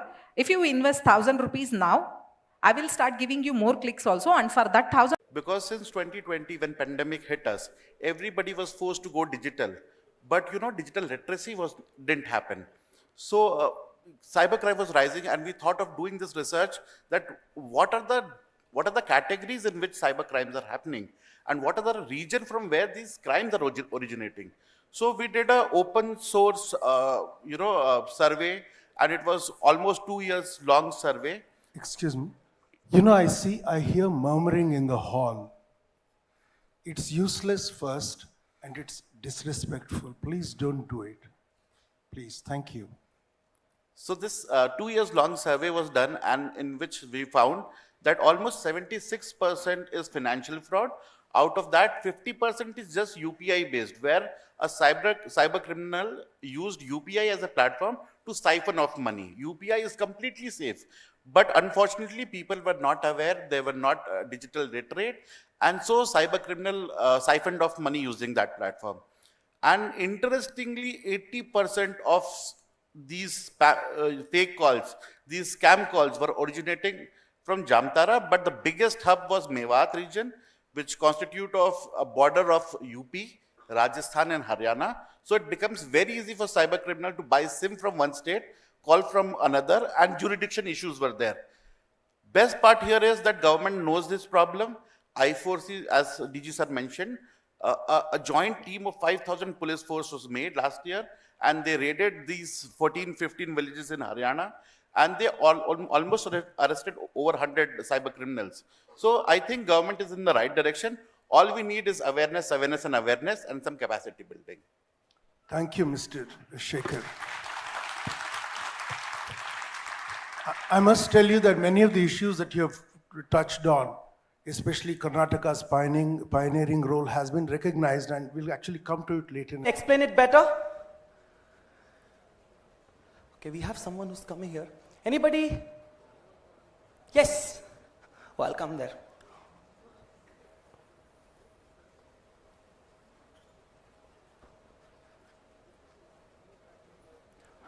There you go.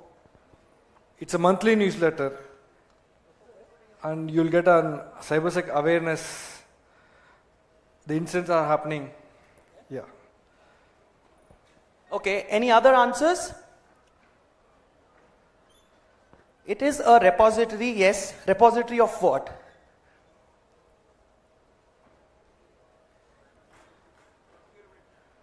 Okay, procurement challenges. So how many of you all have heard of the word RFP? RFP. I think you guys know when an RFP is rolled out, you're confused as to what has to be offered or what has to be considered in the back end, right? So what are the existing ecosystems already there? And yes, please. Do you want to throw some light, sir? Request for proposal, yes?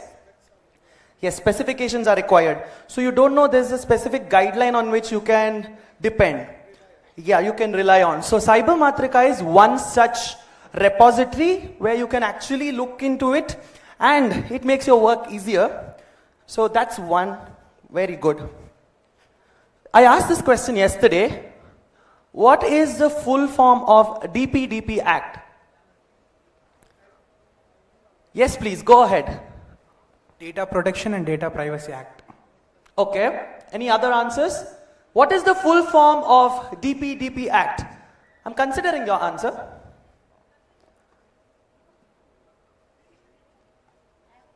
Yeah, okay. You're the one who Googled it yesterday for me. Well, trust me, I got to learn a lot since yesterday. So you already have the gift waiting for you. So we'll go for somebody else. Okay. Oh. Okay.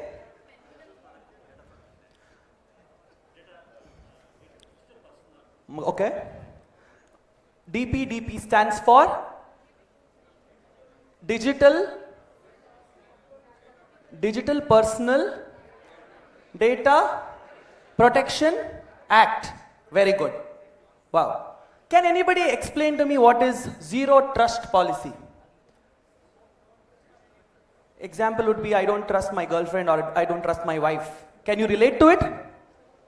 Oh, okay. Someone says I can relate to it. Great job. Oh, okay, that way. Oh, but then everybody relates to zero trust policy. You want to share something about zero trust policy? Yeah, that's more than enough.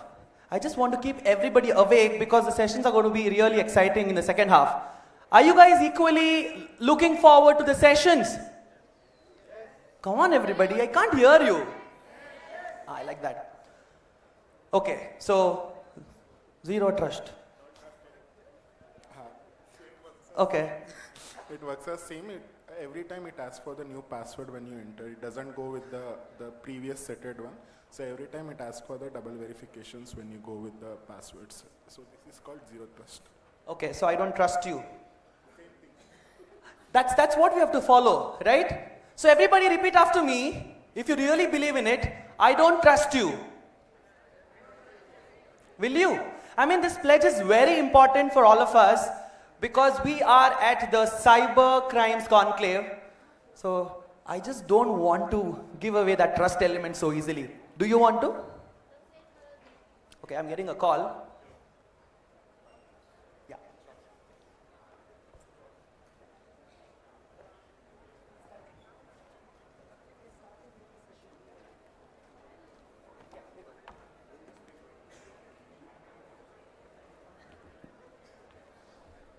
Perfect. Later question. So we'll come to that subject.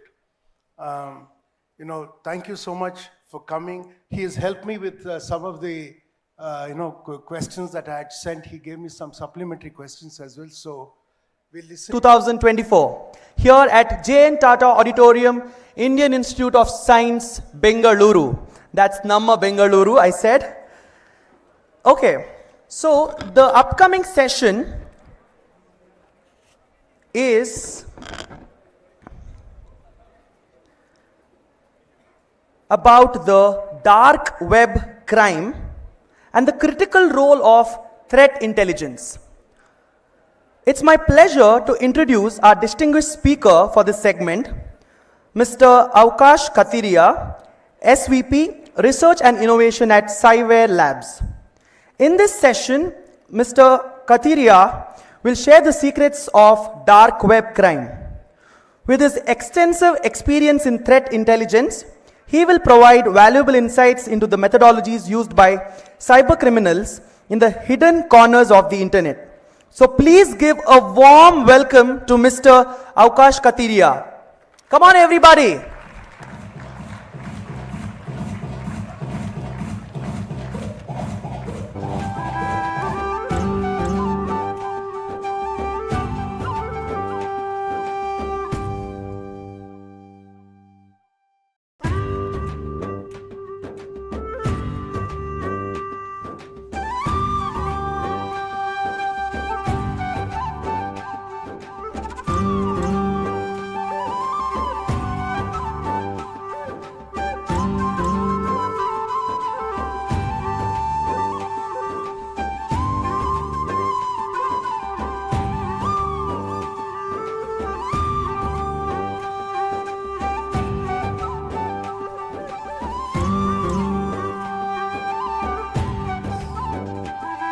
Hello everyone, welcome back from the lunch.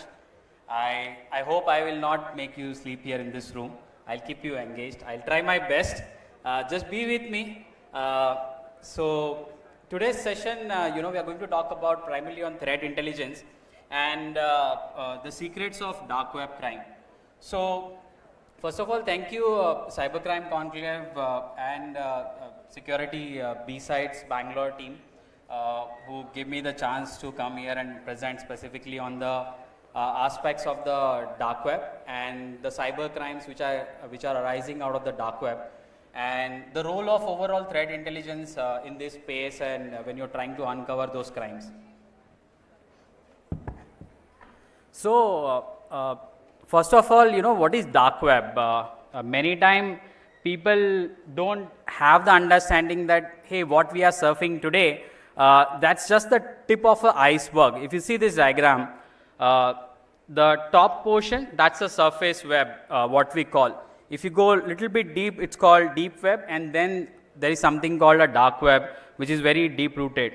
So today you must be surfing Google, Yahoo, Bing, right? And all the content that is indexed and that you can see is top part, which is surface web, which is available to a normal user for surfing, right? And you might be thinking that whatever results that you're getting is already a lot, right? And just think, that's hardly a 10% of an internet, right?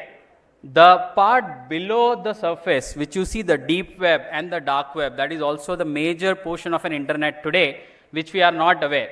So if you have private websites and whatever the data which is behind authentication, let's say your Gmail account. So when you log in into your Gmail, the emails that you have within the Gmail, or your private chats within the WhatsApp, that will still somewhere go into the deep web. Or at your home, you have lot many records, in your hard disk, in your pen drive, which is not openly available on the internet. That's still somewhere part of the deep web. But once you go below, there are specialized areas on an internet which is not publicly accessible.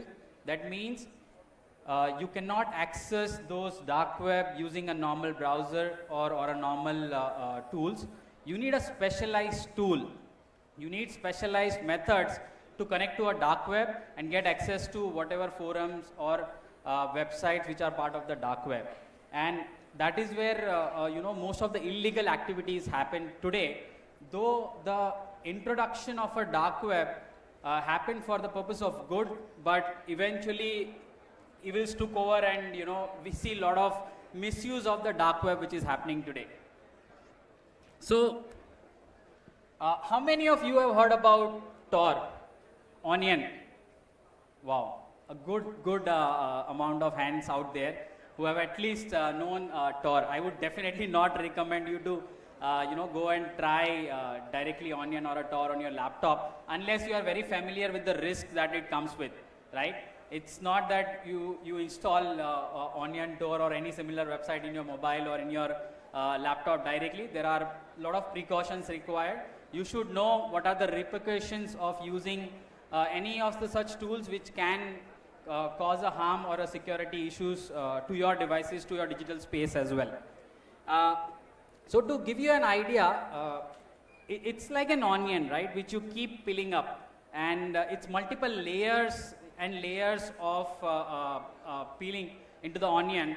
And the browser, Tor browser, works on very similar concept. Let's say there are a lot of students here. You must be aware how the websites work.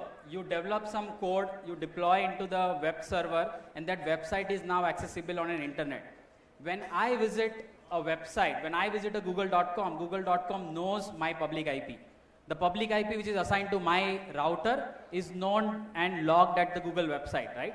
That's a normal browsing pattern that we do. But when I use something like Tor, what happens? They have multiple jump networks. That means my actual IP is hidden into these layers of onion.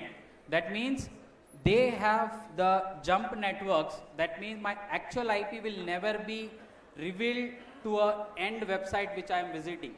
So initial days, the whole Tor browser was invented for journalists, because there was many risks to them when they start reporting on some crimes, and if their identity get revealed, it's a security risk to them, and that's where the Tor browser usage was started on initial days.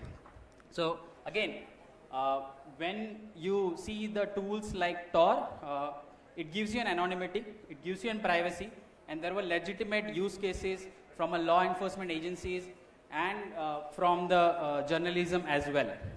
But as we know, everything has a good side and a bad side both, and that's where the use of Tor or an onion became in the bad guy's hand, and that's why we saw the arises of the dark web. How many of you know what is, any one of you have access a dark web for any good activities? Hardly few. Yes, my friend from an enterprise world will tell me there are good use of dark web as well. But if you typically look at, this marketplace, what kind of goods are generally accessible on a dark web? There are two, tangible and the intangible one, right? So, initial era of a dark web, people used to go for guns, drugs, weapon. There are many such marketplaces available on a dark web where those tangible goods are sold. And then there are intangible goods, which is what dark webs are popular today, right? You will see the company database, the PII data, your credit card data, your mobile numbers, your email ID, passwords are getting sold into the dark web. So many times you might be hearing a news that, hey, this XYZ company got hacked and the data got breached. What does it mean? What happens with that data? That data somewhere lands up into these dark webs to get the money out of those data. So few years back, there was one incident in India where one of the major food chain got hacked and their database was available. I'm sure all of you must be using that food app. I don't want to name them, but their database of the username and password was available on the dark web. And it's very common, into the common people I've seen, that the email ID and the password that you use for your Swiggy, Zomato, your Gmail is same across, all of your other platforms as well. Now think of as an attacker, if I logged into the dark web, I got your one of your food app ID and password, and it's very high chance that you will be using the same for your Instagram, Facebook, or your Gmail.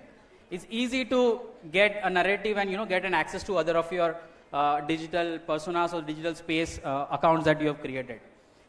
Now, these are the goods which are getting sold. But what are the types of crime that we see? When these goods are getting sold into the dark web, what are the crimes which are happening? So in multiple layer it happens. There are three major domains which I want to highlight here. The first one is obviously many illegal activities, right? As I was telling, the selling of the drugs, the selling of the weapons into this market, and also a lot of hacking services. So many times somebody was saying before the session, saying that hacking as a service is also available into the dark web. We heard about ransomware as a service. If you go little right side, cybercrime perspective, that means you don't need to be techie to hack someone today. You go into this dark web, you hire a professional hacker for these services, and those services are available at a lease, right? And from a malware perspective also, I have seen that I'm an attacker, I develop a malware. Now, if I keep infecting all of you one by one, it will take me months and years. If I need to have access to all of your laptops and your mobile phones, I need to go one by one person and hack into each and every laptops and mobile. What I do rather, I developed a malware, I'll go to the dark web. There are already botnet as a service. That means there are some providers who have already got into majority of your mobiles and your laptops, and they are silently sitting on your mobiles and laptop without doing anything, right? When I create my malware, I'll go host it into their botnet as a service network. They will deploy into all of your laptops and mobile, and then my malware will do the job whichever I want, right?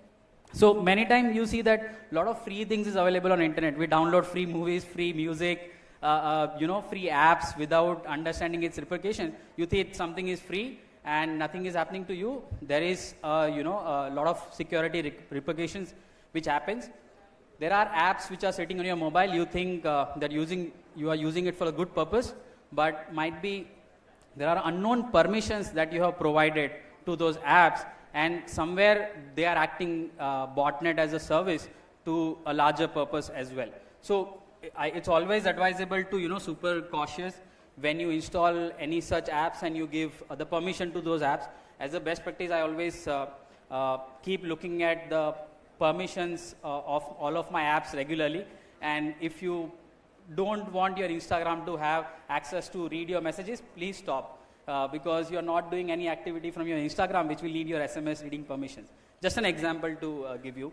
Many customer I talk to, they complain saying that, hey, suddenly there were two of us talking on one topic, one product, and suddenly on social media I start seeing those ads, right? It happens very commonly, and that's where I go and ask them, hey, check your mobile, what kind of apps you have and what permissions you have given to those apps. Does any of your app have which has a microphone service access, which is not supposed to have out there? So apart from illegal activities, there are fraud transactions we discussed today morning when DGP sir was there, that how the financial crimes are happening. And when we spoke about the mule accounts, this is also one of the things getting sold onto the dark web, where they make a common people as a money mule account to siphon the actual money from one account to another account. They use multiple jump accounts, and those are called money mule accounts. Those are actually also sold into the dark web. So these are some high level cyber crimes which happens. But there are also many marketplace, because eventually if you think you are surfing an internet today, right? You go to one website, google.com or yahoo.com or eBay, but when you want to purchase something specifically, you have dedicated marketplaces, right? In our day-to-day life, Flipkart, Amazon, and multiple marketplaces. Similarly, in dark web also, such marketplace exist. Some are very famous. Most of the hackers know about them. Some are very private marketplace, which is invite only, and you need to have a good reputation to be part of those marketplaces. It's not easily available. There are also private chat forums, through which you get an invite-only access, and then only you get access to specific marketplaces. There is one good example. Again, this marketplace does not exist today. So even if you try to go and search for, but this is very famous marketplace few years before called Alpha Bay, and which was primarily used for cyber crimes related to the finance, credit card data was getting sold into this marketplace, and also malware as a service was very popular into this marketplace. Now,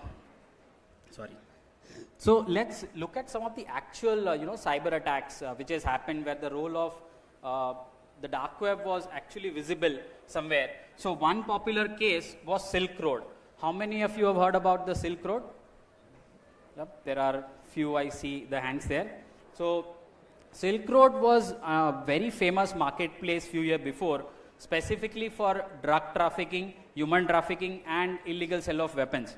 And to the level that it got so popular worldwide, it became a problem for many agencies worldwide. That's where FBI, NSA, and multiple agencies started going behind this marketplace, because every corner when they were seeing some crime, the links were getting attached to this marketplace. And you can see the impact, right? It was doing an anonymity and Bitcoin perspective. This name got very famous, Dread Pirate Roberts. That was the original guy who was owning this whole marketplace.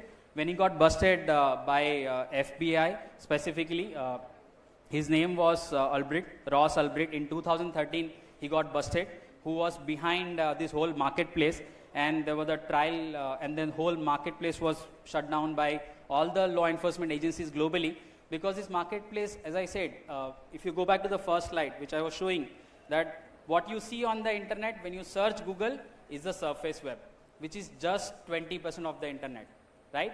Then you have the deep web, which is again another, a few percentage, and then comes the dark web.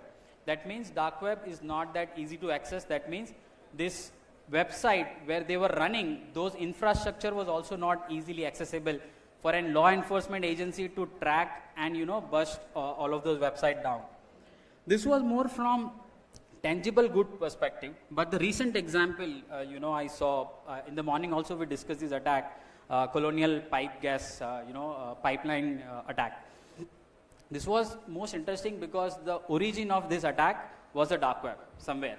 So somebody was selling user ID and password of this company called Colonial Pipeline into the dark web, and one of the hacker got access to those username and password, and that's where they got into that company, which is actually distributing a gas throughout the eastern side of the America, and they are responsible for the gas distribution. Somebody hacked into this company, installed the ransomware, right, and their whole operations was standstill. If you see the impact, consequences perspective, fuel shortage. The gas stations were running out of the gas in many areas of US because this company was completely standstill. The price spike was happening because the demand was going high, right, at the same time, because you have a disruption. And then they were demanding 4.4 million Bitcoin of US ransom.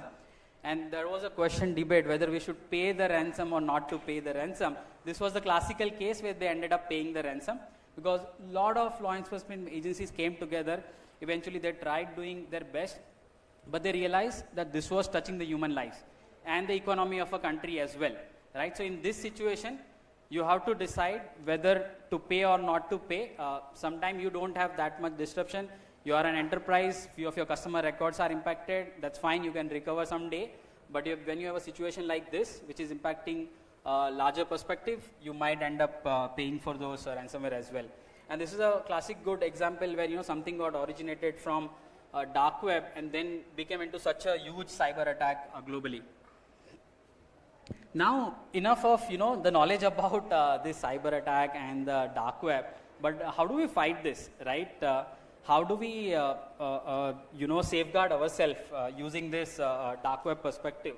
So, obviously, there are many challenges that you have more from law enforcement agencies because the primary use case of the dark web is the anonymity, right? As I said, when you use the Tor browser in your mobile, in your laptop, the idea is that your original IP is hidden. Your identity is hidden into this web. That means if I'm visiting some XYZ website, nobody is going to track me back, saying that where this request has originated, originally. And that's the biggest challenge for law enforcement agencies as well. And that's why I always tell that leave it to the expert. Don't try to oversimplify, overcomplicate the things for yourself. If you get trapped into any of such crimes, there are expert people out there who will help us out of this situation. Now, from an individual perspective, these are some of the best practices. Everybody will tell you that, hey, make sure your passwords are secured. You keep changing your passwords regularly. Don't reuse the password. That's the biggest advice I keep telling, because still we have a habit. We don't remember the password. My Instagram password, Facebook password, LinkedIn password, all will be same. That's the common habit, across. And as I give you an example, your food delivery app got hacked. The password is available on the dark web. Some hacker will get that ID password, will try to access other of your, social media presence as well. So it's very important that we keep changing our passwords as well. But there is one more important step I want to call out apart from all the things which is listed here, is how do you know if your data is available on a dark web, right? If somebody has hacked into some of the system which is not in your knowledge. As I give you an example, food delivery app, right? You might not know because you has just created your ID and password into that account. Now, if they get hacked and that data is available in the dark web, how you will get to know?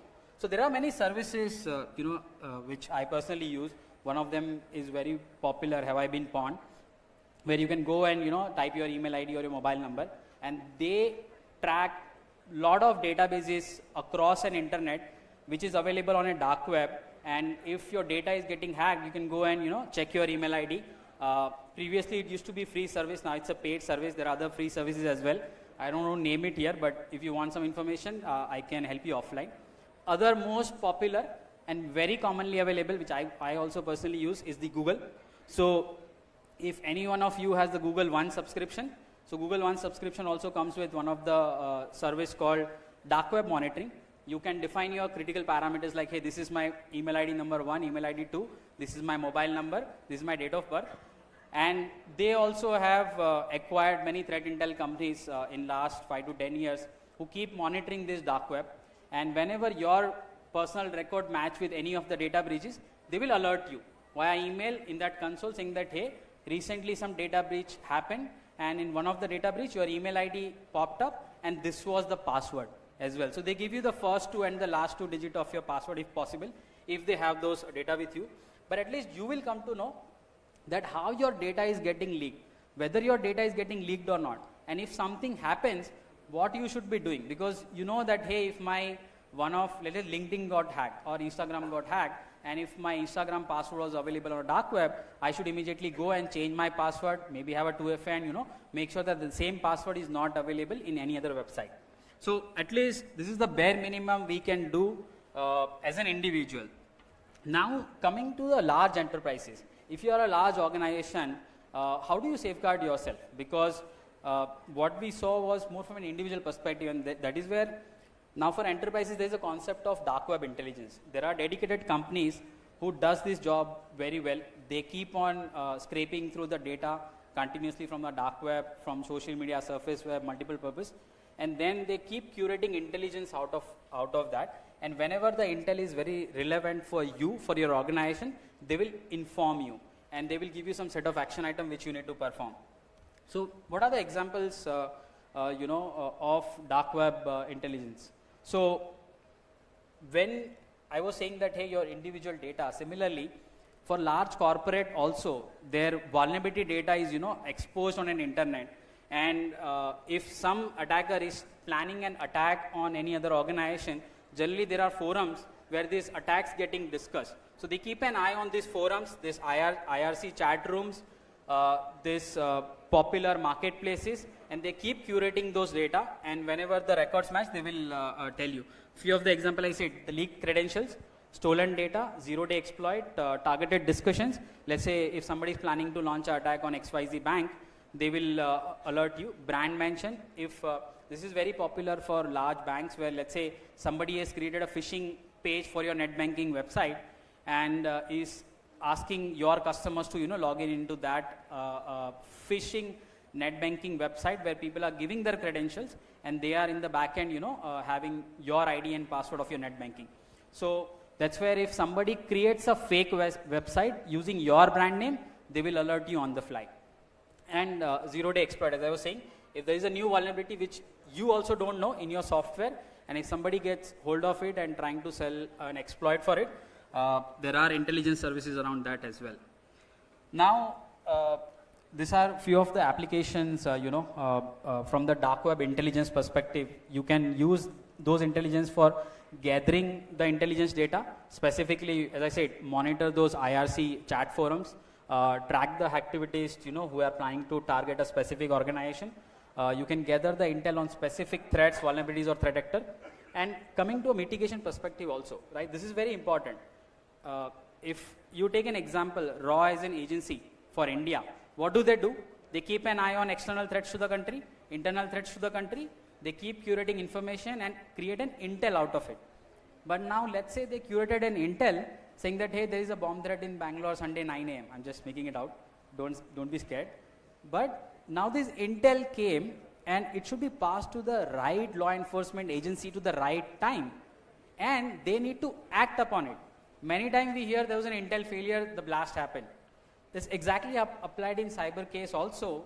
If you receive an intel, you need to act upon that intel as well, and that's why it's very important to mitigate the threats as well. If you know that something bad has happened, once you receive the information, you need to apply the right security controls in place so that the actual attacker will not be successful in hacking or attacking your organization. So quickly winding up, I know I have a timer there. So from the quick key takeaways, we saw what is dark web. There was a differentiator between the surface web, deep web, and the dark web. And then the marketplace aspect, where your credit card data, your PII data, your company specific attack data are getting sold into those marketplace, and some crimes related to the dark web specifically. Few example we saw where attacks, cyber attacks actually happened because of the origination from the dark web somewhere. And what we can do, as I said, 2 popular tools. If you want to go and try, have I been born? Google, easiest way to access. Go and try. Make sure you are monitoring your at least personal identified data for not having any presence into the dark web specifically. With that, I'll wind up my session. Thank you.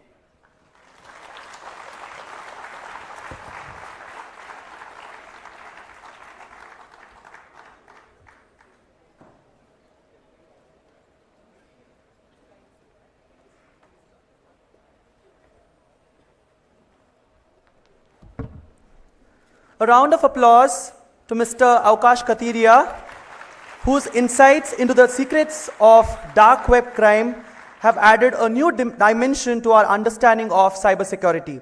May I request Mr. Divakar to kindly come forward to give memento to Mr. Avkash Katiria. Mr. Divakar, Business Head of NewsFirst Kannada.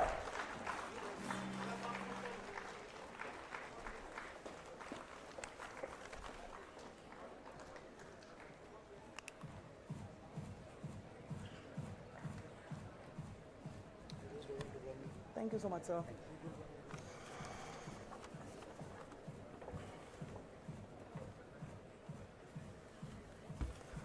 How many of you all participated in the hackathon? Can I see the show of hands?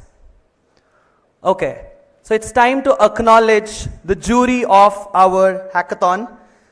Across 9 colleges, 96 teams were shortlisted to participate in the hackathon. 300 plus students registered. And finally, we had a grand finale with 24 teams. And I think 100 of you all participated in the hackathon. I hope you enjoyed this experience. If yes, I want to hear a round of applause because we are going to give the mementos for our jury. Come on, not enough. A huge round of applause for our jury of the hackathon.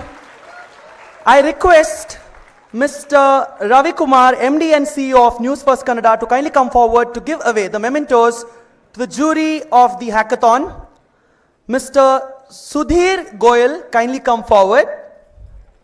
I request Mr. Sudhir Goyal, jury of the hackathon, to kindly come forward.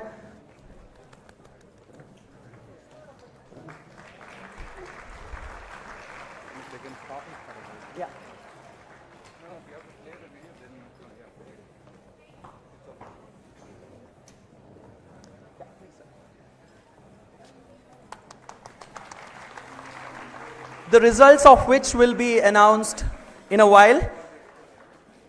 I also request Mr. Machaiya to kindly come forward.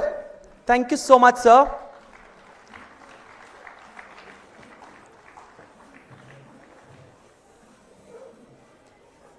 Mr. Karthik Kumar, may I request you to join us here on stage, please.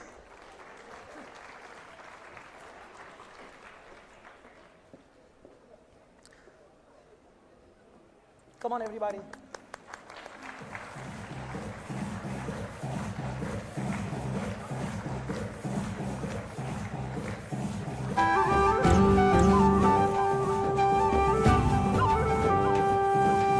Mr. Karthik Kumar and Mr. Rahul Reddy.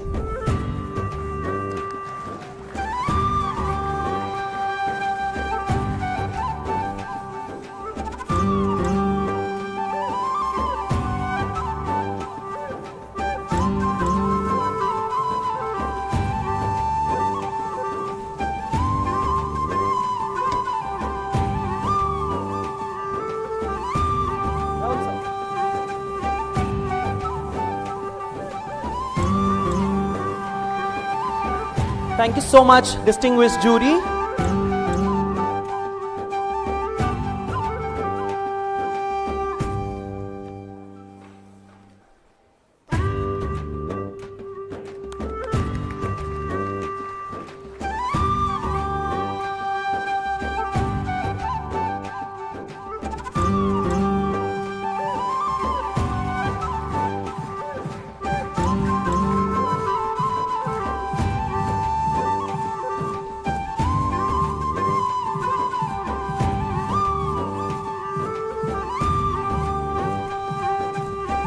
A huge round of applause for our beloved jury for the hackathon.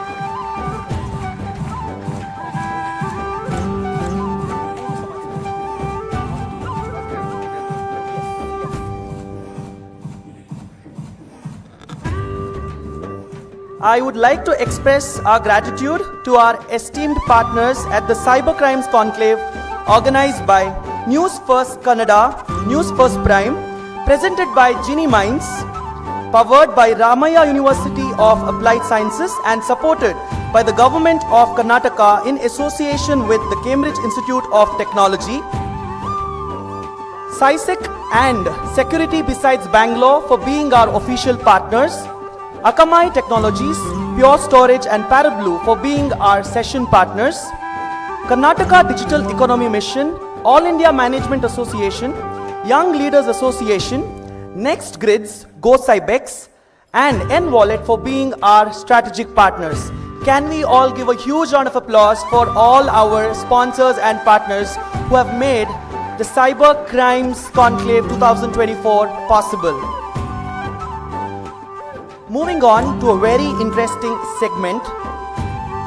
On this journey of exploration of various types of cyber challenges, one thing that comes to my mind is the recent issue of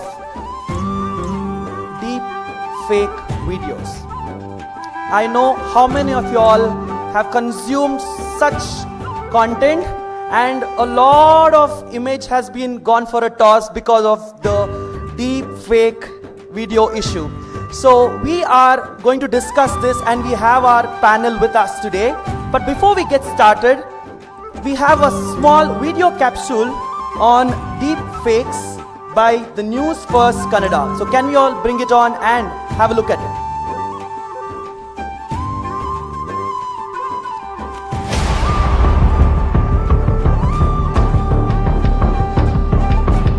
As technology advances, so do its perils.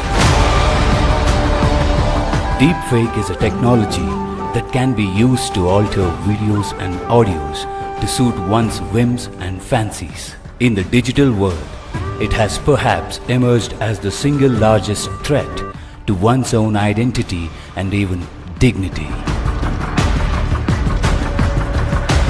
To the uninitiated, deepfake is a portmanteau of deep learning and fake. It employs artificial intelligence and is deftly used to seamlessly amalgamate fake or phony with the genuine. How deepfake has affected the common man. Let's have a bird's eye view of how a deepfake can break the life of a common man.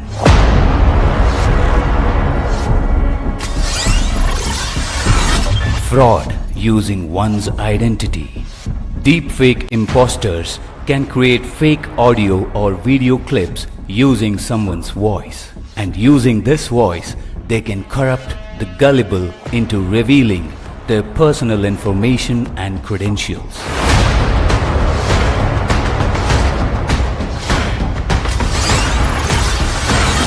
Your privacy could be compromised. The right to privacy is a fundamental right. However, deepfake can give a deadly blow to it. For example, without consent, voices can be used to spread and disseminate false information which can be potent enough to be embarrassing. Psychological impact. If deepfake scamsters can use one's voice to create controversial content, it can have a lasting impact on the victim, and this effect can be psychological as well. The resulting emotional distress or even the hit on one's dignity can be nerve-wracking. Well, these are the disastrous ramifications the common man can be forced to endure, and our celebrities left out. Celebrities sitting ducks of deep fakes. Perhaps it is no exaggeration to state that celebrities are the easiest prey of deep fake criminals. Let's look at a few incidents. PM Narendra Modi's deep fake. None other than our own Prime Minister Narendra Modi was at the receiving end as a deep fake of his alleged Garba went viral. Stumped at what was happening, the PM himself urged everyone to be cautious about the deep fake evil. Artificial intelligence के कारण और उसमें भी deep fake के कारण जो एक नया संकट आ रहा है, भारत का बहुत बड़ा वर्ग ऐसा है कि उसके पास वेरिफिकेशन के लिए या ऑथेंटिफाई करने के लिए कोई उसके पास पैरेलल व्यवस्था नहीं है. Barack Obama cursing Trump. We're entering an era in which our enemies can make it look like anyone is saying anything at any point in time, even if they would never say those things. Barack Obama was at the receiving end in 2018 as actor Jordan Peele's voice and face were morphed into those of Obama. Like Jordan Peele. This is a dangerous time. Moving forward, we need to be more vigilant with what we trust from the internet. Zelensky targeted. 2 years ago, Ukraine's President Zelensky was portrayed to be telling his soldiers to surrender as the Russian invasion of Ukraine continued. The deepfake video was circulated for a long time on social media. At the same time, it was also shown that Zelensky had scooted, leaving behind his men. However, the president responded in his video, rebuting the claims by saying, "We don't plan to lay down any arms until our victory."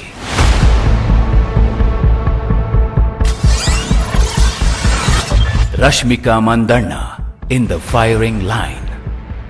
The video of Rashmika Mandanna, in which influencer Zara Patel's face was morphed with that of Mandanna, went viral last November.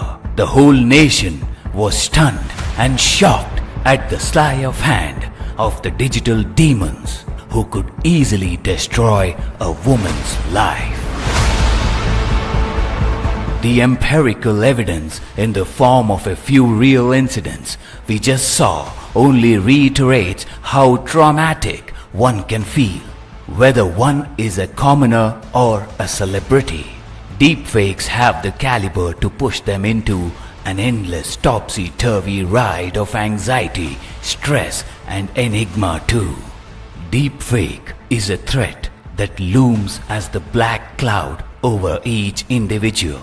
All the panelists here and us together have a social responsibility that technology doesn't fall into wrong hands. It must be used for constructive purposes.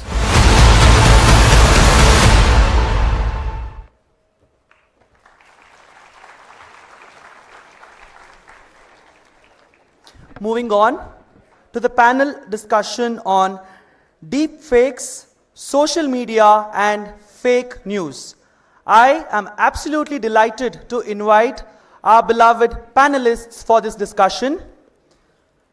Actor Saptami Gowda, sandalwood actor, she will be providing insights into the challenges of navigating fake news into the digital media landscape. Can we all give a huge round of applause to the Kantara fame actress under the days,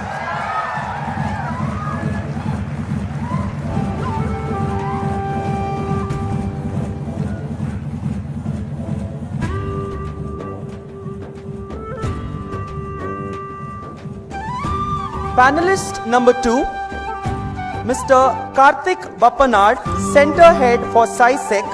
He will delve into the role of artificial intelligence in combating deepfakes. A warm welcome to you, sir.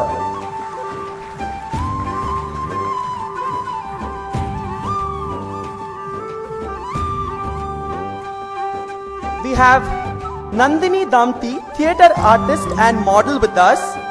She will offer insights into the role of regional media in addressing the challenges of fake news. A warm welcome to you, ma'am.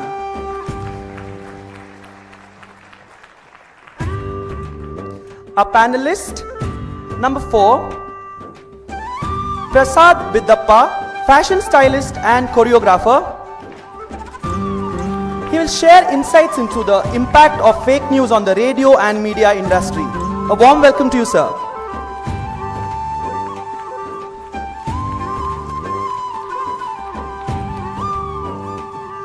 Our panelist number 5, Manoj Kumar Sharma, Head of Service for Healthy Use of Tech, NIMHANS. A warm welcome to you for this panel discussion, sir.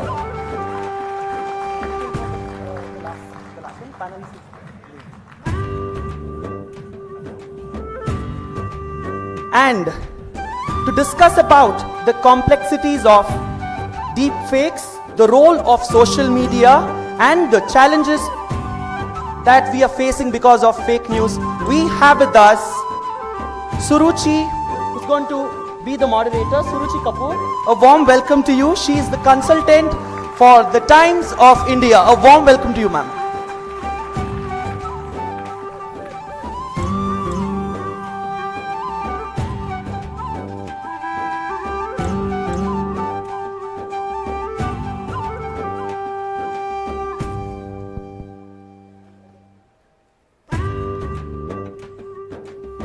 Shall we get started? Welcome everyone and good afternoon. I hope your lunch wasn't too heavy and you get awake with this talk. Like the video said, deep fakes, fake news and social media has been in the news for a decade or so. In the recent past, it's become a very emotional, angstful idea. Taylor Swift, Rashmika Mandana, Sachin Tendulkar, the US elections, the Indian elections. These are depleting the fabric of our society. It's not the question of how much fake is there, but how bad it is. Israeli historian Yuval Noah Harari has called this information warfare, and its ethical implications are devastating, personally and as a society. In fact, the Economic Forum says that AI-generated misinformation and disinformation comprises 53%, second only to extreme weather. So let's start this discussion. Welcome, panelists. Thank you for joining us. I think we should start it with the social implications. And why don't you, Saptami, tell us a little bit about what you've observed and if there are any experiences you'd like to share. ಎಲ್ರಿಗೂ ನಮಸ್ಕಾರ. ಎಲ್ಲರೂ ಊಟ ಮಾಡಿ ನಿದ್ದೆ ಮಾಡಬೇಡಿ ಅಷ್ಟೇ, please ಕೇಳಿಸ್ಕೊಳ್ಳಿ ನಾವು ಮಾತಾಡೋದನ್ನ. Ma'am, like you said, it has become such a social issue today. For example, we as celebrities, we are easily available to everybody. And then it is a choice also that, you know, that we put out our lives out there. Even though we have a very professional life and a personal life, the line between the two is very thin for us. There are times that, you know, they cross over. Our professional lives, our personal lives do cross over.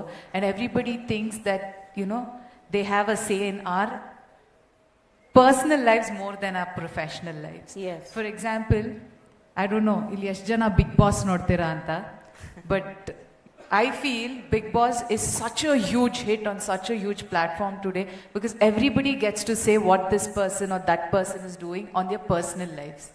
Everybody is interested as to judge a person. We easily judge a person today, and our pictures, our videos, be it with consent or without consent, is there on social media today. And for them to pick up something and use it for their own likes, gains, comments is such a sad thing because they don't understand that we also, irrespective of us being in front of people or, you know, talking to, you know, people on a daily basis or, you know, having communication with them, back home we also have a family. And we've also been brought up with the same values that everybody has. No parent will teach the kid, go cheat in an exam, do this, be a, you know, thief. Nobody says that, no parent says that. So when something like that of a child is seen by a parent, today I'm sure Even parents have Facebook, they have everything today, they're all on social media. So imagine they sleep, they wake up and they see the child, their own child's video or picture being, used like this. It is heartbreaking. And for us to take it, like when you're 25, you're just above, at 25, you're trying to build your career. It not only, of course, there are ways that you can get the video down, you go to the cyber crime, you do all that. But at the end of the day, when you go back, to sleep, nothing of that matters except what it's done to you mentally, emotionally, and psychologically. Because you can't go back to sleep. See, I can give an explanation today to my parents saying, "Id nanalla, id nan madilla, ee video nandalla." But I cannot give the same explanation to the other 10,000 or the 1 lakh. And India is such a populated country today, they have their own opinions. I can't go telling each and every person, please change your opinion about me. And I don't think I should do it too, but it's also the responsibility of the person. I think it's just that we need to be a little empathetic. The word is empathetic, be empathetic. Would you be okay if something of yours came that way? Would you be okay if somebody commented on your picture or video that way? So have you heard of anybody who's had some kind of an experience? Like recently, I was just going through social media. In social media only, I came across that Noora Fatehi. She made an entire deepfake advertisement using a very popular brand to show how easy it is to trick people into just clicking on that. Lululemon is a big, very, very big brand in the Europe, and she made a website saying Lululemon, and the entire website was made on deepfake. Her entire, the advertisement, the pictures used on the website and everything.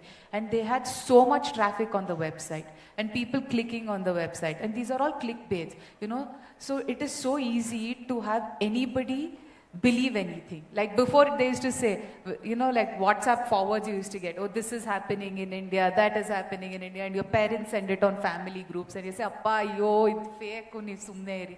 But how are you going to keep explaining that on a daily basis? So what of the emotional and social ramifications of something like this? It is so sad because it is something that will stay with the person who's gone through this at the end of the day. Whatever said and done, you can go tell that person, I know this is not you. I know this is not you in the video. It is a deep fake video. Whatever said and done, until and unless that person accepts and says, okay, this is okay, it's never going to leave them. It is very psychologically affecting. You can't just wake up one day and see yourself in a position that you're not there. And most of these videos are being used in a way that is only monetizing or helping the other party, and totally, it's just the image of the person or the, that they're using. That person's morality is completely being destroyed, and that's not right. You can't do that. You have no right to use another person's image or video to make yourself rich or to make yourself, seem like you have the power just to put that person down. That is very sad on a very humane level. We have robots doing, restaurants, at the restaurants, we have robotic, we have surgeries being done, everything. But at the end of the day, why we as humans, we have the quality that probably the robots don't have, and that is empathy. We know how to show empathy. We probably can say, okay, I know you're feeling bad. A robot is not going to say that. It does not matter if you're dead, you're alive, you're feeling bad, sad, nothing matters to a robot. So that human touch should not be lost. We humans should remain humans. We shouldn't become robots as such. Thank you. Thank you. Would any of the panelists like to add something to what Saptami said? Well, Suruchi, I think that what Saptami said is completely right. But we live in a different world today. And I think that in the last 10 years, as you mentioned, it's been going on for 10 years, we've all been exposed to so much of deep fakery. And I mean, do you even look at anything without taking it with a pinch of salt? I suspect everything that I see on Instagram or Facebook or wherever. I don't believe anything anymore. I look at Modi's speech and I say, this also must be fake. Because, everything is fake these days. It's just so difficult to understand what is happening. And then besides that, we also live in a world where a Paris Hilton and a Britney Spears released their own fakes, because they wanted the publicity and they felt that a sex tape featuring them would catapult them to the top of the pops, really. And when people themselves are doing it, I remember Rashmika said, couldn't they find someone with a better figure? Who is this woman? I don't look like that. So I don't know whether we are becoming more and more suspicious as a people. And I think it's a very good thing. I think it's very good to suspect everything that you see. Because, like again Saptami said, you can't go and tell 1 million people that, this is wrong.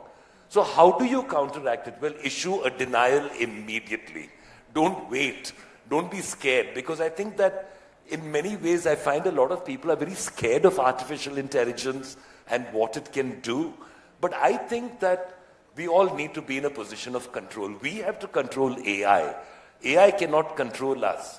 And AI, at the end of the day, will have its uses. I expect AI to find a cure for cancer, to find a cure for AIDS. Why not? It could happen, Doctor. I'm sure that you know that AI can crunch numbers like no human being can. But can AI have the emotional intelligence of human beings? Because AI is based on everything that has gone before. It's collective history. It is the sum of all human knowledge. But what about the new, the fresh, which only I think mankind can do? And of course, the best thing is having babies. AI can never do that. That I think they will not interfere with. Yes, that's my opinion, that's Suruchi. True. Thanks, Prasad. Nandini, would you like to kind of speak about any of the experiences that you've had with deepfakes? Being a celebrity, it is difficult. You keep posting things to get like a fan base, to increase your tribe. But it also exposes you to such kind of, malware. Elrigu namaskara. I studied in MLACWO, Amani College, and this is the first time I'm being inside the campus, and you people are having really very good campus. It's nice to sit in front of such serious people. Yeah, coming to your question, Suruchi, I have not experienced that kind of things anytime in my lifetime. I do not want to even imagine that kind of things in my wildest dreams, because that kind of things are really such bad. When it comes to Rashmika Mandana's ma'ams and it became a national news, and when it happens to the Taylor Swift, it became an international news, and even we all know Sachin Tendulkar's image being misused for a video game. So I think it's there from many years now, using actresses' images to the wrong window and leaving it to the internet is been happening from many years. And,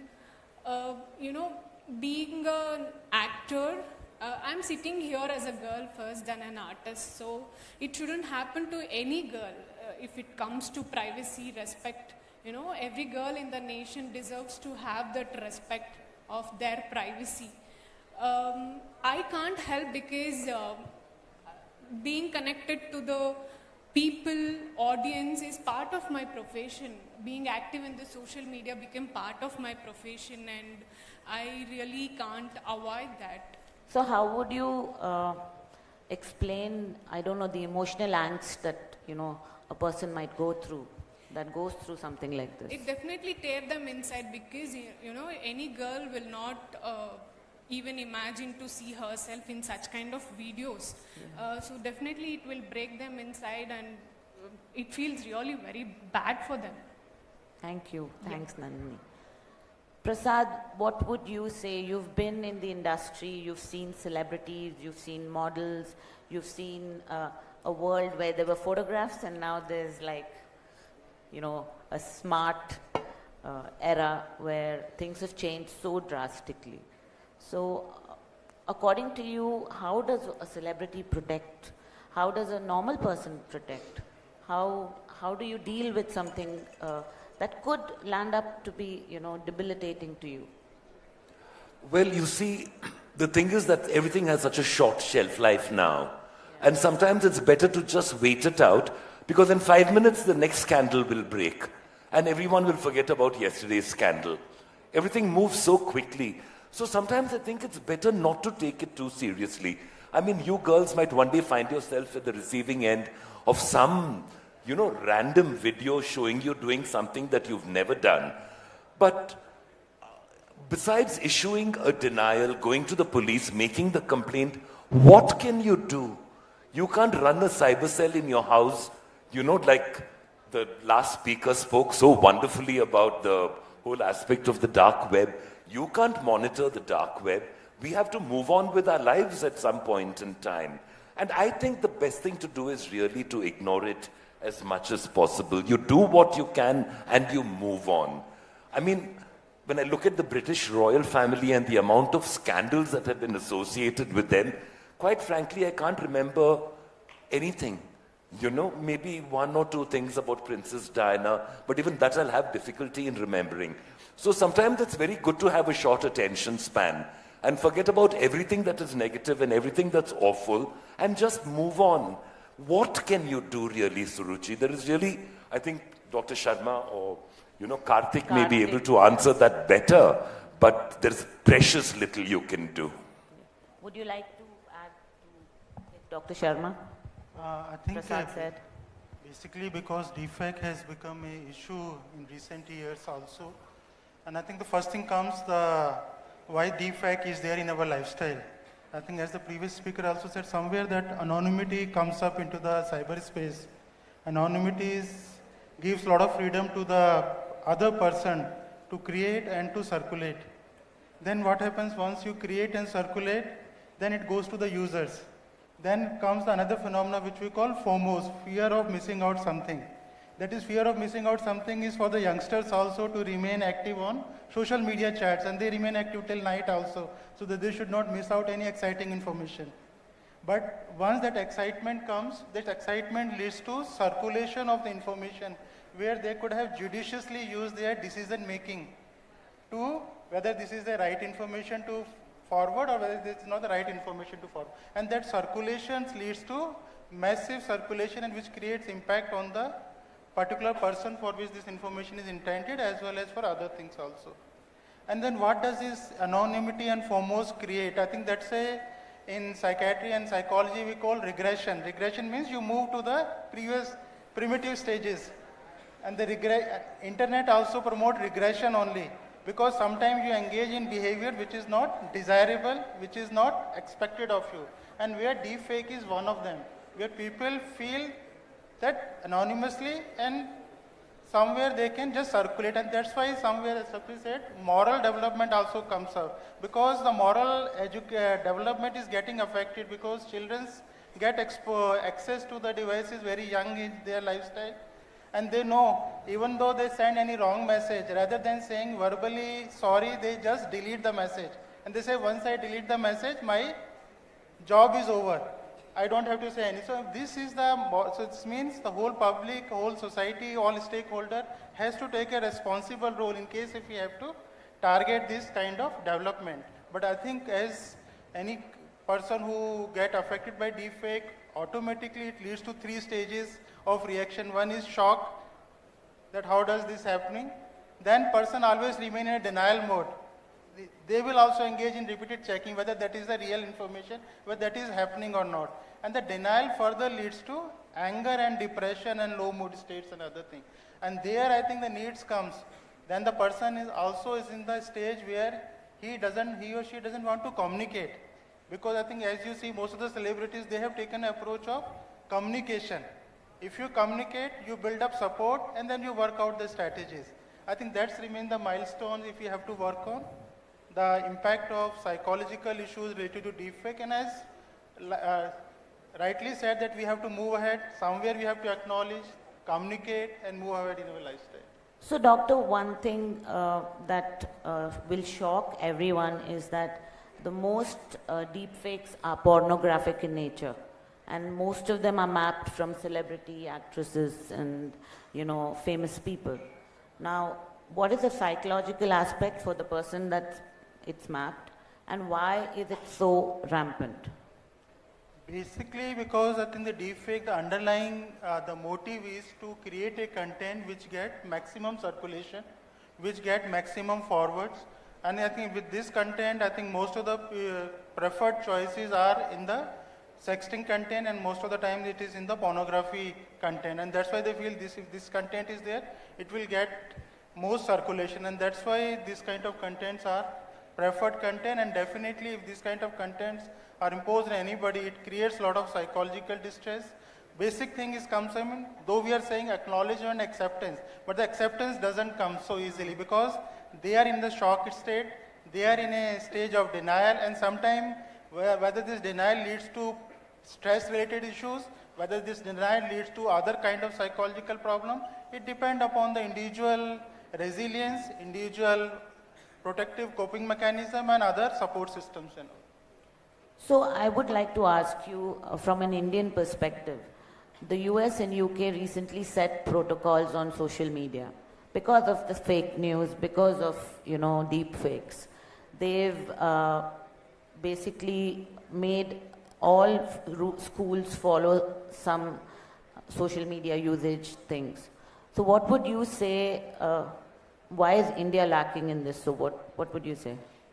I think the overall government is also taking initiative in these aspects. I think a lot of policy decisions have come up at public level as well as policy level to raise public awareness for healthy and promotive use of social medias and all.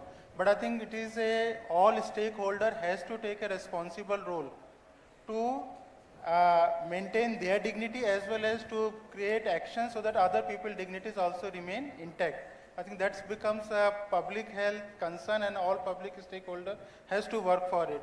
And I think recently even Karnataka government has taken a call that they may plan to have a digital detox center in Karnataka, and so that basic thing is to promote the healthy use of social media as well as other technology platforms also. And then if that happens, Karnataka will become the first state in India to plan this kind of initiative. Thank you, Doctor. So what is healthy usage? What's the percentage? I don't think there's a lot because, they say learning starts at the root level. Yeah. We have parents when we were kids, ಊಟ ಮಾಡಿಸ್ಬೇಕಾದ್ರೆ it used to be ಅಲ್ಲಿ ಚಂದ ಮಾಮ ತೋರಿಸ್ಕೊಂಡು ಊಟ ಮಾಡಿಸ್ತಾ ಇದ್ರು. ಇವಾಗ ಕರಿಮಣಿ ಮಾಲಿಕ, everybody. There's a 3-year-old, 4-year-old kid who comes and he says, Rahul, that's happening. Imagine a 4-year-old kid comes up and says that to you. And then we used to have, we had rhymes. When we used to, our mums used to say the rhymes. They used to teach us rhymes and, that used to be that. Now, everything is so much, it's it's all on YouTube. A kid who's 3 years old knows how to operate the remote. And, that has become such a moment of pride.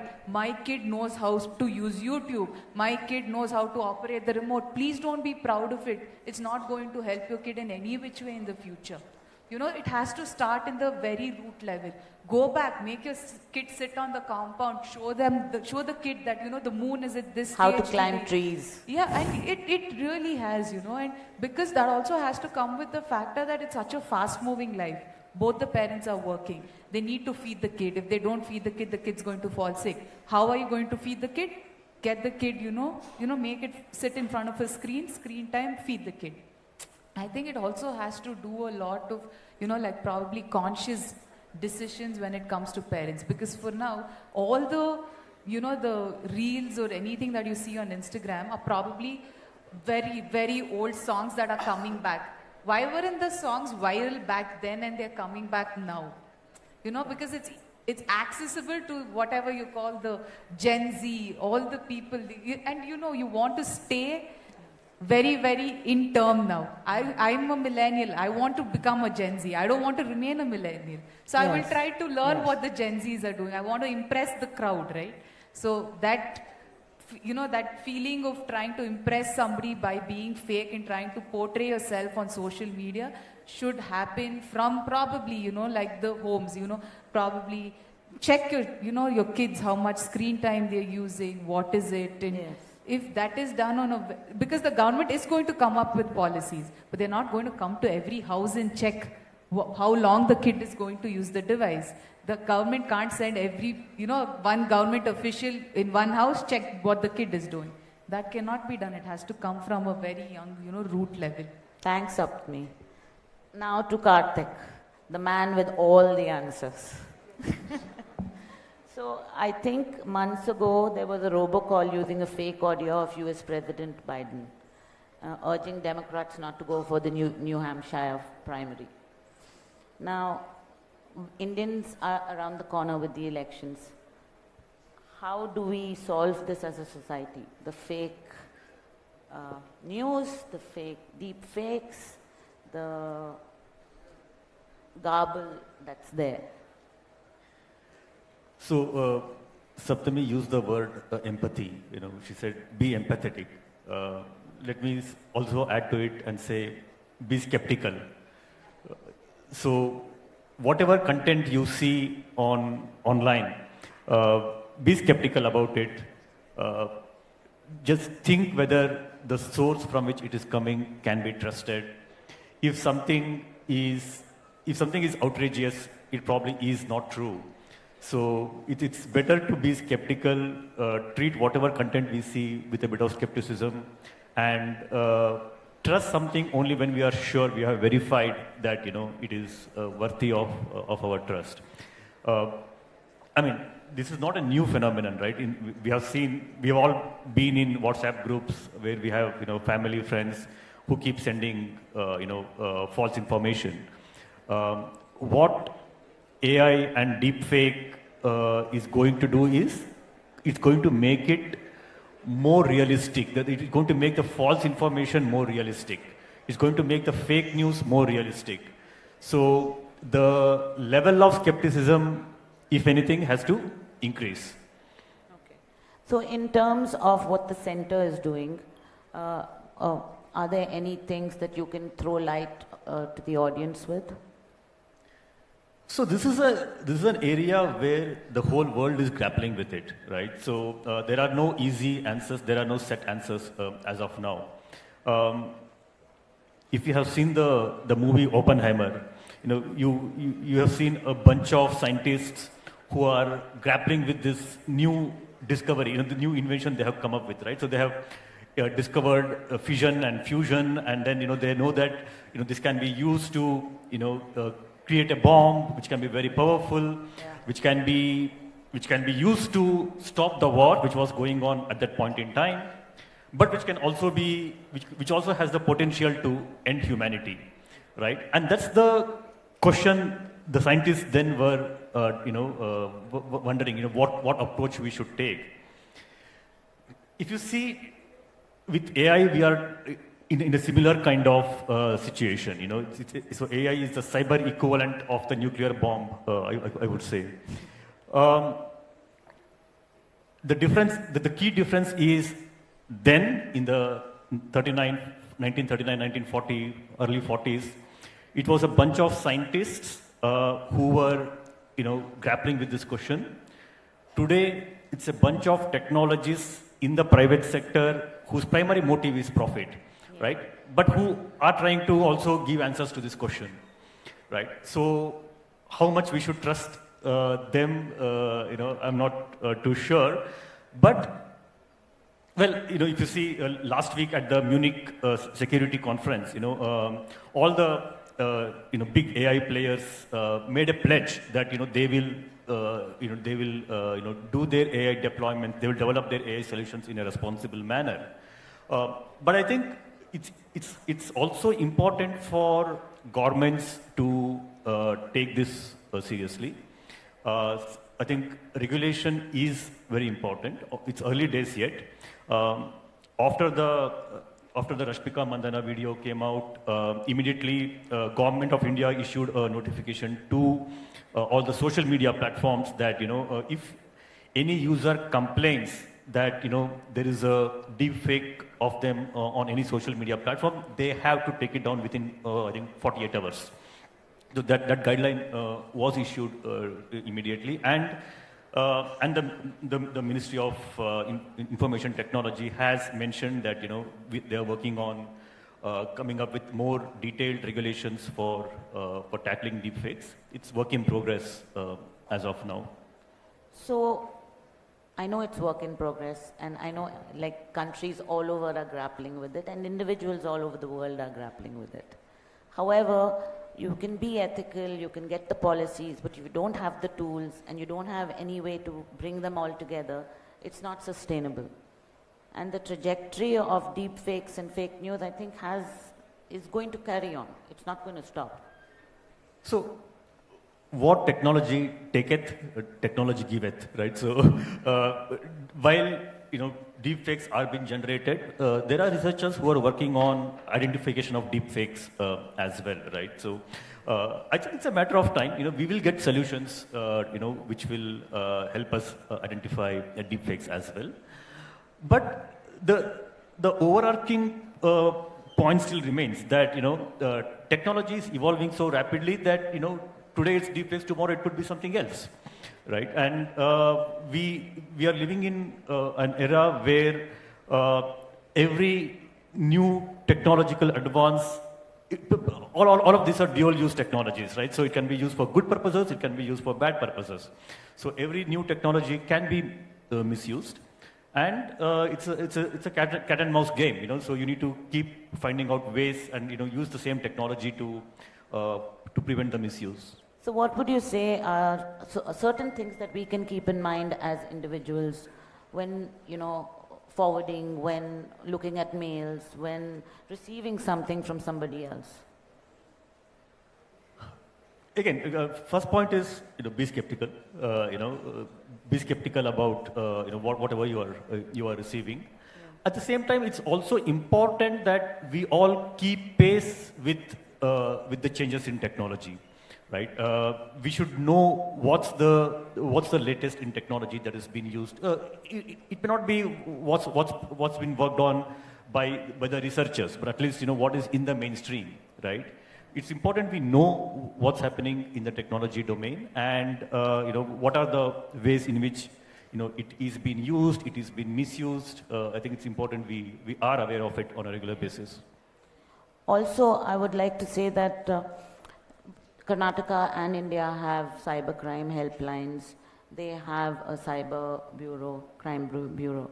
However, the law is unclear. We are piggybanking on many other laws. So what would you, how do we get to a policy at least where we protect ourselves, like actresses, like Prasad can protect him and his wards and, all of us, Narendra Modi can protect him. Yeah, so regulations will always play catch up, right? So it's a matter of time before we start getting regulations around this also.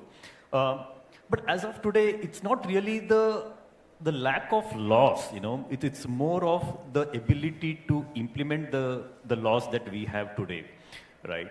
So for example, we spoke of cybercrime, and morning there was a very good panel discussion on tackling cyber crimes. Again, it's not the lack of laws which is impeding us when it comes to tackling cyber crimes. It's more of our ability to look at the new world, the new world where crimes can happen remotely, crimes are happening using these communication technologies. And what do we do to address this new kind of crimes? Within the existing laws also it can be addressed. Yeah. Okay, thank you. Dr. Sharma, would you like to add on any tips, not to follow media, not to be an Instagram person and just continue to be online all the time? I think you can ask the audience how many of them are addicted to social media. Yeah. So then we can answer a very specific question from Dr. Sharma. So how many of you are at least spend 2 hours on social media? And now your phone tells you how much of time you've spent on social media. So sometimes you can get a shock when you see that figure in the evening. So doctor, just a last So how word much on, is healthy? Yeah. So I think it's a very difficult question that how much is too much. But I think that we have to decide depending upon our needs and how best we can balance. But whatever the work we are doing, we are finding even in Bangalore region, people are using minimum 10 hours a day in mobile phone. So I think if you're using for 10 hours, definitely it brings digital burnout, if not digital addiction. But I think basic criteria, if you have to identify whether you are addicted to social media, This is called 5C approach.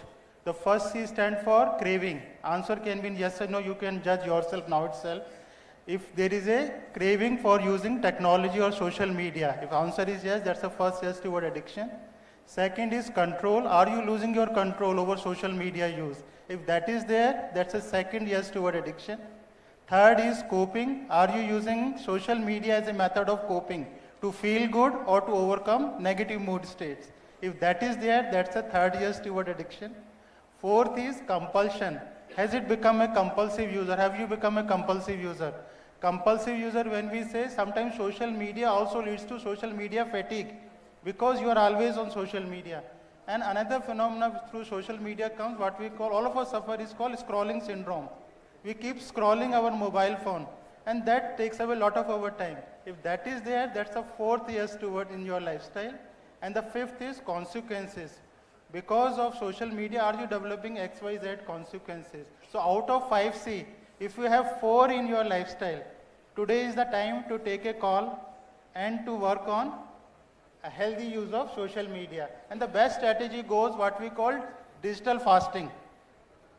Digital fasting is have some time without technology. Have 40 minutes, 60 minutes in your day-to-day time without technology, without social media, and use that time to build up communication, use that time to build up social relationships, use that time for other quality-based activities. If that happens, definitely your family will appreciate, you will also develop contact, and you will have more social capital rather than social media contacts. And that is where we are lacking in. Thank you. Doctor, one more thing. For those of us who use social media for 8 hours and above, and all the ones that put their hands up, what are the effects, the very, very serious effects of it?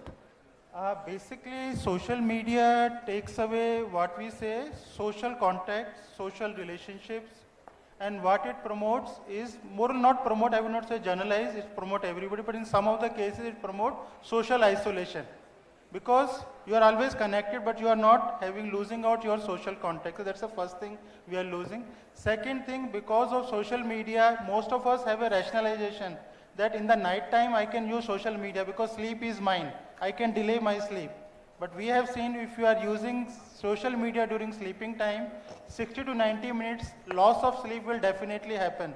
So if you are carrying that 60 to 90 minutes sleep deficit, it will affect next day productivity also. Third thing which comes up, because of constant preoccupation, though brain has capability of doing multiple tasking, but I think if you are active on social media along with your focus task also, definitely your productivity will go down. And fourth thing which we are losing out is physical activities. Nowadays we recommend even adults should spend 60 to 90 minutes physical activity every day. But we sacrifice that physical activities for social media or technology use. If all those things get addressed, definitely you will have a healthy use of social media and you will not come across social media fatigue, which sometimes most of us do suffer from. Thank you. Thank you, Doctor. Now I'd like to open for the next 5 to 8 minutes. Any observations, suggestions, questions? I actually had a question for Dr. Sharma. The younger generation are exposed to so much of, information and visual content and all kinds of content. Will their brains be wired differently from ours? I mean, I grew up being addicted to Radio Ceylon. That's all we had in our house was a radio. And if I was studying for exams and my parents had gone out, I'd be listening to the radio and waiting for the car to come back. Yeah. The minute I heard the car, I'd go and switch off the radio. So was that an addiction for me? And this is multiplied by 100 times now. So would you say that the young people over here have differently wired brains? I think this is a Z generation. Generally people say where youngsters have, it's like they're more active. They can assimilate a lot of information. They can use that information for various productive purposes also. So that way this is an asset.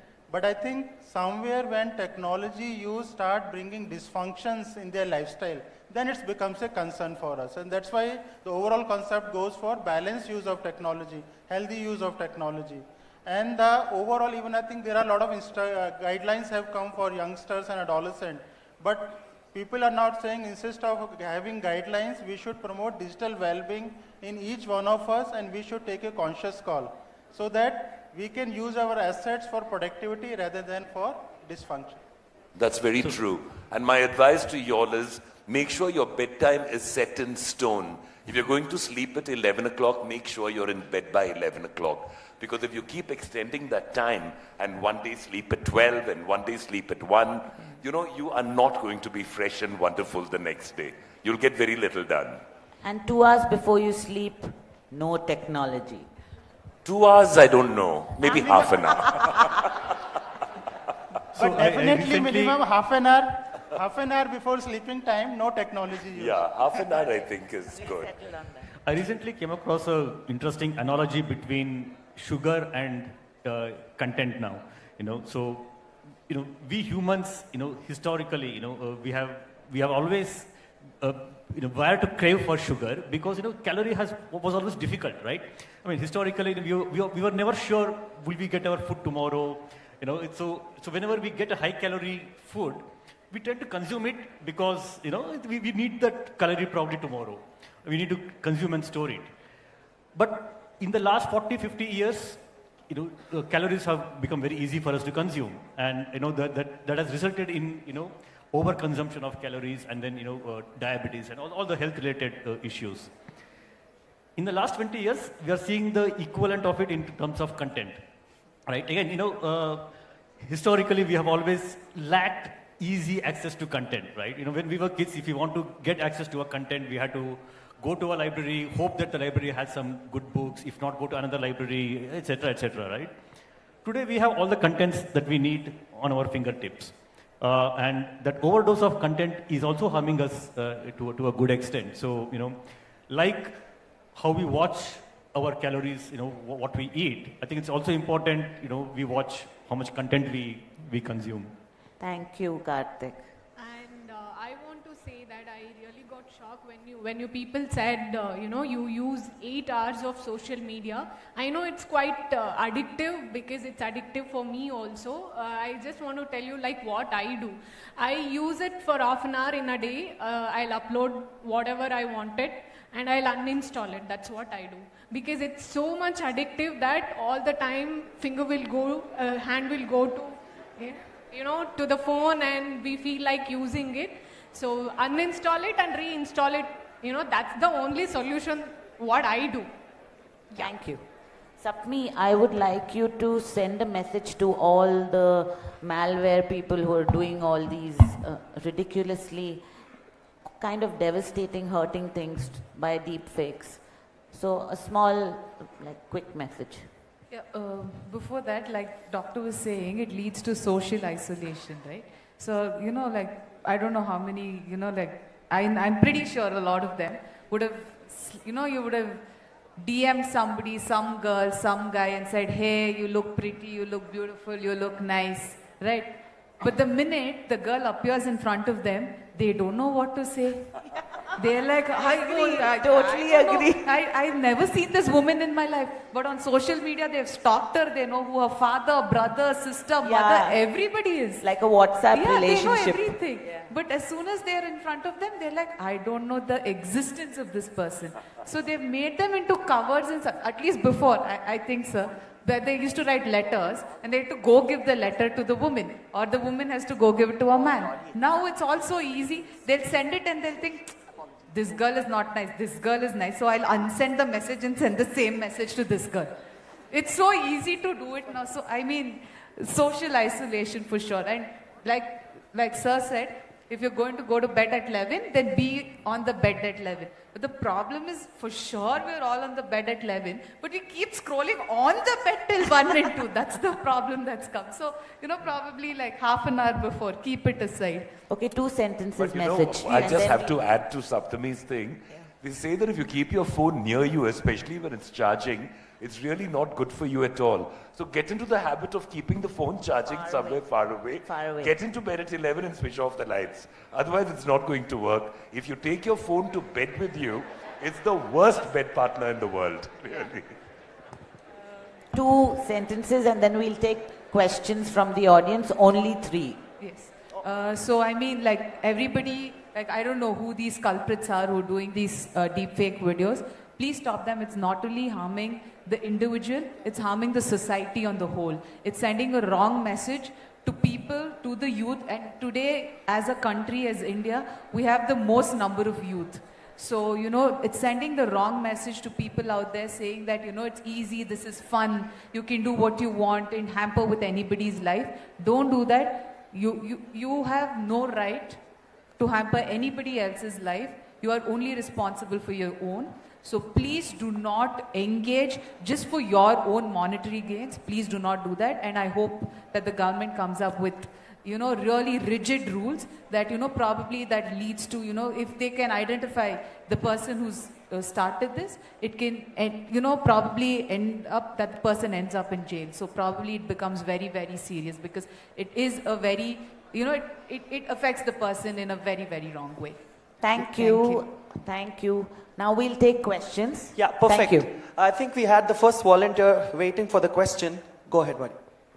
Hi, so Ms. Ruchi, I actually have a question for you. So as a representative of Times of India, I want to ask you what role should the media play? You know, we spoke so much about social media. What role should the media play to, you know, be responsible and curb this sensation that deepfakes or fake news actually becomes? Because a lot of this information is also propagated through newspapers, clickbaited articles. So what is your take on that? Okay, I think, thank you. I didn't get your name. I'm Uday. Uday. Hi, Uday. I think that the media already plays a big role in terms of awareness. They have articles, they do campaigns. Deep fakes and AI is a recent development for the media per se. And that kind of awareness with the media is what I think you all will read and probably desist or don't click on things. And I would say that ethically, we all should be, you know, good individuals. I don't think we should, you know, have some kind of a malware towards anybody, be it celebrities or individuals. Apart from that, all media today do fact check. They have fact checkers so that, you know, you don't put fake news out, you don't give too much importance to things that create a lot of titillation. So yeah, that's what I would think. Thanks, Suruchi. I want all the audience not to crosstalk. Please listen to the panel here, please. And we have the second question here.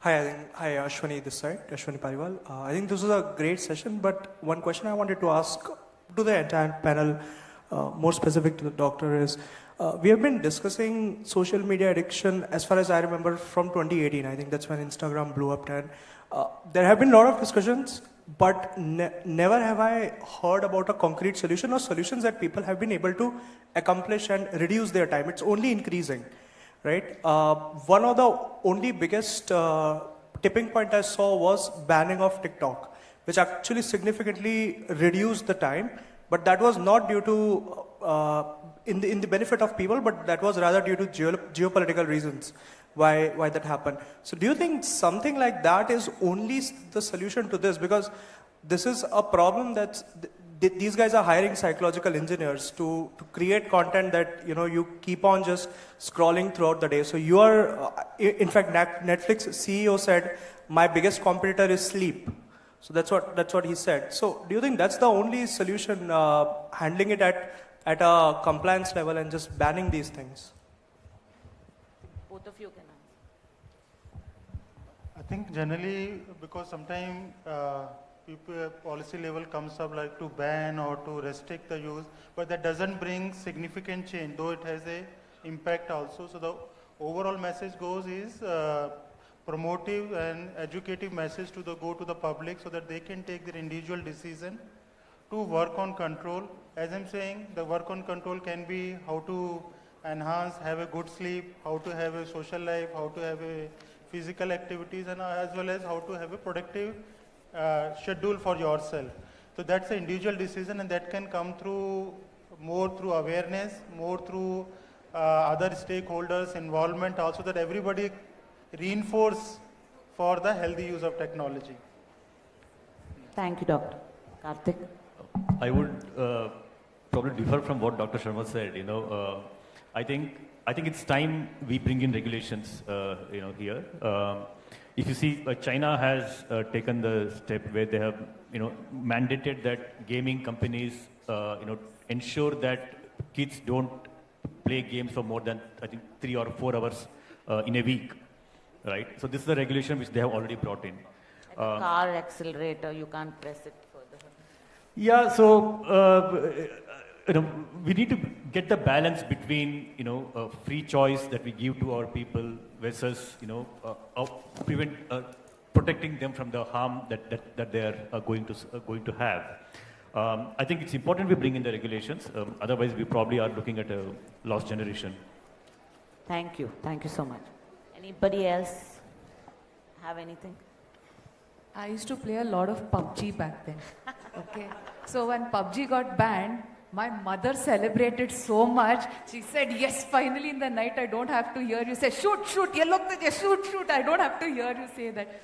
So she was very happy with that. Now after that was banned, and then, you could still download, I didn't. And then after that, got busy with work and everything. Now I have not played the game again. So probably if, you get into a schedule where you don't have that much free time, where you can sit and waste time during, doing all of this. Yeah, but then again, like, Sir said that regulations are required, but it can't be very drastic, because we as a country, we say freedom of speech, freedom of right. We have that freedom. We can't take away that from people. So probably that also has to come, like it's a balance between what the government has to do and what the individual has to do. It has to come there. I hope that answered your question. Any other questions? Thank you, everyone, and thank you, panelists. It was illuminating, I think. Yes? Yes. It was wonderful, and we'd like to thank everyone for coming and helping us, informing us, and do not be online and social media for more than half an hour. Thank you. Thank you so much, Suruchi Kapoor, for moderating this session. Digital fasting. Digital fasting is something that I am going to embrace in the days to come. Are you guys going to support? Yes or no? I cannot hear you. Yes or no? Perfect. That's the spirit. May I request Mr. Maruti SH, Editor-in-Chief of NewsFirst Karnataka, to kindly come forward and to give the mementos to our distinguished panel.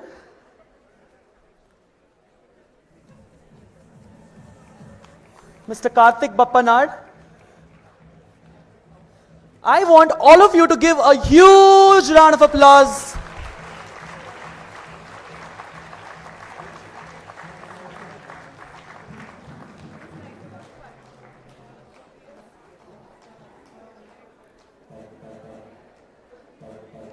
Mr. Prasad Bidappa. Come on, everybody.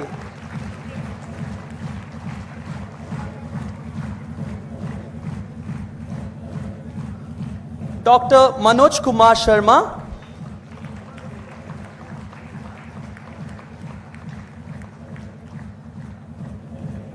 Nandini Danti. Come on, everybody, I cannot hear you. Saptami Gowda.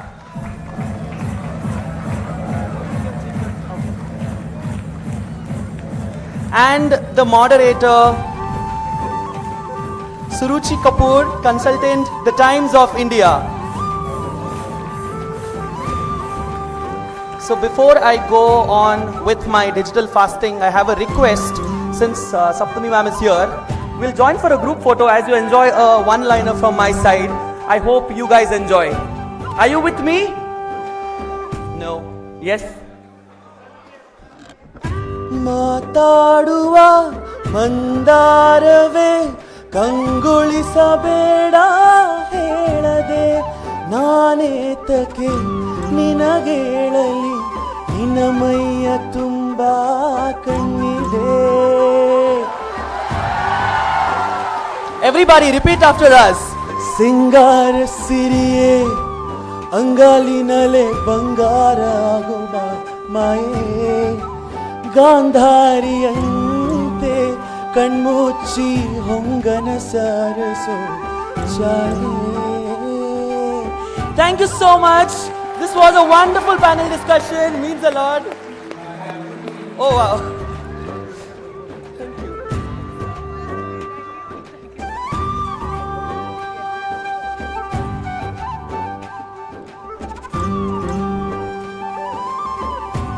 Team, I have a quick announcement to make. We forgot to say, I think Saptami's found her new hero today. Oh. A big hand for him. Okay, this has gone live, so yeah, I'm privileged. Okay.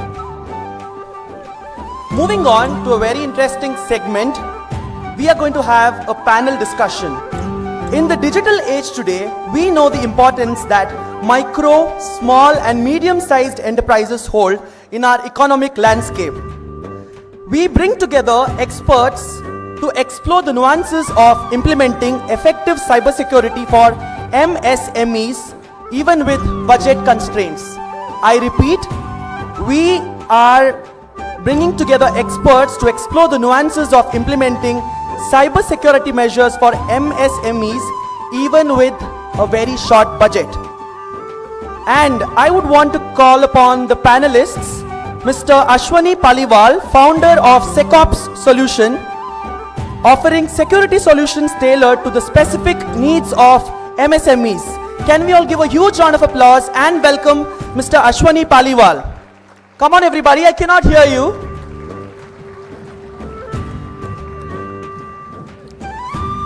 Mr. Utkarsh Bhargava, co-founder and CTO of RixT, providing insights into the intersection of technology and cybersecurity for small enterprises. Can we all give a huge round of applause and welcome Mr. Utkarsh. It's a very important topic, so I request each one of you to be attentive. Mr. Vinaya Honavalli Satyanarayana, Senior Director of Product Management, Cybersecurity Center of Excellence, Quick Heal, bringing expertise in crafting cybersecurity solutions that are both effective and budget friendly. Can we all give a huge round of applause and welcome Mr. Vinaya. And panelist number 4, Mr. Prasanna Venkat, CISO Cyber Quotient. He is going to contribute insights into the role of a virtual Chief Information Security Officer for MSMEs. A huge round of applause.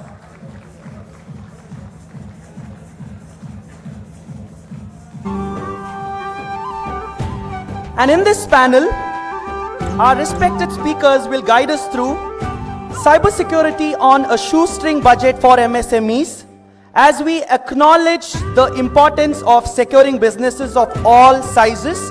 This session promises valuable insights for MSMEs seeking effective and affordable cybersecurity solutions. So, to moderate this insightful session, I request our beloved moderator, Mr. Shivling Salaki, Program Manager, Industry and Startup, CISEC, to moderate this session. Can we all give a huge round of applause, ladies and gentlemen?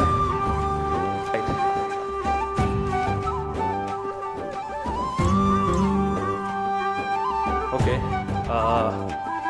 probably we're reaching to the end of the 2-day event, but we have lined up some very interesting sessions, and this is definitely going to be a very, very useful one for all the budding entrepreneurs, startup founders and MSMEs, because the topic dwells with how effectively you can manage the cybersecurity posture with a very limited budget. I think that's a very critical issue of today, right? Cyber risk management today is a major challenge for everybody, right from startup to MSME, SMBs, Even before that, I would like to just break this terminology. MSME stands for micro, small and medium scale enterprises, SMB, small and medium businesses. But contrastingly, the bigger companies can afford the cyber risk mitigation, cyber risk management with a varied class of tools, techniques, because they come with a larger budgets. But the key criticality lies in how MSMEs can afford. Today, I think that's more critical. And with me, I have been joined by very young and dynamic co-founders and leaders who have dwelled in the last couple of years into only the cybersecurity world. And I think they'll be totally justifying the 30 minutes of this discussion. So I request all of you to stay hooked to your seats and make the best use of it. To quickly start to the session, can I ask Vinaya to just throw some light on the threat landscape globally, especially related to MSMEs, SMBs and startups?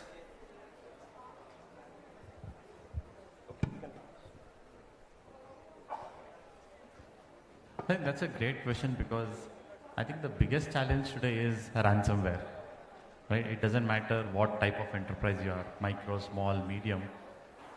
Ransomware is out there in various forms, and it just takes one device to be infected and just spreads to every other device in your corporate network. So that I think is the biggest challenge for a MSME today. Because once you're infected by ransomware, then you're literally at the mercy of whoever has launched that attack on you, right? You have lost your business data, your employees are not able to work, productivity suffers, pretty much your business shuts down. So in that case, how do you actually, overcome this problem? How do you put proactive measures in place? Let's say in the worst case, if you do suffer a ransomware attack, is there a way for you to quickly recover?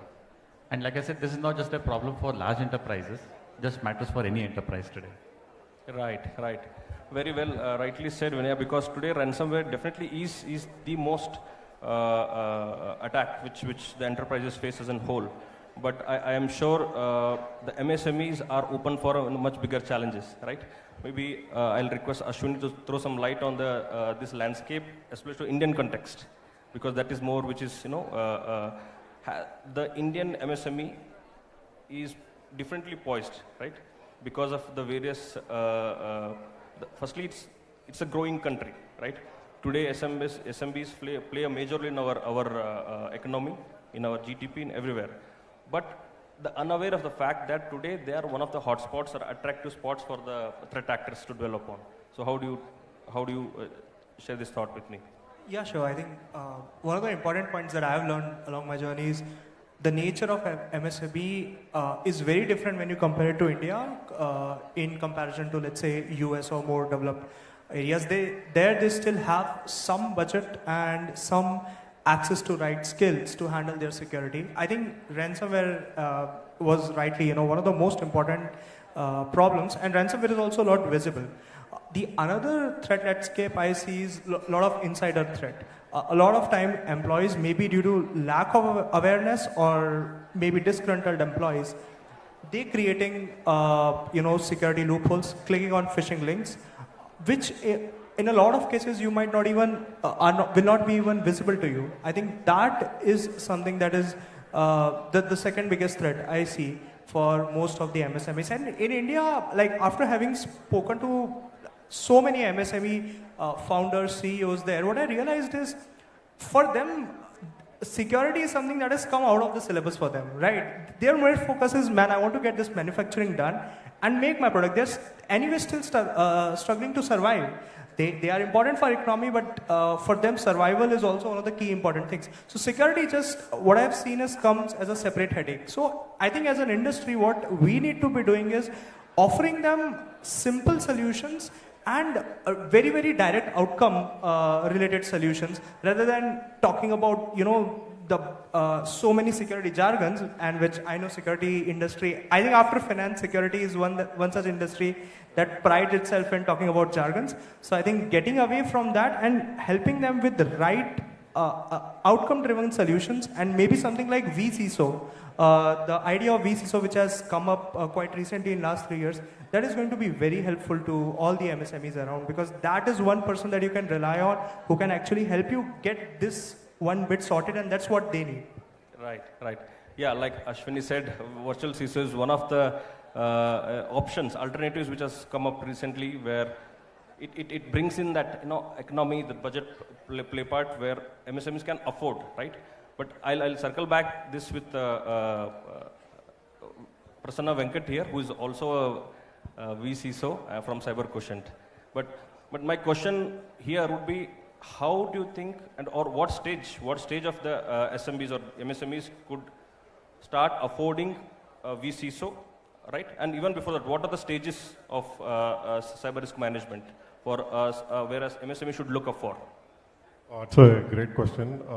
Most of my career has been with startups, at least the last 20 years. And I've seen the technology landscape evolve over the time. At what stage should startups hire? I recently wrote an article like when should startups hire a CISO? While there is no one size fits all kind of an answer, one of the ways what I've determined is it depends on the funding stages. Typically startups undergo various stages of evolution. When you are in pre-seed or in a very early state, right?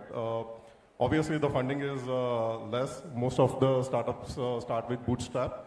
And that is the ideal stage where you can actually engage a virtual CISO, because the virtual CISOs or the fractional CISOs, they don't cost as a full-time CISO.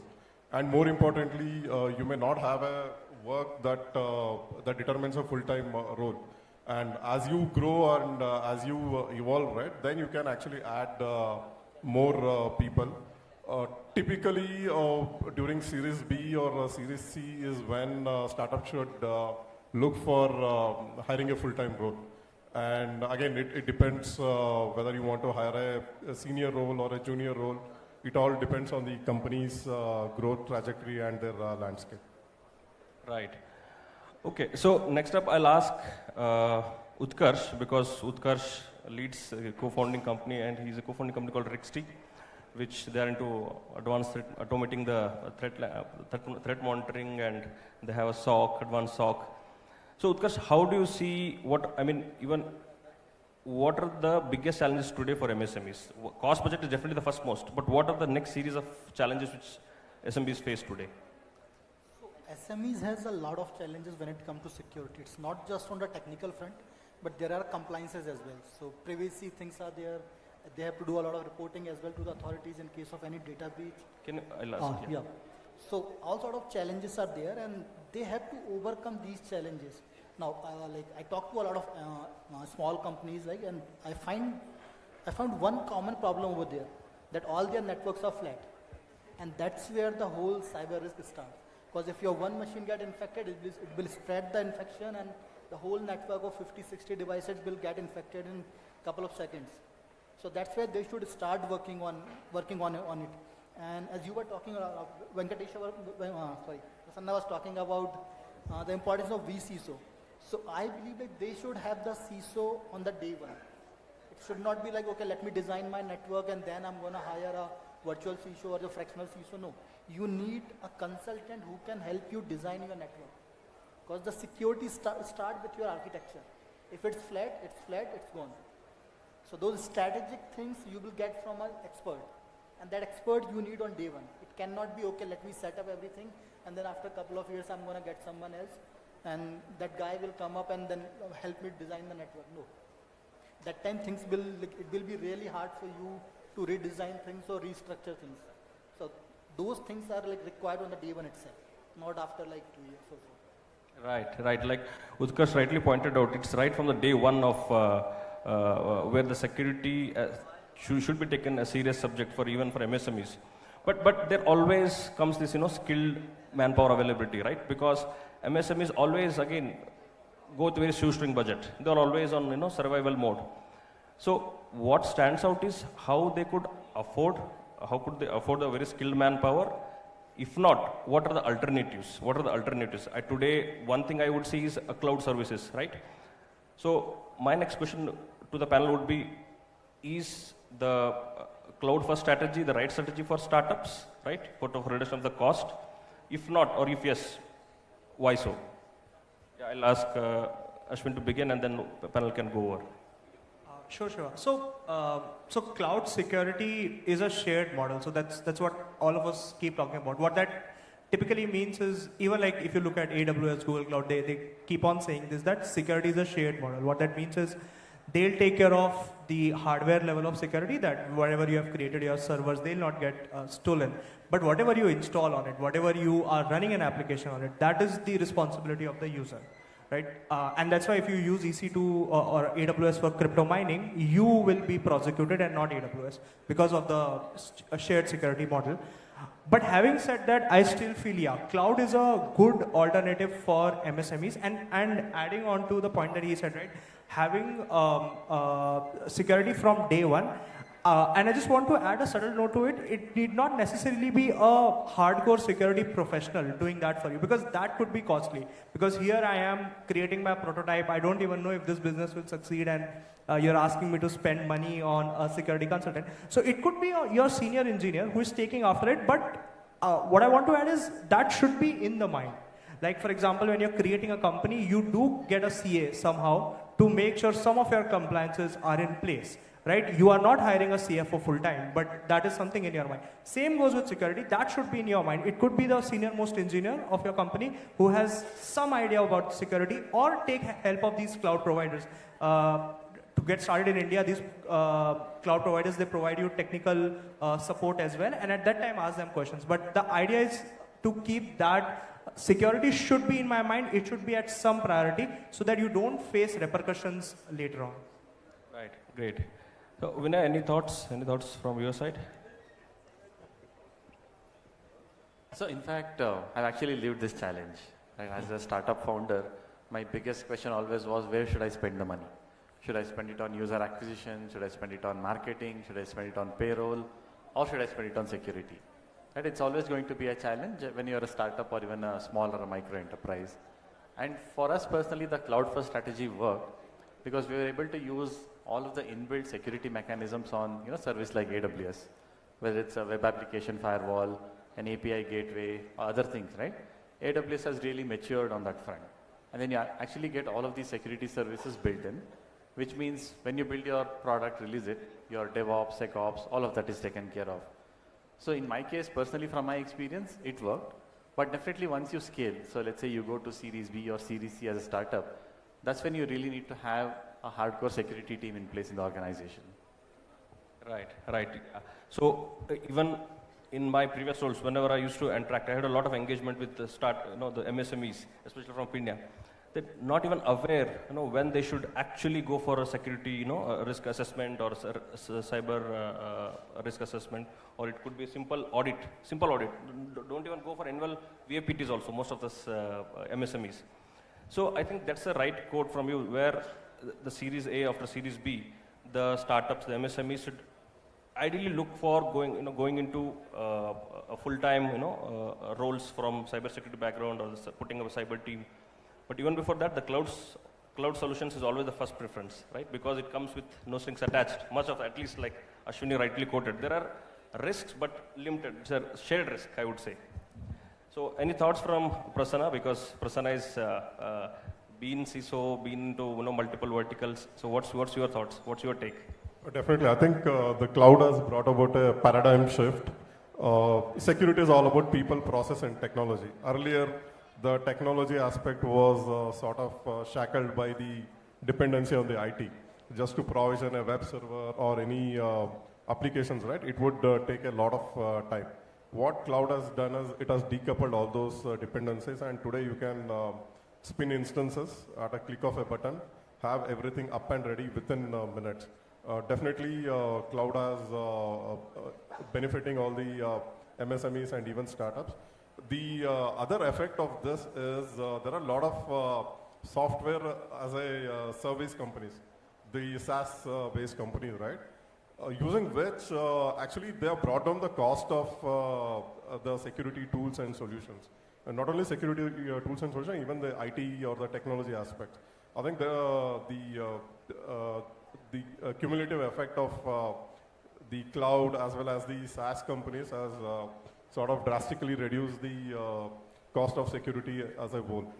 And I think that's a good benefit that everyone should leverage. Right. So, but how do you take off, this particular case where they are unaware of the cyber compliance itself? See, the one challenge I always see is most of them even don't know what's DPDP today. For example, but laws when they come, right, the regulatory requirements are equally applicable for all the enterprises, right? It could be a startup, it could be an MSME, it could be a very early stage, but when it comes to compliance, everybody need to follow, okay? But what should be done from an entrepreneur level, from the person who is leading that MSME, to get first the compliance part at least sorted, get the compliance part sorted, at least the regulatory side sorted, so that he sorted for next couple of months, that he'll not have to undergo any kind of penalties, any punitive actions by the regulatory authorities or bodies. But what's your take on that? I think even with startups that are aware of all these things, right? So we call there are like technical debts or security debts, where like a lot of these must-dos get piled up, and you tend to think that you will do at one fine day. What MSMEs can do is, one is, of course, there has to be an awareness, and you also have to look what your industry peers are doing, and again, there's a partner ecosystem which you can leverage in fulfilling many of these compliances. Right, so you say the benchmarking and getting to that collaborative mode is always beneficial. Definitely, collaboration is the key. Right. What's your take on it, Utkarsh? Because I know you already one startup which you rightly sold off and get into the next entrepreneurship boots. So how do you take this as compliance meeting requirements? So compliances are the most important thing. Right? The day we start the company, we hire a chartered accountant, and that guy takes care of compliances. Now cyber security compliances are also getting stricter nowadays. Correct. Right? Government recently passed a bill, DPDP Act, and soon it will be enforced. So that too will become another liability on all the startups, because whosoever is collecting the data, they have to maintain those controls into their network and follow all the compliances mentioned in that particular act. And if they don't follow, you know the penalties. So that's a huge risk. That's basically a risk on the existence of the company, because the penalty is so huge that if you face that, then startup don't have that much cash, right? Or a MSME don't have that 250 crore in their pocket to pay to the government. So the best thing for them to comply with everything. And cybersecurity, I don't know why people feel it's so complex and all. It's super easy thing. Anyone can learn it. A lot of material is available online, free of cost. Startups and MSME can collect like frameworks from maybe NIST that's free of cost available. You can download it and design your network in a way where like you place all your systems and servers very securely. When it comes to cloud, again, risks are there. Like there are something related to account takeover. You spin up a server you set up an account on some cloud provider, and that account got taken over by someone else. You lost everything in a fraction of a second, right? So what people normally do over the cloud, like most of us don't understand like how to set up the servers. We simply go with the default configuration which they offer. Basically in the GUI mode. Whatever is there in the GUI mode, we simply go with that. But cloud, majority of settings are in the command line mode, which no one looks into it. So if we have to open up an API, we simply say click, click, click and go. And we open it publicly. Now that is exposed and someone can exploit it. When it comes to a virtual servers that we set up over the cloud, the same issues. We simply spin up the server, but the what controls we have to deploy, those controls are under our hand. Right. They just give us a basic machine, and then tell us, okay, set up the way you want, and the controls will be in your hand, whatever controls you want. So those key points people have to keep in mind when setting up their IT infrastructure, maybe on-prem, over the cloud, or whatever way they are doing it. Because compliances will start from the security. First security, then privacy. If there is no security, there is no privacy. Right.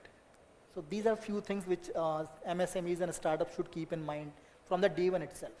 And one more thing, like after setting up the network, it is really hard for the companies to make any kind of changes into it.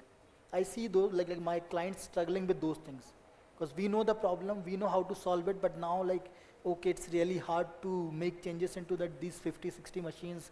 We can't do the segmentation. Segmentation is not a new thing. It's there since ages. Right.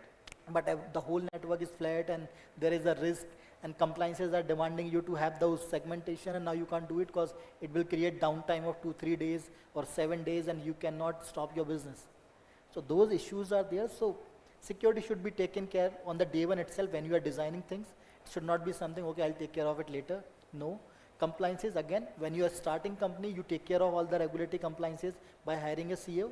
The same thing you have to do with the cyber security by hiring a partial CISO, someone who can like work with you and advise you once in a week or whatever. Like you don't contact your CA every day. You talk to them once in a month probably. True. We also do the same. So the same thing, same relationship you can have with your CISO.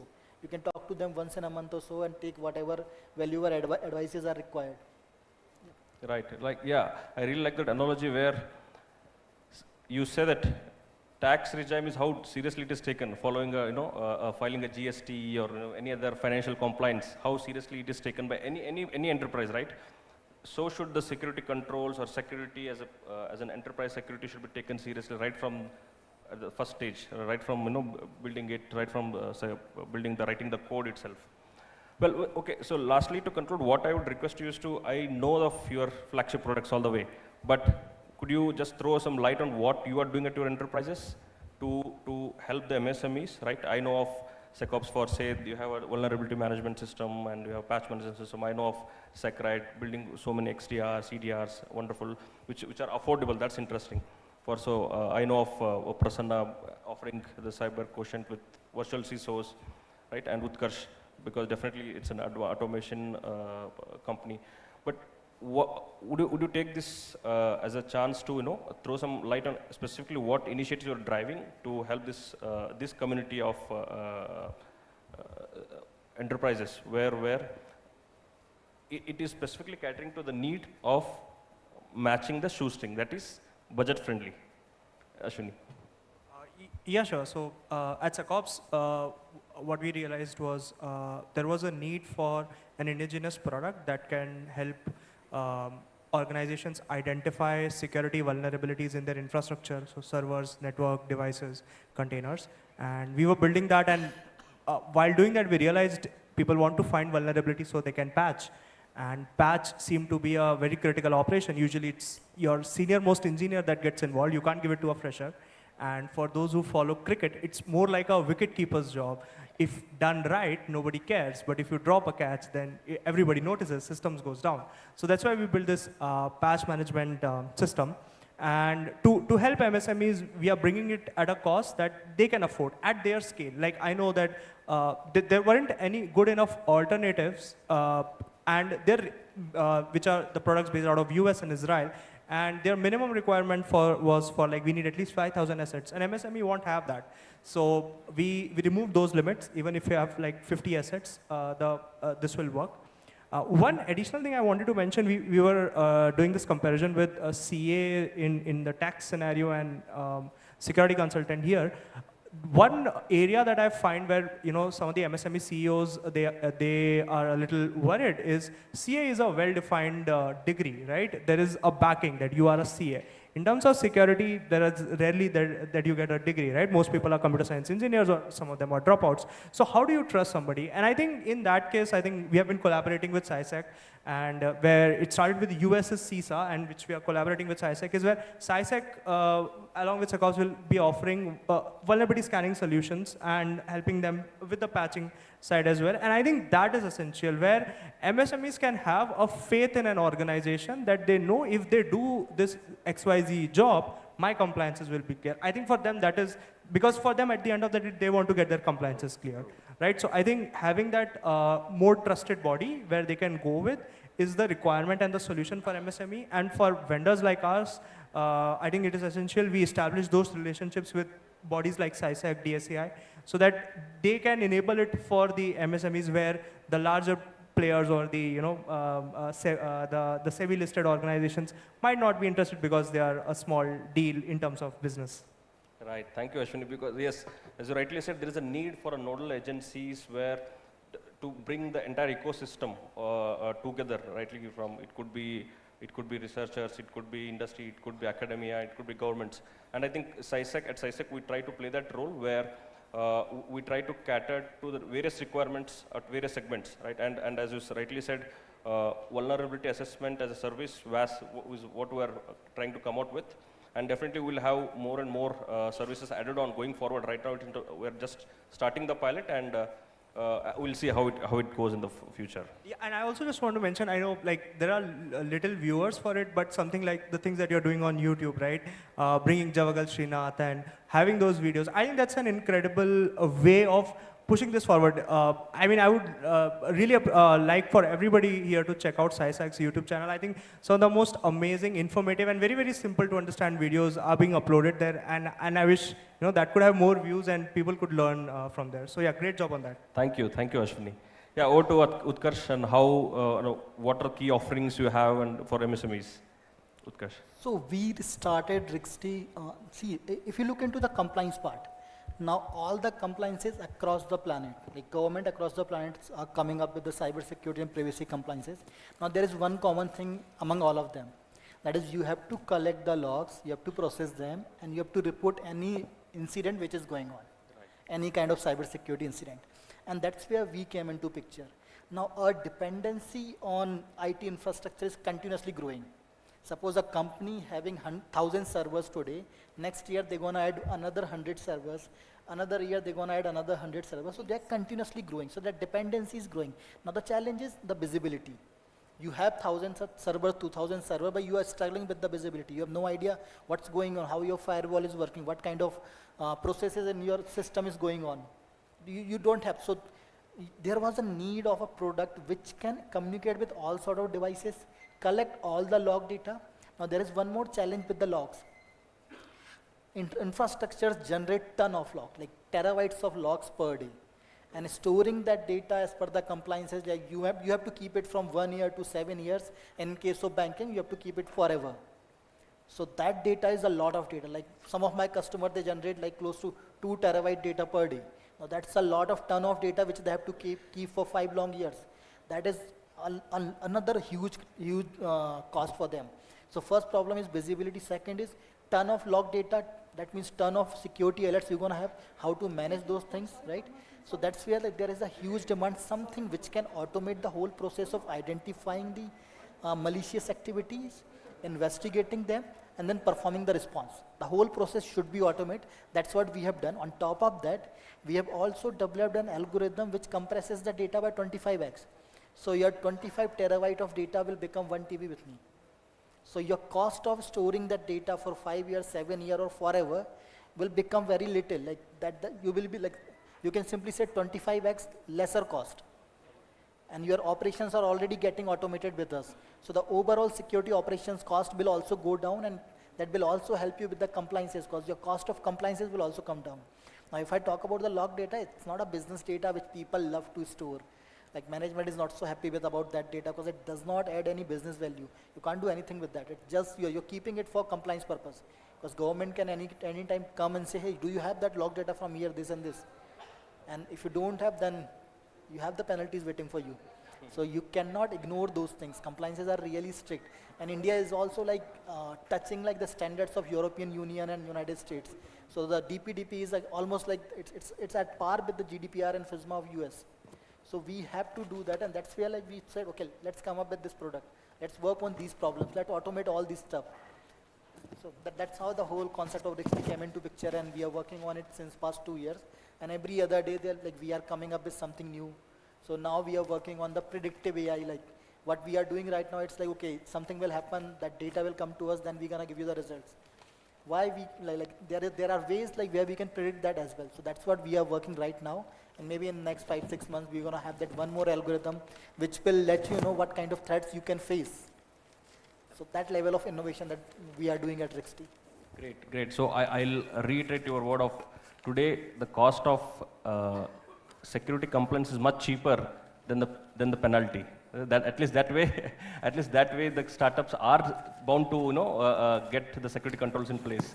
Definitely, security won't cost you 250 crores. Yeah. So I want to Vinay that just throw some light on what Seqrite offers, a few of the offerings for MSMEs especially. Sure. So Seqrite is kind of a brand name for MSMEs in India today, because close to 70% of our business is with MSMEs, right? And we offer what is called as a cybersecurity mesh architecture, where you can actually plug and play different products from our portfolio, starting from basic endpoint protection, which helps you deal with ransomware. There's a data loss prevention capability where sensitive data does not leave the enterprise. So we take care of all those basic facilities. Antivirus, everything is embedded in that, so you're protected from malware. And then as you mature, right, so today you may be a small enterprise, 2 years later you become a medium enterprise, and then you can actually start adopting more services such as XDR or MDR, Zero Trust. MDR is interesting because not many people will have the bandwidth to manage a complete XDR service. In that case, we provide the manpower as a consulting service as well. So we manage XDR for the customer. And then we have Zero Trust as well, which is an upcoming paradigm in Indian market. A lot of MSMEs are adopting it. And then we also have a product for the DPDP Act, which is HawkScan. It actually automatically discovers all the personal data within your enterprise across all data sources and tells you what exactly is where in your enterprise. Right, so we have a broad spectrum of this, and all of this is supported by a strong malware labs, because we do a lot of research on malware, we detonate samples, and then we push that intelligence out to all of our customers. So that way we learn from all the signals coming in from more than 10 million endpoints today within India. And then all of that learning goes back to every customer in the form of threat intelligence. So that's how Securite is positioned today. Great, great. And no doubt why Quick Wheels is a very common name today in the household of security. Because of such approaches of making it very cost effective and affordable for everybody. Very affordable, yes. Great. Yeah, over to Prasanna, just. One of the reasons I started Cyber Quotient was in my 20 years of journey, most of it was in startups. I found the founders struggling to deal with the security debts. They had funding challenges, and sometimes they grew fast, and sometimes they took shortcuts. And I had a passion for security. It was just that I wanted to capitalize on that and help them in their journey from 0 to 1, right? I also make sure they are secure and compliant. And there's also a bit of selfishness involved in it, because my data is there. And end of the day, if something happens to those startups, right, inadvertently, my data will be leaked. So I don't want that to happen. And in the journey of this, working with various founders, right, like we have gone through various compliances, we have broken them into technical controls, we have implemented security measures, sometimes we have leveraged cloud, sometimes we have been innovative. I think that journey is very enriching, and you also get a satisfaction of making sure the people on the other side, right, are beneficiaries of the security measures you have put. That has been my driver. Amazing, amazing, wonderful, Prasanna, because I also know Prasanna from a long time now, because he's been volunteering with CISEC and many other initiatives, and that's how he's been driving initiatives. Okay, well, with that, I think we are time up, and we have quick time for 2 questions. Okay. Anybody would like to?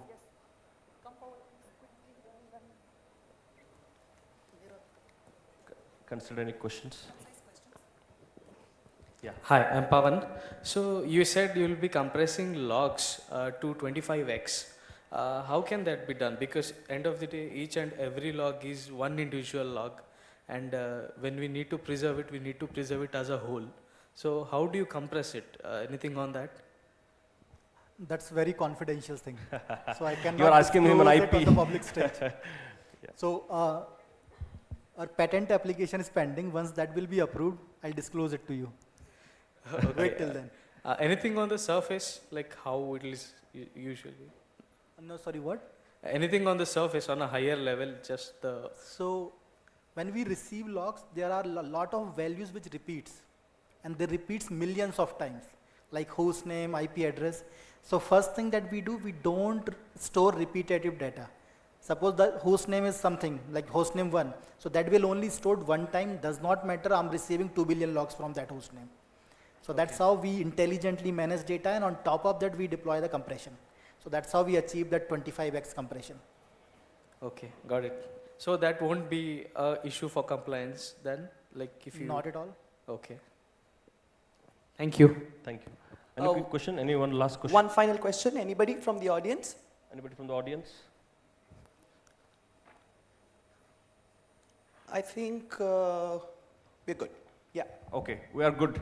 So that's it from our side, and I hope we did the right justice on throwing the light on how MSMEs can afford cyber security, right, within a very limited budget.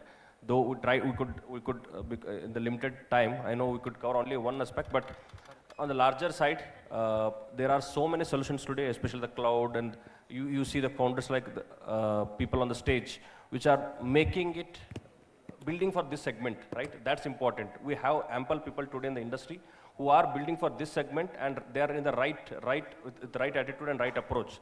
And I think that's the way to go for all of us. Right from, it could be it could be as an enterprise, or it could be as a national, because MSMEs play a critical role, is what I feel in our entire economy. And if you want to achieve the PMO's vision of going into a $1 trillion economy, we should be having all put things in place properly. Okay. Well, with that, I think we'll wind up here. And thank you all. Great talking to you. Amazing. Thank you so much, panel, for that insightful discussion. May I request Mr. Ranganath Chennai to kindly come forward and give away the mementos to the panel and our beloved moderator. Ladies and gentlemen, can we all give a huge round of applause?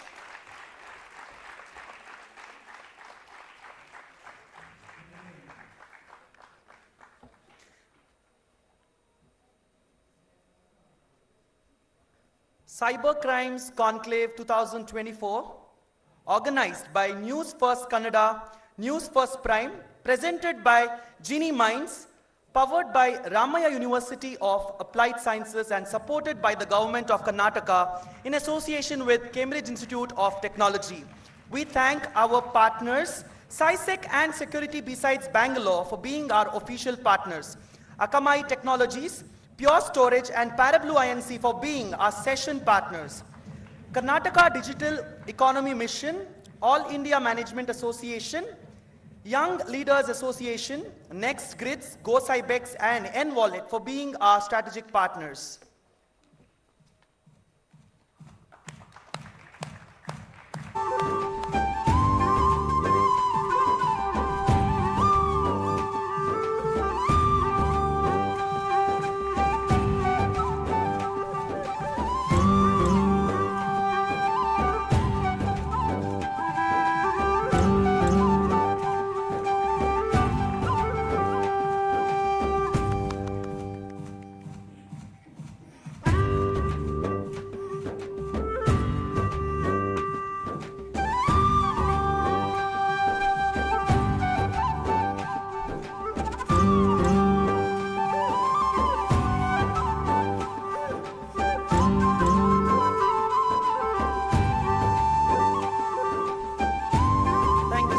Panel.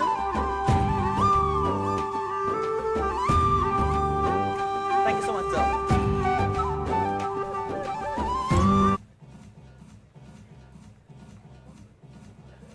Ladies and gentlemen, it is my pleasure to introduce you to our distinguished speaker for this next session, Mr. Anand, President and CEO of Parablue.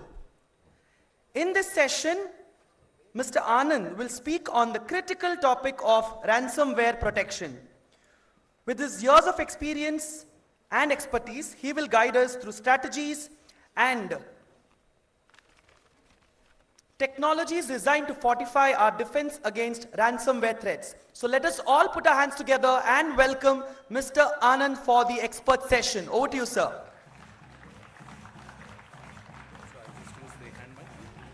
Yes, I'll get it.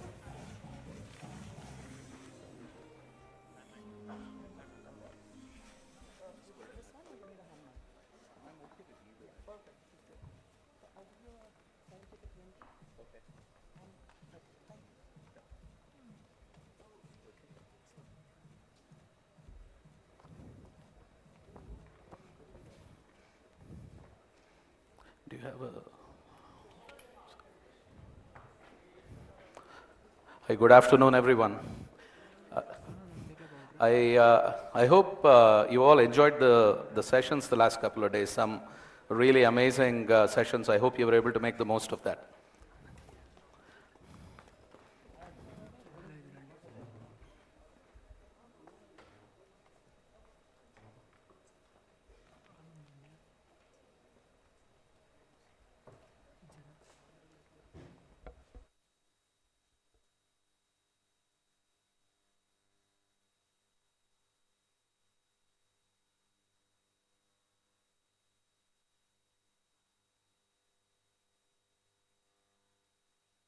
And I can use that, right? This one?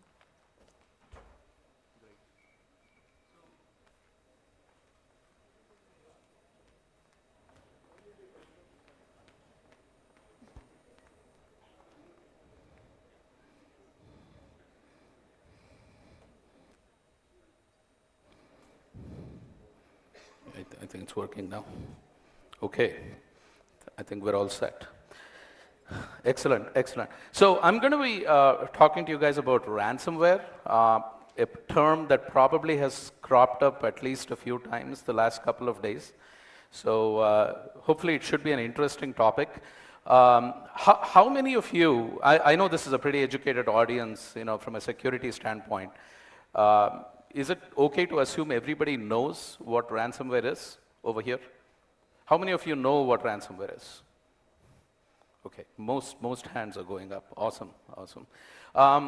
So I'll just ask a question. Does anybody know when we had the first ransomware attack? When was the first ransomware attack that ever happened? Does anybody know? No, nobody. No hands. No hands going up. Okay. Well, I'll just rewind a little bit. I'll just talk a little bit about what ransomware is, and then I'll answer the question. So ransomware, for those of you who may not know, is an insidious form of a malware attack, right? So what it does is, it's like any other virus attack, except that the way it causes damage is a little bit different, right? What it does is it usually comes in through, like a phishing attack, through an email that you're not supposed to open or click on. And when you do that, for whatever reason you believe that email is genuine, it's going to drop a pretty nasty payload on your endpoint. And what then happens is it starts to encrypt everything that is valuable on your computer. So your office documents, the things that you normally work on a daily basis, all of that gets encrypted, so you can't access it anymore. And here's the thing, right? Ransomware, the reason it's called ransomware, is it demands a ransom from you in order to be able to go ahead and decrypt that data, right? So it basically holds you hostage, and it says, give me this money, or your data is going to be inaccessible forever, right? So that's basically what ransomware is. And many times payments, ransom payments for ransomware are made using Bitcoin or some form of cryptocurrency, because a lot of these people who are extorting you, they don't want to be traced, right? Now let's get to the question of when the first ransomware attack happened. It actually happened a lot earlier than a lot of us might guess, right? The first attack actually happened in 1989, and this was done by this guy called Joseph Popp, who essentially what he did is he was an AIDS researcher, and it's still unclear what prompted him to do this, but he actually encoded a piece of malware on a bunch of floppy disks, and he sent out a lot of them, like 20,000 of these, to various other AIDS researchers across the world, right? And basically it was a questionnaire which promised to tell the recipient that if you answer all these questions, I'll be able to predict how likely you are to be able to get AIDS. So obviously it was interesting to a lot of people. So a lot of people took those floppies, they put them in their laptops or whatever they were using at the time. I don't think laptops may have existed that much, back in '89, but they put them in their desktops or whatever, and obviously, they were not able to access their files, and he demanded about $189 in ransom, from every one of them, right? He was eventually caught and imprisoned and all of that. He pleaded insanity, so they didn't really prosecute him. But that was the first incidence of a ransomware attack. I mean, ransomware is a little bit of a household name now because everybody kind of knows what it is. But for the longest time, it was not a very common type of an attack, right? So it's somewhat interesting. Now, that attack obviously happened on, MS-DOS, because Windows, didn't really exist at that time. Or there was a version of Windows which is very unlike what we know today. But in any case, but ransomware has come a long way. Since then, obviously, it works on a lot of operating systems now. So you could be running Linux, you could be running, Mac OS, you could be running, it can even run on your phones, right? And over a period of time, there has been a progression in terms of how ransomware has become mainstream. And possibly, 2012, 2013 is an interesting time because that's probably when ransomware started to take off as a means of extortion, because that is about the time when Bitcoin started to become popular as a cryptocurrency. And it was perfect for hackers because unlike previous forms of extortion where they could be traced because of bank transfers or whatever, right? Bitcoin gave them an anonymity that was perfect, right? It gave them a cover that made it easy for them to extort. Now, as time progressed, I think, personally, I think what put ransomware really on the map was the WannaCry attack that happened, around 2017. And honestly, before that, I think most people who knew about ransomware were either people in IT or people in security. And it was not a very common term. But WannaCry made it mainstream because the media started reporting about the WannaCry attack, right? And everybody started to understand what ransomware is and why it happened and why it's a bad thing and everything. And of course, that was quickly followed by the NotPetya attack, which was equally bad. In fact, in some ways, it was worse than the WannaCry attack, right? So those things really made it really mainstream. And in 2021, we saw another interesting development, which is still a scourge today, which is a problem today, is something called ransomware as a service, okay? So ransomware is now available, believe it or not, like any other SaaS application. So just like you buy, your Google Workspace licenses or your M365 licenses, you can order ransomware on the dark web, right? You can order it, and you don't have to be a technical expert. You don't have to be a programmer. You can simply order it and attack, whoever you want to. And it even comes with technical support, believe it or not, right? So it's called RAS, and there are a lot of RAS gangs, that are out there. I mean, if you read some of the security research bulletins that some of the big security vendors put out, they are able to trace, which attack, happened, through which ransomware gang, etc. So it's pretty interesting to study, but it's a huge problem. Obviously it's a huge problem, and that's what I wanted to talk about today. And I know everybody talks about ransomware, and there's tons of solutions, right, to try and protect you against ransomware. But what I want to talk to you about is a facet of the defense mechanism that I think is overlooked most of the time, right? And that's what I want to touch on today. So the thing that makes ransomware very scary, obviously, is when it attacks, you don't have a lot of time to react. It's pretty rapid. It's stealthy. It can quickly spread. All of a sudden, your users feel helpless because they can't access their data anymore. So you're not quite sure what to focus on. Do you contain the incident? Do you try to figure out, why this happened, how it happened, and try to bridge that breach? Or do you focus on getting them their data back, because without that data, you're essentially losing productivity every hour because all of your users are now not working. Basically your business is down. So it's a pretty scary thing. It can paralyze a company. So some small businesses just completely go out of business. Believe it or not, it's a very sad thing. But some businesses just have to shut down because they simply have no way to move on. They can't pay the ransom. They don't have the money. They can't get their data back, and they have no choice but to shut down. So and it happens a lot. And the sad thing is, ransomware attacks in the news have become so normalized that we are not even shocked anymore, about it. I mean, I was listening to the deepfake conversation earlier, right, and how, everything is now fake. I think one of the gentlemen was saying that I don't know what to believe anymore, right? And ransomware has become like that. What used to be like big news, like back in 2017, 7 years later is hardly news.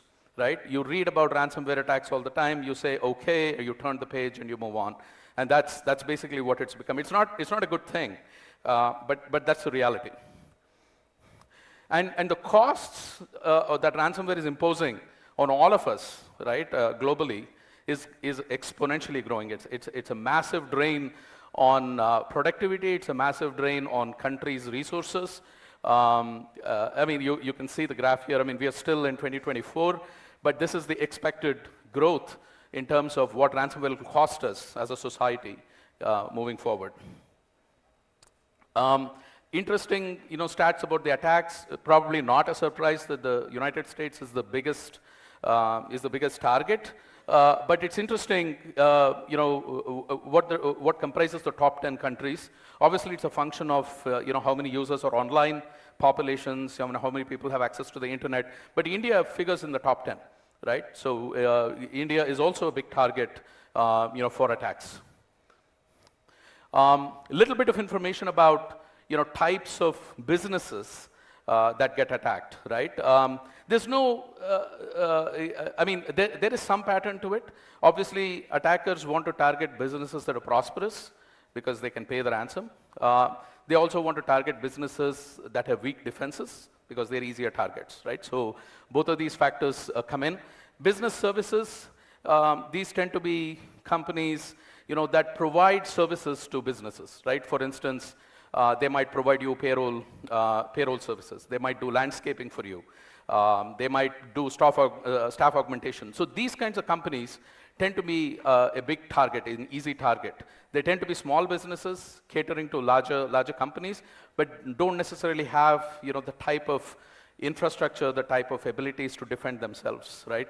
And the panel conversation we had just now was somewhat enlightening because that's exactly the topic they were talking about. How you provide or empower MSMEs to protect themselves, and that type of thing will go a long way to protect small businesses like this. Retail, manufacturing tend to be targets. They tend to be prosperous companies, but not necessarily. They don't necessarily make security a high priority, right? I mean, because that's just not in their DNA. So they tend to be healthcare. Tends to be another big target. So it's somewhat interesting, how the attacks kind of spread out. I mean, this varies a little bit, by the way. This stuff is tracked very, very closely. It varies a little bit every month. But broadly, you see this pattern. Yep. And the ransoms are increasing in quantity, right? The 1989 ransom that Joseph Pop asked for was $189. This is the average ransom payment now.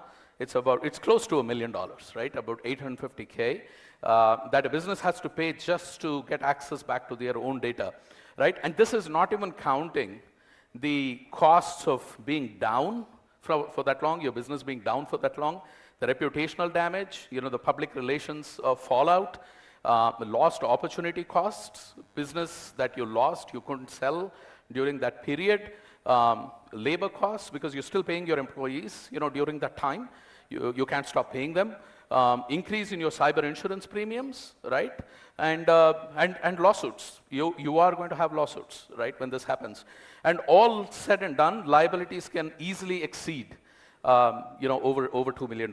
And that is just as of today. And this is, like I said, growing every year. Now, here's the other sad thing, right? Paying a ransom actually makes you a softer target. Because now the attacker knows that you are vulnerable. They don't have, they know you're easy to target now because they know you don't have, your data is not protected, you have no choice but to pay the ransom, attack you again, right? So many victims pay the ransom because they feel helpless, they don't have a choice. About a third of them who pay the ransom still don't get their data back, right? Remember, you're dealing with a faceless, nameless attacker, not somebody who you can deal with, you can't pick up the phone, call them whenever you want.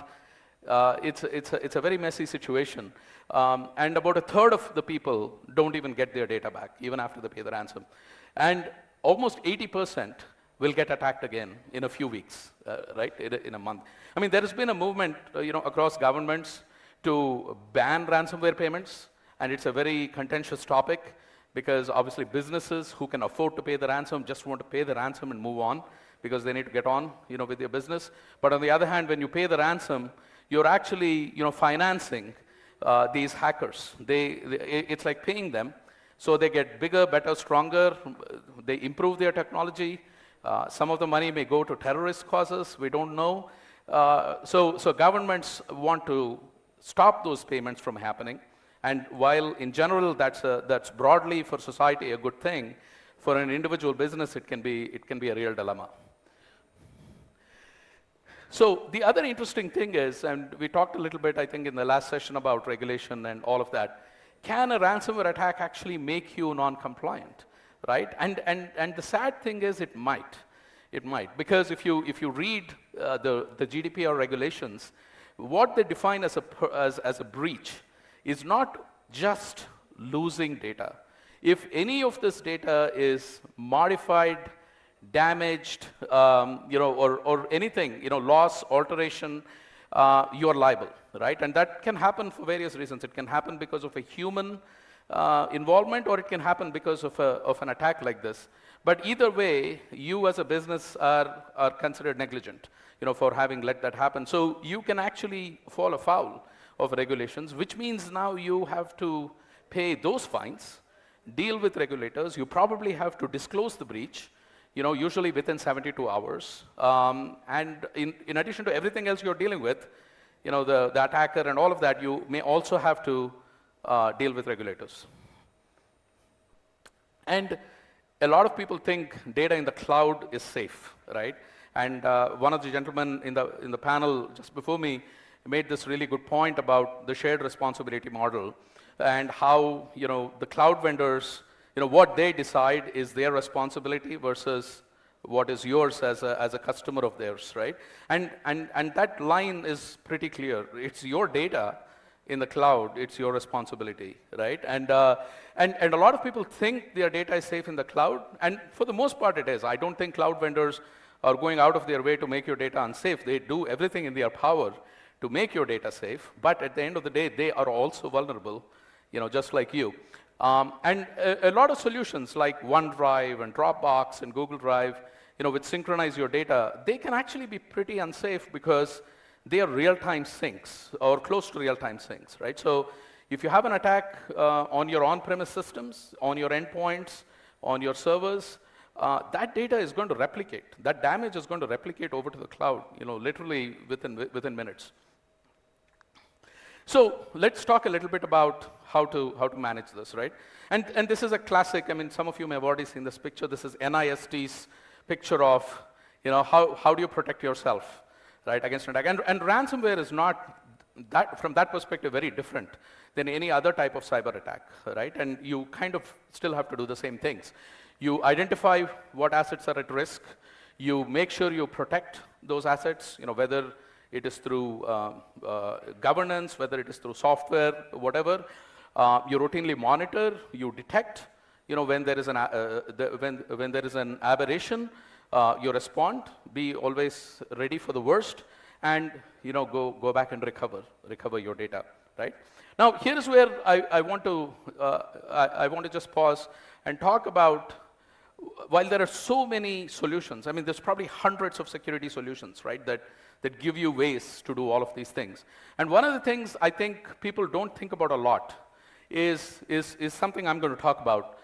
So if you think about a model that most businesses follow, it is what you might call what has traditionally been called a defense in depth model. So essentially, it's like a medieval fort. You have a lot of barriers, and an attacker, in theory, has to get through all of those barriers to get at your crown jewels, which is your data, right? So you can have perimeter security, you can have firewalls, you can have web application firewalls, you can have, next generation firewalls, you have endpoint security, all of that stuff, all of it just to ensure that your data is protected. And the reality is, ransomware still attacks, ransomware still gets through these defenses, and you read about it in the news every day, right?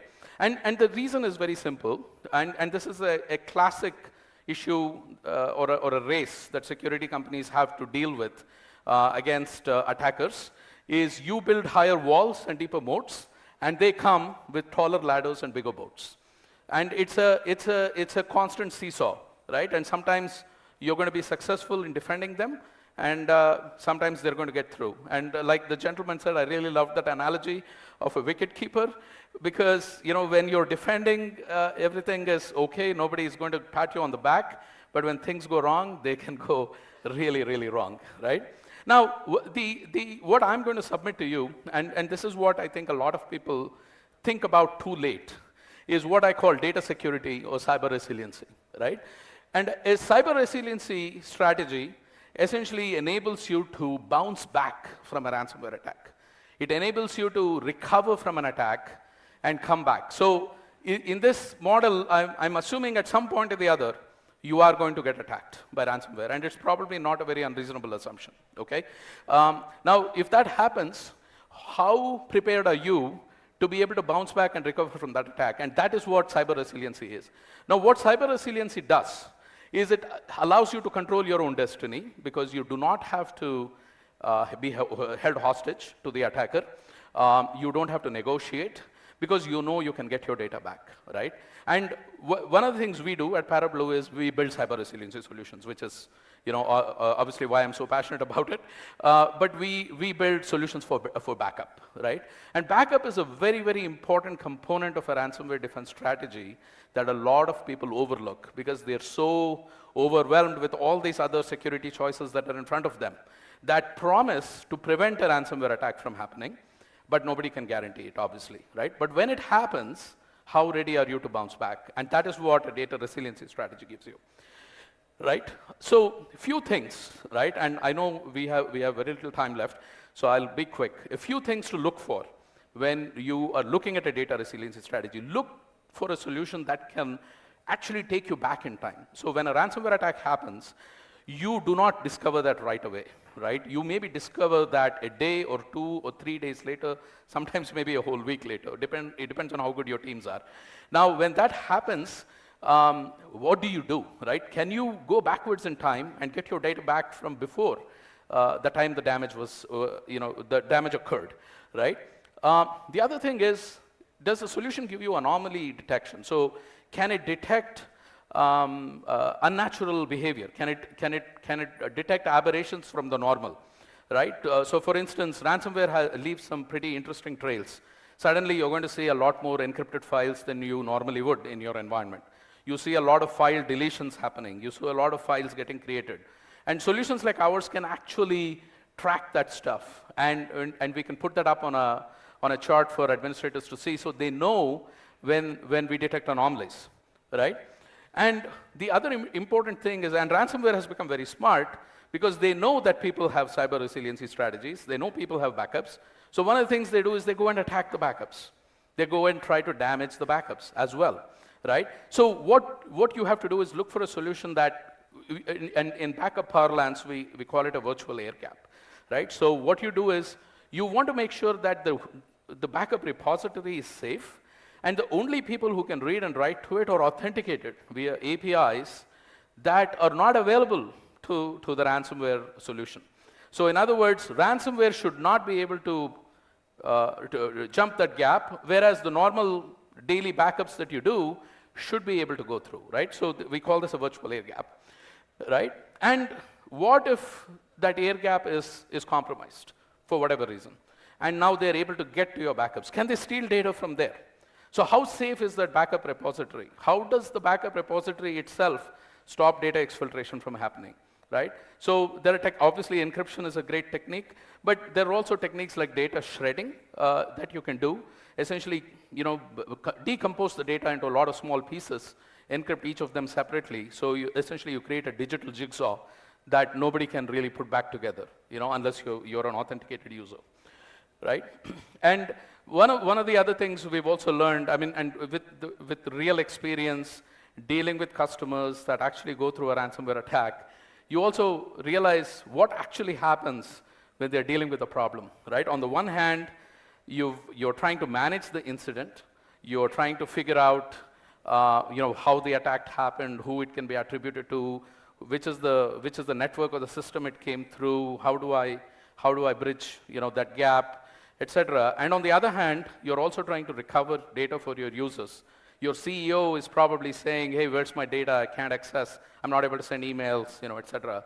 And in the process, you can actually shoot yourself in the foot because you're restoring your data from backups, and you're probably bringing back the same malicious payload that caused the problem in the first place. I mean, over here, you're trying to quarantine systems and keep things safe, and on the other side, your backup administrator is storing data and causing the problem to happen all over again, which is why we build solutions like file quarantining and device quarantining, where you can tell the backup system, do not bring back data for these systems or these machines. Do not bring back these files, even if they are present in the backup because they're bad, right? So being able to do those types of things.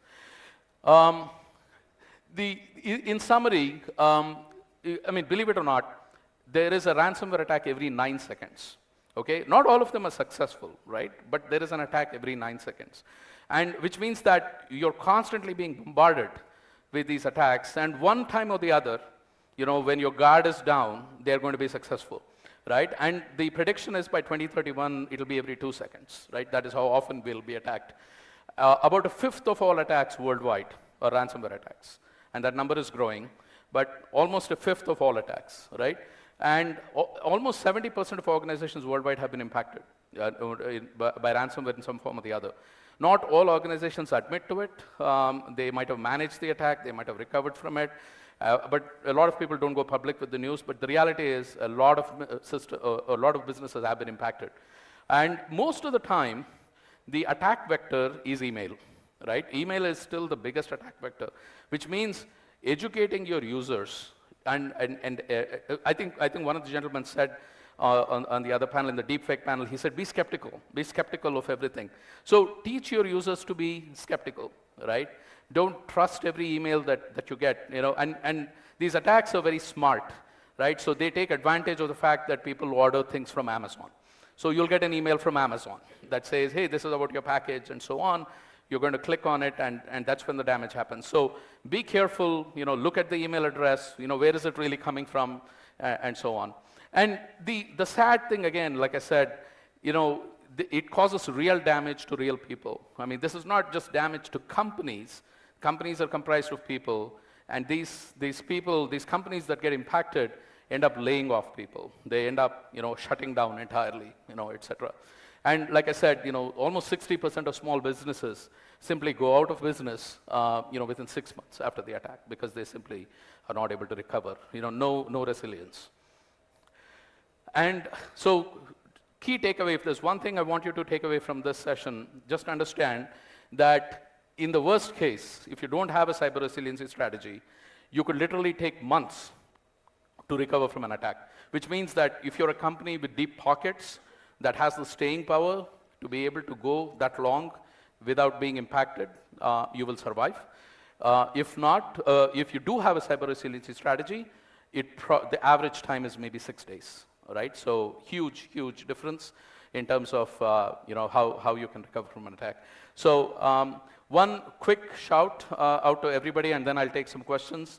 Parablue has a booth, I think downstairs. We actually have a free ransomware assessment that's going on. So if you're interested, you can stop by, just sign up for it. One of our security experts will call you, walk you through a ransomware assessment. We'll be able to tell you how prepared you are, how prepared your organization is, for a ransomware attack. With that, I'll just pause here. Happy to take questions.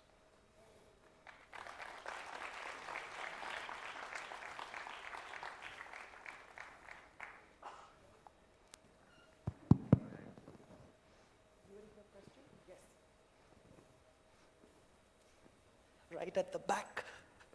There you go. Hello, sir. Sir, is only the keeping data backup is a solution for ransomware protection?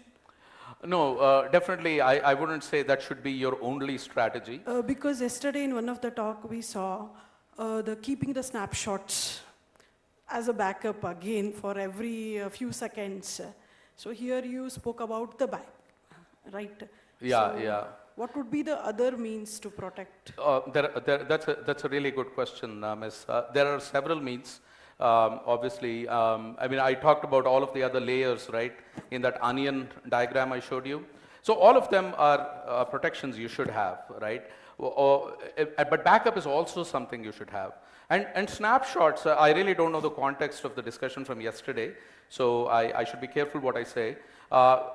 Snapshots can be a good way also to keep copies of your data, but it also depends on the type of snapshots, because one of the things ransomware does nowadays is it actually goes and restores all the software snapshots that you've created on your Windows system. So Windows automatically creates something called restore points, right, which are older copies of your data that you can go back to if you want. And they get implemented using a technology called VSS that is built into Windows. And those are also called snapshots. But those snapshots are easy for ransomware to attack and remove. So it depends on what type of snapshot you heard about yesterday. But if it is a reliable, persistent snapshot that is, insulated and separated from the primary data so that ransomware cannot get to it with an air gap, it may be a perfectly good way also to protect your data. But by no means am I suggesting that backups are the only way. I don't think that would be a very responsible strategy. Obviously, prevention is better than cure, right? So you always want to make sure that you prevent an infection from happening. Of course, if an infection happens, you should also be ready to get cured, right? So think of data resiliency as a cure. Think of it maybe like an antibiotic, but definitely you don't want to fall sick in the first place. Sir, will obfuscation will protect data from ransomware attacks as such? It can protect, so the question is, will data obfuscation protect you from ransomware attacks? It might be able to protect you from a scenario where somebody is exfiltrating your data and trying to extort you. So for instance, if they are stealing the data and then trying to take money from you, saying, if you don't give me money, I'm going to publish this data on the dark web or something. In such a case, obfuscated data may not be of much use to them because it is maybe encrypted, maybe anonymized in some way that doesn't make sense. That it can be helpful in that way. But if they have gone and encrypted that primary data source so that you also don't have access, then it's not very useful. Does that help? Yeah. Sir, WannaCry, NotPetya, and Rike are the prominent ransomware attacks known for significant impact. So far, we heard in the recent past. So, what cybersecurity measures have been built to protect the organizations?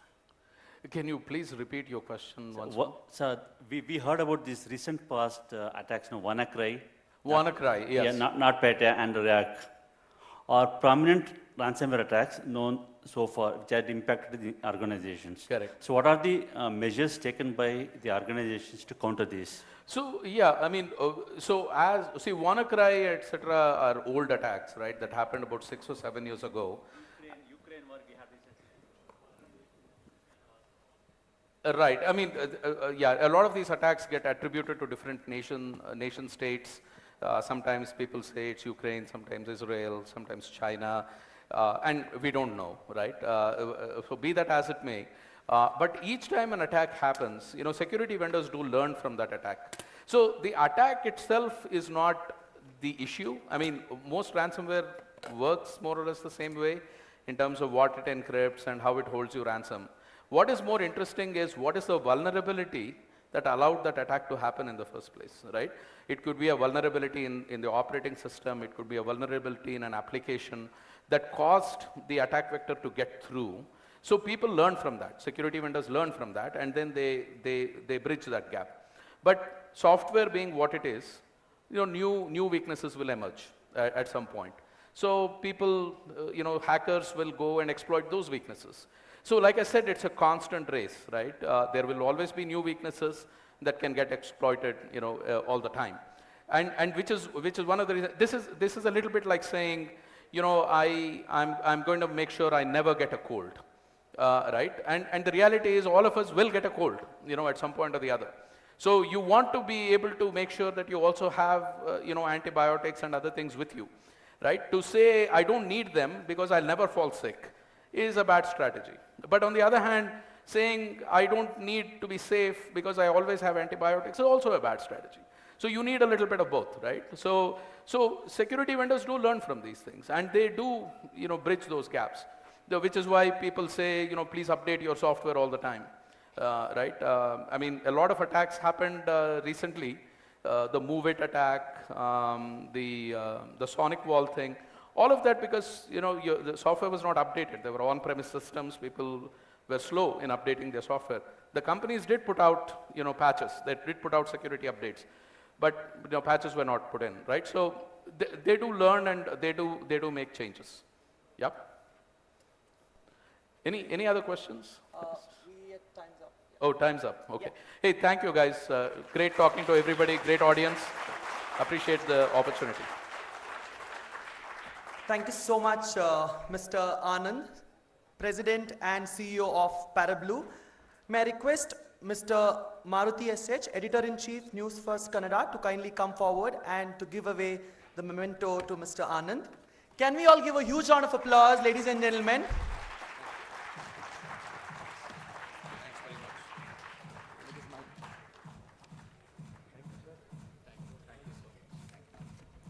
We want to acknowledge our beverage partners, MDP Coffee. Can we all give a huge round of applause? And our flavor partner, Milky Mist.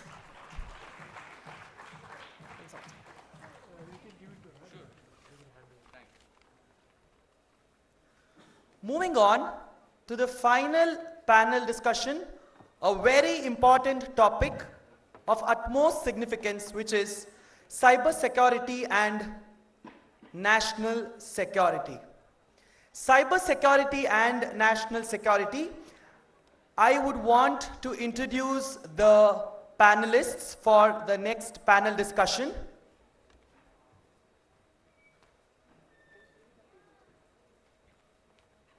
And meanwhile, I request all the participants to kindly gather on the center of the auditorium.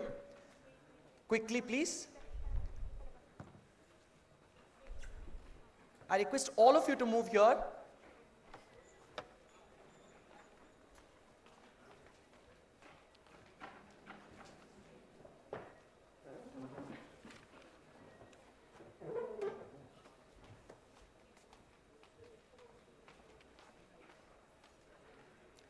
We would like to express our gratitude to our esteemed partners at the Cyber Crimes Conclave organized by NewsFirst Kannada, NewsFirst Prime, which is live streaming right now on YouTube, so please have a look at it. Presented by Genie Minds, powered by Ramaya University of Applied Sciences and supported by the Government of Karnataka in association with the Cambridge Institute of Technology. CISO and Security B-Sides Bangalore for being our official partners, Akamai Technologies, Pure Storage and Parablue for being our session partners, Karnataka Digital Economy Mission, All India Management Association, Young Leaders Association, Next Grids, Go Cybex and N-Wallet for being our strategic partners. Thank you so much for our sponsors and partners. A huge round of applause, ladies and gentlemen. The first panelist for today, Mr. Sri Shankar Gurujalam, General Manager, Cyber Security COE, Siemens Healthineers. He's going to offer insights into securing critical infrastructure in the healthcare sector. So can we all give a huge round of applause and welcome our panelist number one.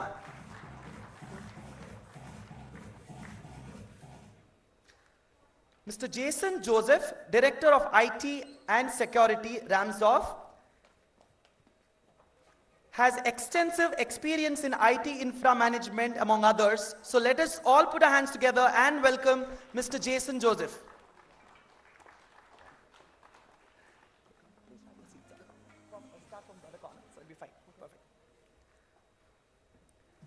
We also have panelist number 3, Dr.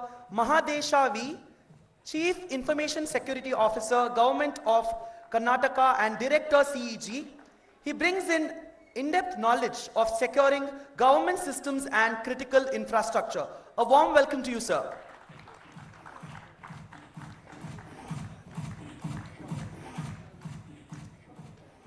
To moderate this session on cybersecurity and national security, we have with us Mr.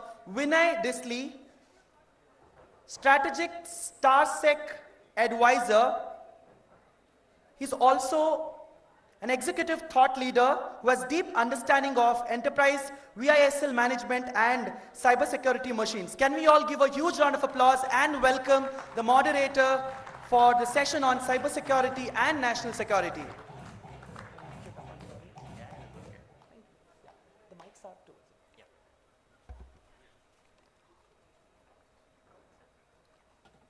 Team, this is the last yet interesting session for today, so let's all give a huge round of applause to the panel who's going to discuss on cybersecurity and national security. Over to you, team. Thank you. So I know it's been 2 days of cyber, right? And we have gone through so many topics, and after having spent about 3 decades in cyber security, so I was wondering, trying to recollect, right, how many topics that we have discussed. We've tried to cover almost everything, right? That's how enriching this has been. And now coming to this topic. So I don't know, by design or whatever, we left the most critical topic towards the end, right? And I see kind of audiences dwindle, but whoever is here, I think it's extremely important. So please bear with us for another half an hour, 40 minutes, because when we talk about critical infrastructure, that's very, very important for us to understand what it is and what it does to us. If that comes under some kind of an attack or some kind of a challenge that comes across. We had one of our earlier kind of panelists talk about the colonial pipes, right? So he went into the details. So think of it this way. You're wanting to go to office, you take out your car or your two-wheeler, you go to the petrol station, and there's no petrol. And it happened across multiple states in the US. That's the impact of the colonial pipes. When as a state or as an utility, they were not able to pump gas to their pump stations, and people, just were caught off guard, right? They just got up and they said, let me go get some fill up, and they don't have. Now look at it a little differently, right? What are the other sectors it could mean? Look at railways. Suddenly, all the trains stop. Imagine the chaos it would have across the country, across the state, across this, nation, whatever you want to call it. Look at airports. Just imagine, right? If somewhere to take control of the control tower or the systems that are there in the control tower, you can imagine the chaos in the skies. So that is the critical infrastructure we are talking about, and I'm happy to have with me 3 panelists who live this challenge on a daily basis. So today we will kind of hear from them what does it mean and how does it look from their point of view when we talk about critical infrastructure. So, so let me start with asking the panelists. In the context of India, right, what does critical infrastructure mean? Who defines or who talks about this and coins this, saying that yes, this is critical infrastructure, so it's very important. So I just an open question to all of you, and I think we should start with this so that everybody understand what are we talking about critical. When we talk about critical infrastructure, what are we talking about? Over to you. Maybe I can take a quick dig at it first. And the most common one that comes to everyone's imagination is power, telecom, transportation. Maybe you can add the other 3. There is a strategic and government infrastructure. So healthcare is one, and we have strategic enterprises and the public sector, of course, and certain aspects of the government which you'll be able to throw light on. Good evening all. Am I audible? Yeah. Right. See, this critical CII, critical information infrastructure, is by definition NCIAPC, which is a unit of NTRO, okay, National Technology Research Organizations, under Section 70A of IT Act. We all know that. Under that, this unit has set up, which is defined that any CI, critical infrastructure, is basically to protect this information from it is making it is safe and secure and resilient infrastructure, which are critical to the nation. And nation means actually it talks about what verticals, all that, be it on the government infrastructure, transportation, healthcare segment, telecom, and so on and so forth. So there are about 7 verticals on which government have defined that these are the critical infrastructure that need to be protected from all these cyber threats. So by definition. Okay, good. So when we talk about this, we have the definitions, and since it is kind of diverse, right? We talk about banking, we talk about healthcare, we talk about other things. Do you also see some sectoral regulations that are in play that influence or let's say govern the cyber security activities that happens? I think I'm getting an echo. Yeah, that was the question. Any sectoral regulations that you have so that you'll be able to share that? Right. So in the banking and financial sector, we have RBI, who has the RBI cybersecurity framework, which was brought well ahead of time. And with regard to the power sector, CERTIN has sectoral certs, most of which 4 sectoral certs are there, which is mostly concentrated on the power transmission, distribution, thermal, and hydro. So these are some of the things that I can highlight. Okay. So we do have definitions, we do have regulations that kind of govern, right? That's something that the enterprises can follow and... Yes, mostly they, these certain draws its powers from Section 70 of the IT Act, and under that they are empowered to set up these bodies which in turn take care of certain niche areas of the, of the nation's critical infrastructure. Okay, excellent. So I can add to that, sure. With, there are several other, for example, you have your DPDP Act that's come in. So now that's going to be across. It's not sectoral specific, but I think there are several of those things which are being introduced to industry as and when there is a need.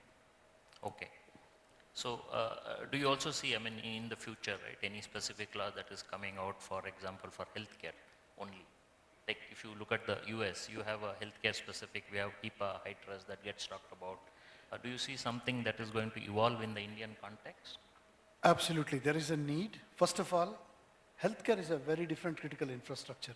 I think he covered about the power. In healthcare, I think it's highly distributed.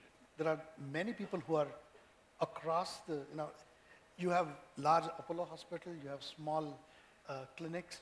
Now, what's common here is people's personally identifiable information is there.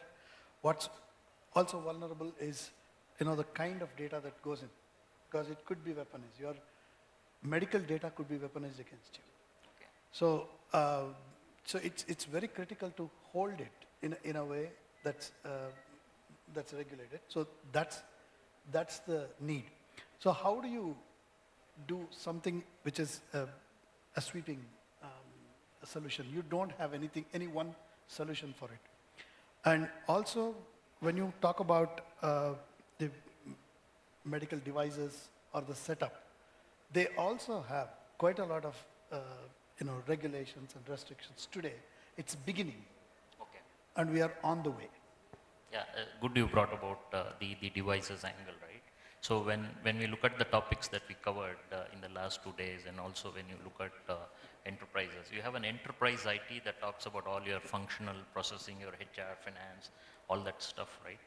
And that's on one part. Now, when you talk about critical infrastructure, what are the various different technology stacks that you see, or different devices that you see, and what are the challenges associated with that, especially when you're trying to secure them? Because the protocols are different, they're not necessarily managed devices. You have devices that needs to be, you put somewhere remote there and stuff like that. Can you throw some light, maybe all three of you from your respective areas, something that is different, right, and apart from enterprise IT. But that all of us know, at least who are in the security space know what the enterprise IT is. So when it comes to critical infrastructure, do you want to draw something, some differentiation? Can you want to highlight some of them? Right. So in the power sector, we have something which is called, the architecture is slightly different. It's called the EPA. We have your traditional TCP/IP communication systems. It's called the enhanced performance architecture. So that's the traditional stack. And on top of that, we have the SCADA PLC DCS systems. So that is the backbone of power systems management, computerization, etc. Most of the cyber attacks that we have seen are revolving in and around this space. And it is not just about data security of these systems, it's more about controlling access to these systems. Because you could have a situation, I think people who are conversant with this will know about the Stuxnet worm, wherein it actually controlled a specific automation device called a PLC, which could hit nuclear centrifuges. So that was, those are the kinds of things that we should be looking at from a power sector standpoint. Okay. So what about in healthcare? You also have all these devices, smart devices, all that is kind of very different, right? In terms of the more human beings are dependent these days on devices, the more are the innovative ways where the hackers are getting to that. Today, you have most of our medical devices which are under attack. That's increasing day by day. And you had cases in 2022 and 2023 where large hospital networks came down in US. In our own country, we had one of the premium institutions that was shut down for a couple of weeks. Okay. So this is becoming common. This is getting hit. So I think he covered some of the aspects of it, but specific to devices, you have to inbuild various security controls right at the stage it is designed. So that's what we call it, shift left. So right from when a device or a product is designed, you build in security through DevSecOps, continue that with series of stringent tests, put them through rigorous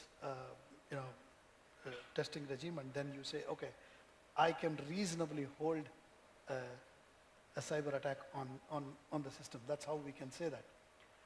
It just doesn't end there. It even goes beyond, where perhaps maybe I can request him to add on what else you can do. It even includes responses from governmental agencies or your quick responses.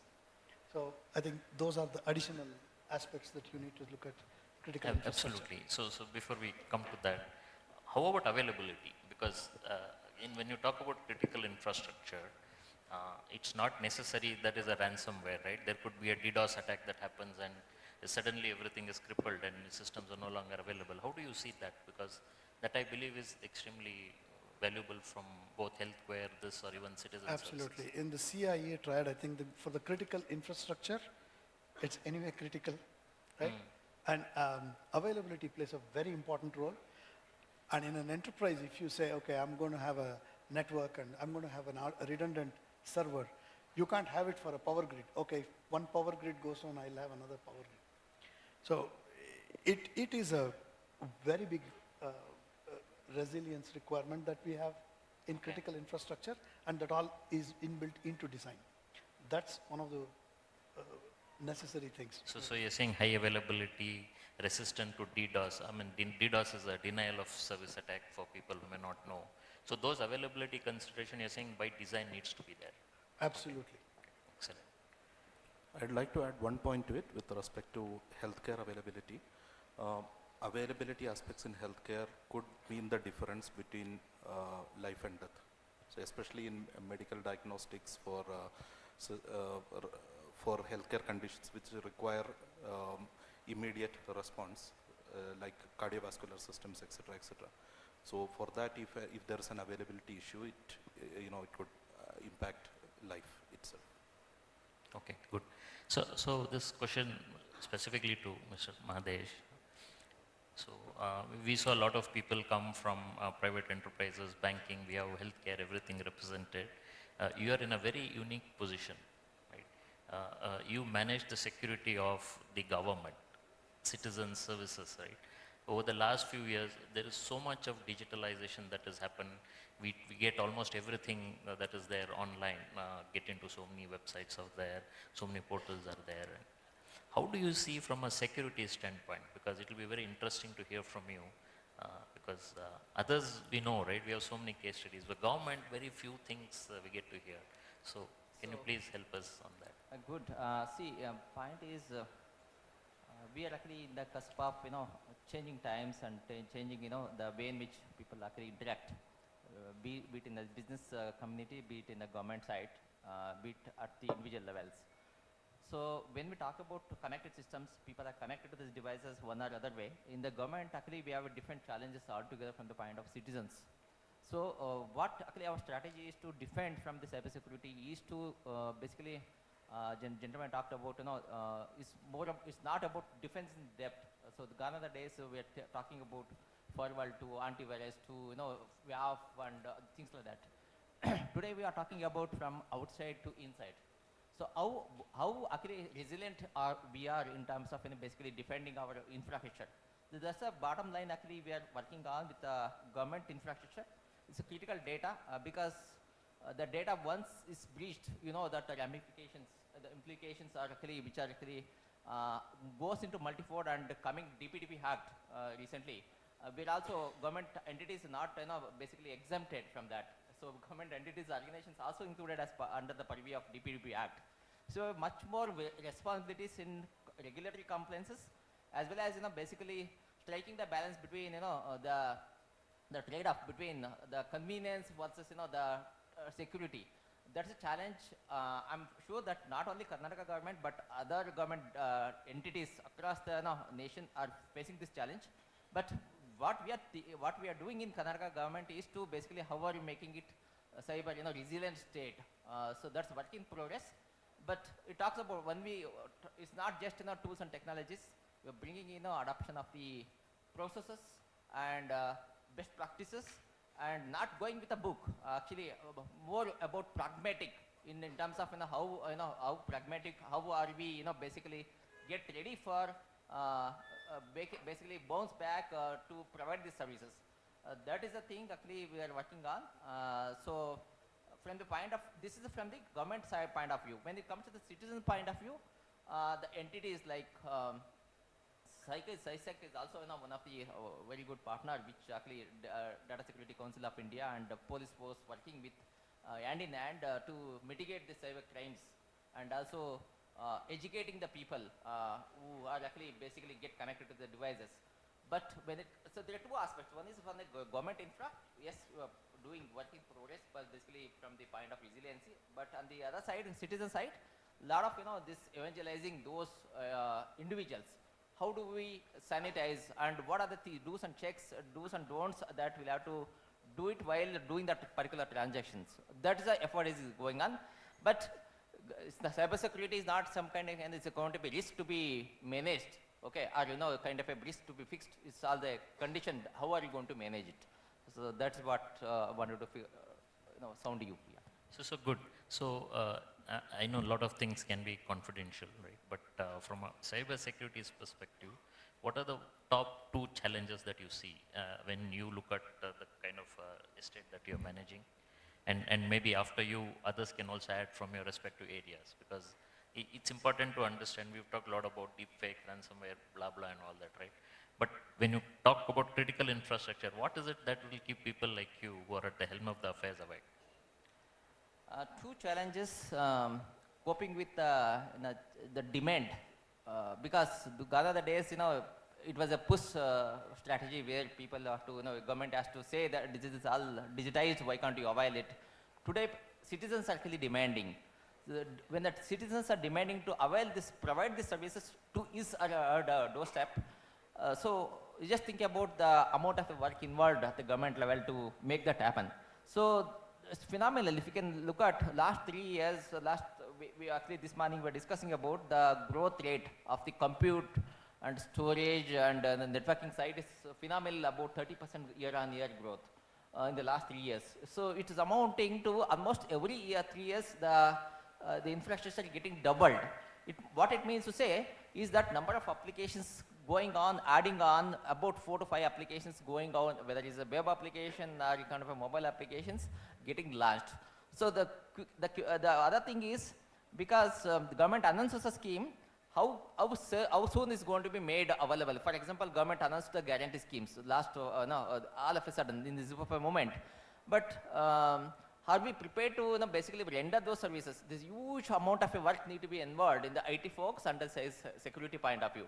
So, but that's one challenge. How do you cope up with the kind of a demand in terms of changing time? That's one challenge we are facing it.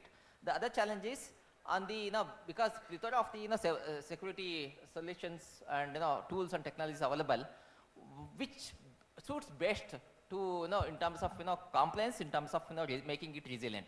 So how do you choose these kind of things? That's another challenge. Of course, bottom line is workforce is one other challenge. Availability of the talent, skilled people, which are actually working on knowing about the in-depth knowledge and this one, expertise to deal with the kind of a cybersecurity with the changing times. This is a fundamental, not two challenges, these are the 3 challenges which we are facing this. Absolutely, I know there are a lot of challenges, so I'm just sticking to top 3. Shri, what about you?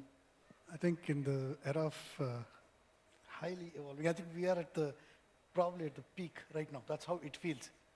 That's how it felt even 5 years back. But we have been evolving with the times.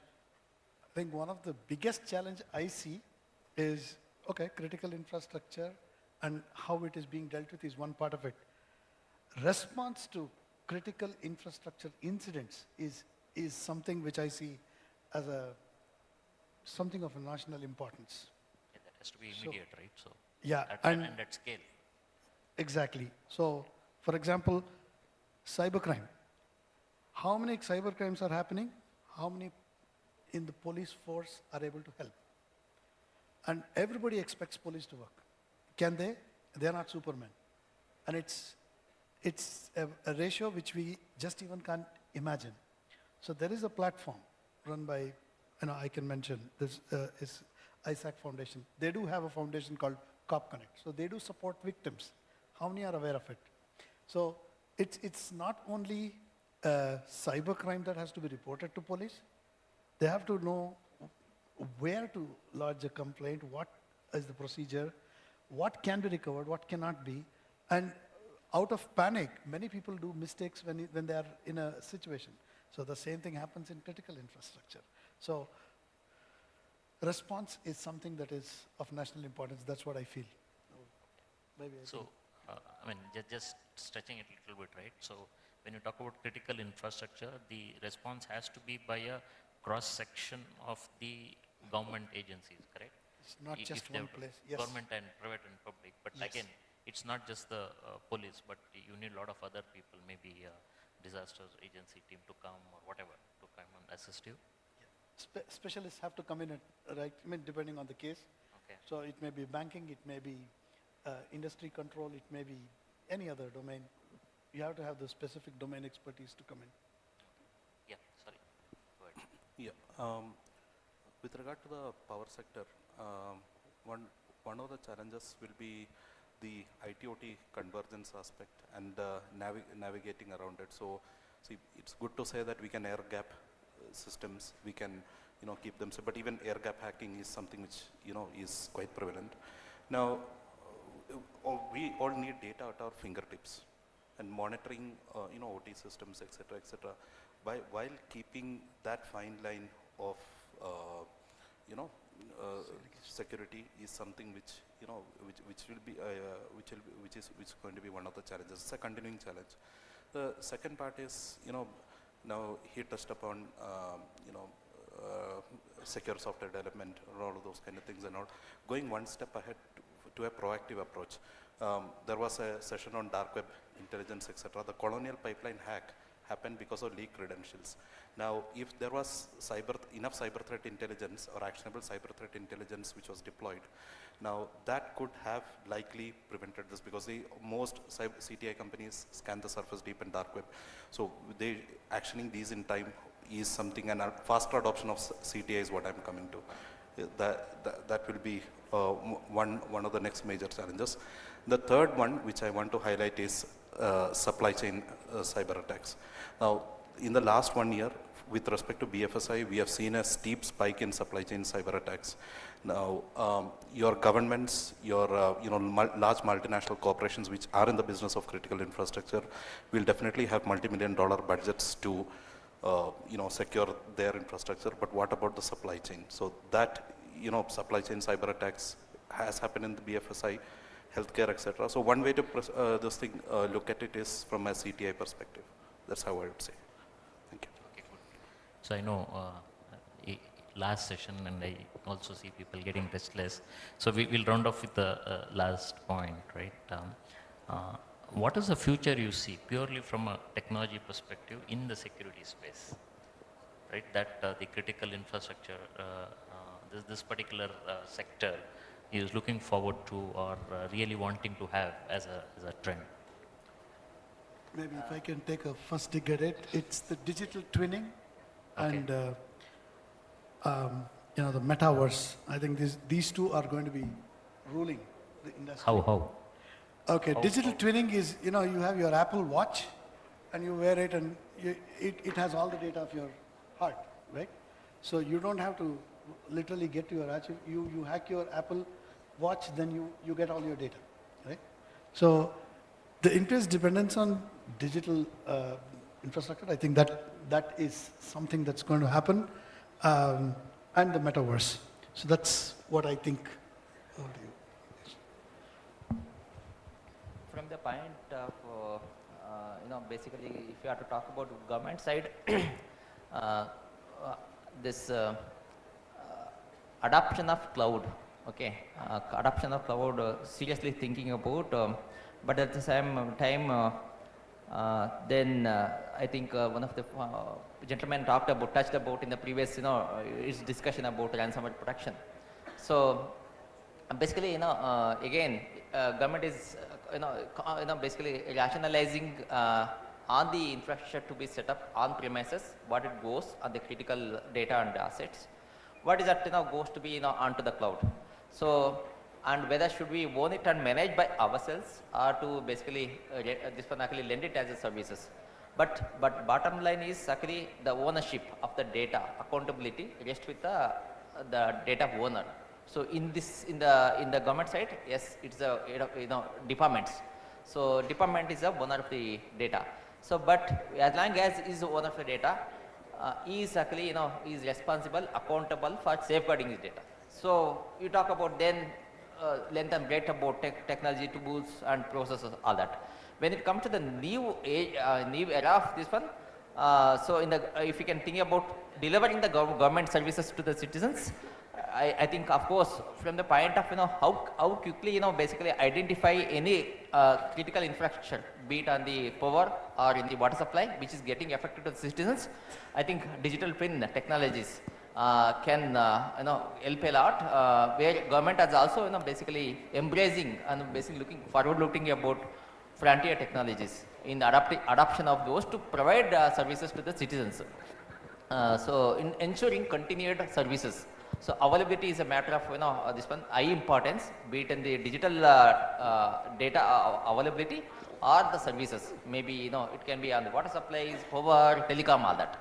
So government is also looking out metaverse as an important aspect what gentleman talked about, and to embrace this technology and then safeguard the critical infrastructure to ensure continued services to all the stakeholders of the interest. That's excellent. So that's another step in terms of digitalization, right? Adopt the cloud, adopt the latest technology, and then move on. That's good. That's pretty good. Yeah, yes. Right. I think one of the main key technologies which we will see from a technology adoption perspective as well as from a security standpoint is artificial intelligence. That would, we were talking about incident response, your mean time to respond, your mean time to detect, essentially all of those factors will be on a very positive side if, with the enablement of AI. So that is one aspect. With respect to healthcare, we are seeing cloud adoption, though not at a very fast rate. We are seeing cloud adoption, etc. The next stage wherein the evolution will go is something along zero footprint aspects, and on the security front as well, early detection of cloud security misconfigurations. This is one of the single biggest problems how cloud systems get hacked. So are creating awareness around those things, and early detection of these. So there are tools, techniques in place, not very adopted. So these are kind of things that we see that in the future will become an enabler. So excellent. So I think we have time to open it up for some questions. Yeah. Do we have any questions? Perfect. We have Ved.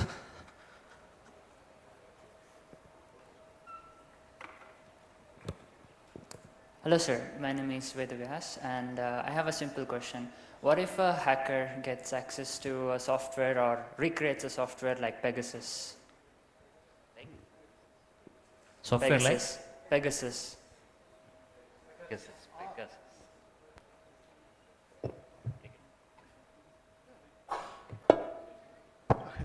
See, software like Pegasus is not very difficult to get. It's possible. But the thing is, if you don't have any control, obviously it will work the way the hacker wants to use it. But there is some basic minimal assessment that you need to do. So like the gentleman some time back was talking about layered approach. The first thing is, are you susceptible to that? Unless if you do a risk assessment, or if you don't do the risk assessment, you are not safe. And based on such a threat, you will have to keep building your security controls. Otherwise, it is anybody's guess. If you can, and it's not that I have Pegasus, I will go hit any network. No. If somebody has built their security the way it needs to be built, requirement of the organization is very clearly articulated, then the chances of that getting hit is less. Thank you. That's all I can say. I mean, just to add, right, so any software, right, you want to include or exclude. So there has to be a governance process and there are mechanisms that are well established. It's not that anybody can just put in there. If somebody is able to just put in there without any difficulty, it will be more chaos than what we already have, right? With all the chaos, we still have issues.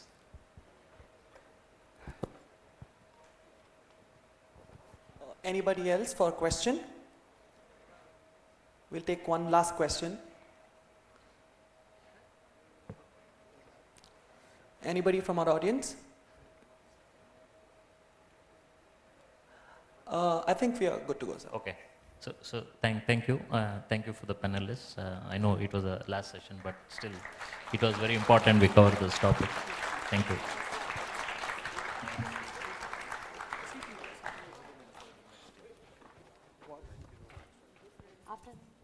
After the time limit. What? I'm giving you this.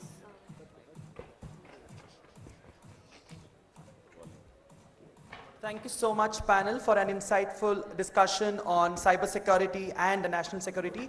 I request all of you to kindly stay back, and may I request Mr. Venkatesh Sagare, CTO of Genie Minds, to kindly come forward to give away the mementos to our panelists and the moderator.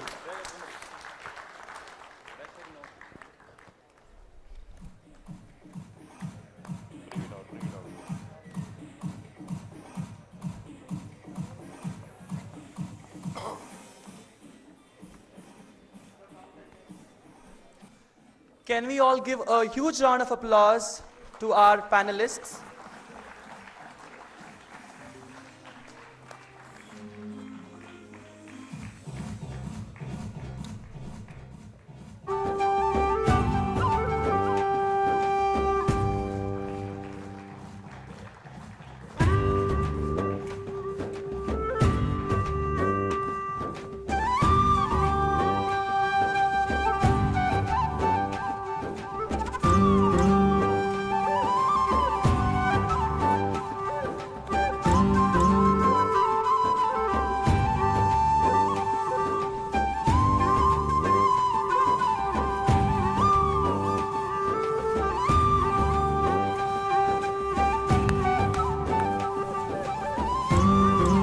Pose for a group picture.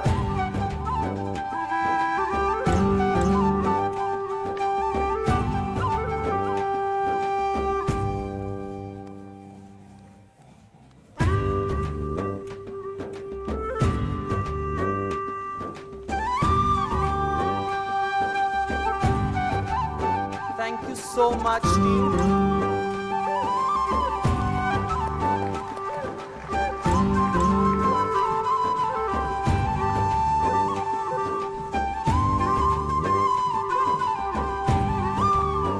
I now call upon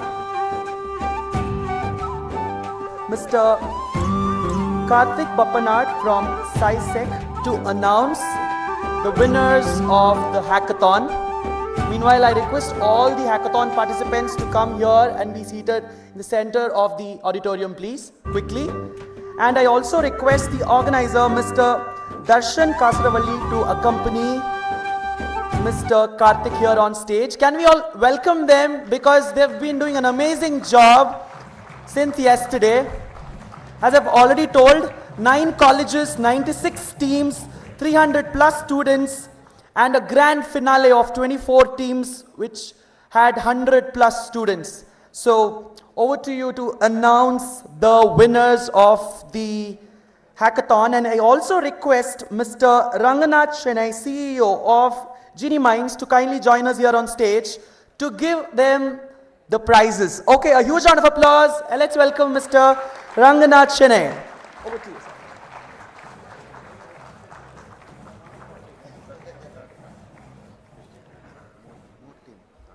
All right, so let me start with the third prize winner. The third prize winner of the hackathon is team Adeptus Mechanicus from Ramaya.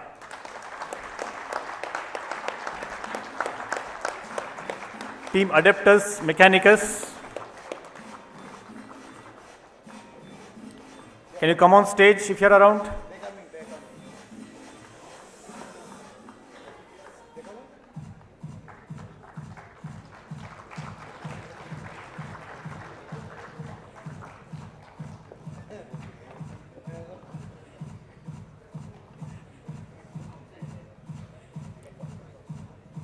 Right? One more round of applause for them. Third prize winners from Ramaya.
All right, now to the second prize winners. The second prize winner is team Crypto Knights from Manipal.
All right, now for the first place winner. The first place goes to team Pessimists from PES.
Thank you so much. A note to all the winners, your certificates will reach your respective colleges very soon, so please stay tuned. And my beloved audience, speakers, moderators, sponsors and partners, we made it possible. Can we all give a huge round of applause? For we have reached the final moment of the Cyber Crimes Conclave 2024, and I want to hand over the mic to one and only Mr. Ravi Kumar, MD and CEO, NewsFirst Kannada, to come forward to give Dhanyavada Samarpane. Over to you, sir. Time for vote of thanks.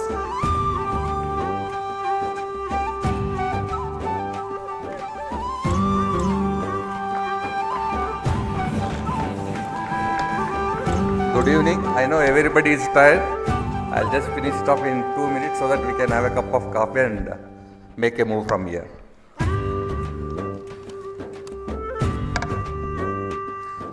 It gives me immense pleasure and pride to extend my heartfelt gratitude to each and every one of you who have contributed to the success of this Cyber Crimes Conclave.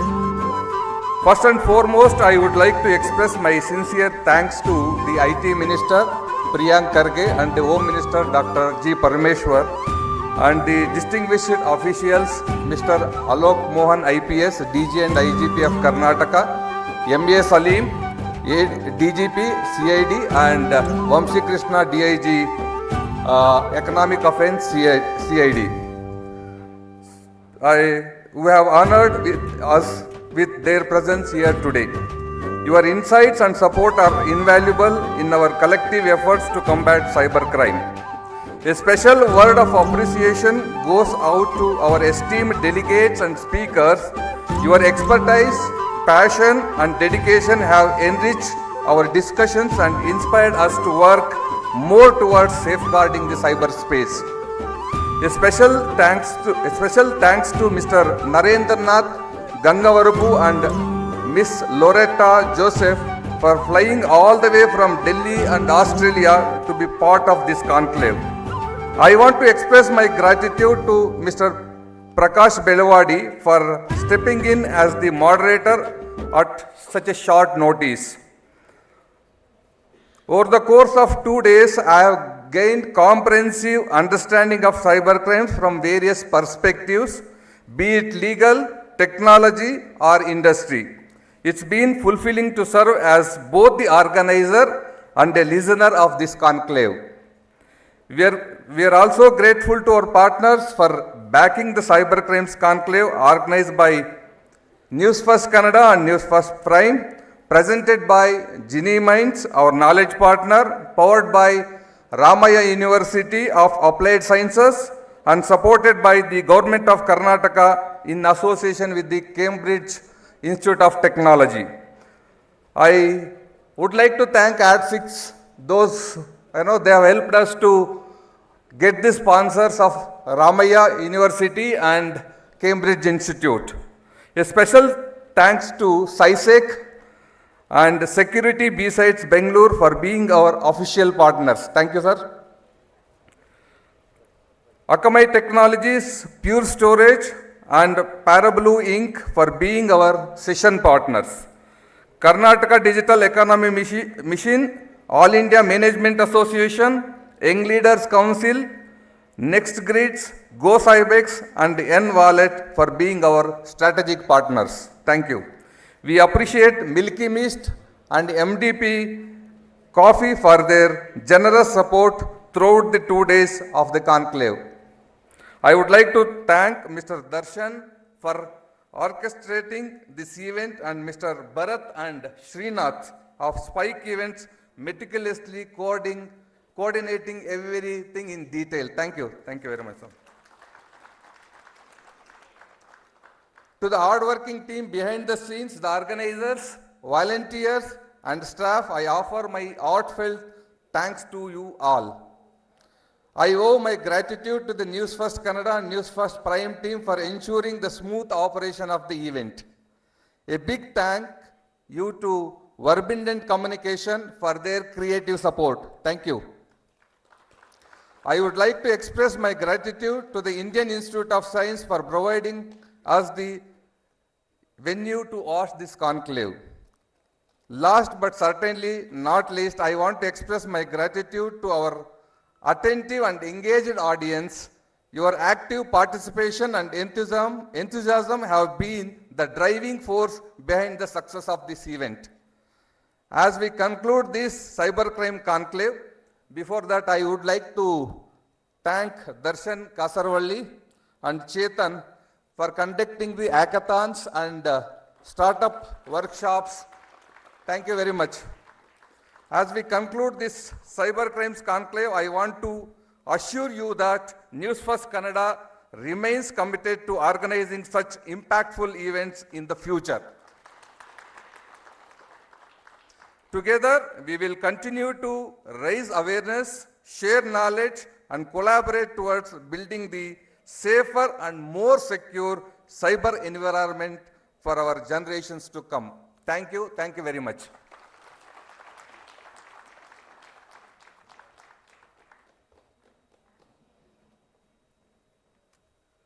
Okay, the time has finally arrived. I want all of you to assemble here, come forward. We'll have a big photo. Are you with me? I'm feeling sad because the conclave is coming to an end, but the learnings that we have had for the past 2 days have been tremendous. So can we all give a huge round of applause and thank our entire team of the Cyber Crimes Conclave for making this possible. And let's all keep in touch. And when I give a countdown for 10 to 1, quickly, I want all of you on the stage. Sir, does that work? I think that fits in everyone. Okay, let's all assemble here and then we capture a photo. Okay? Come on, everybody, come forward.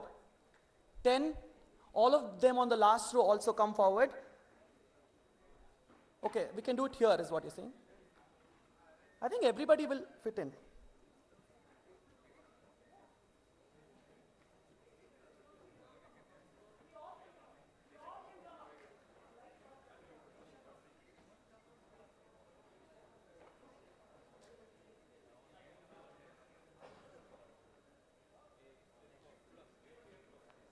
I request all of you to join us here on stage. All of you.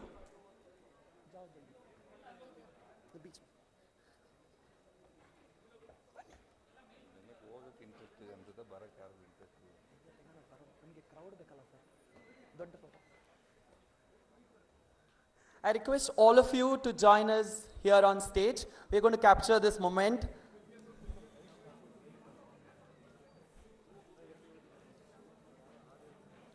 I think the winners of the hackathon, you should come along with your checks as well, the prize amounts. It looks good.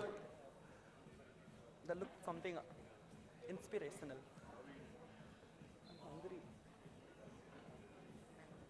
live start, huh? Want all of you to join. Hey, sir. I want all of you to quickly join us here.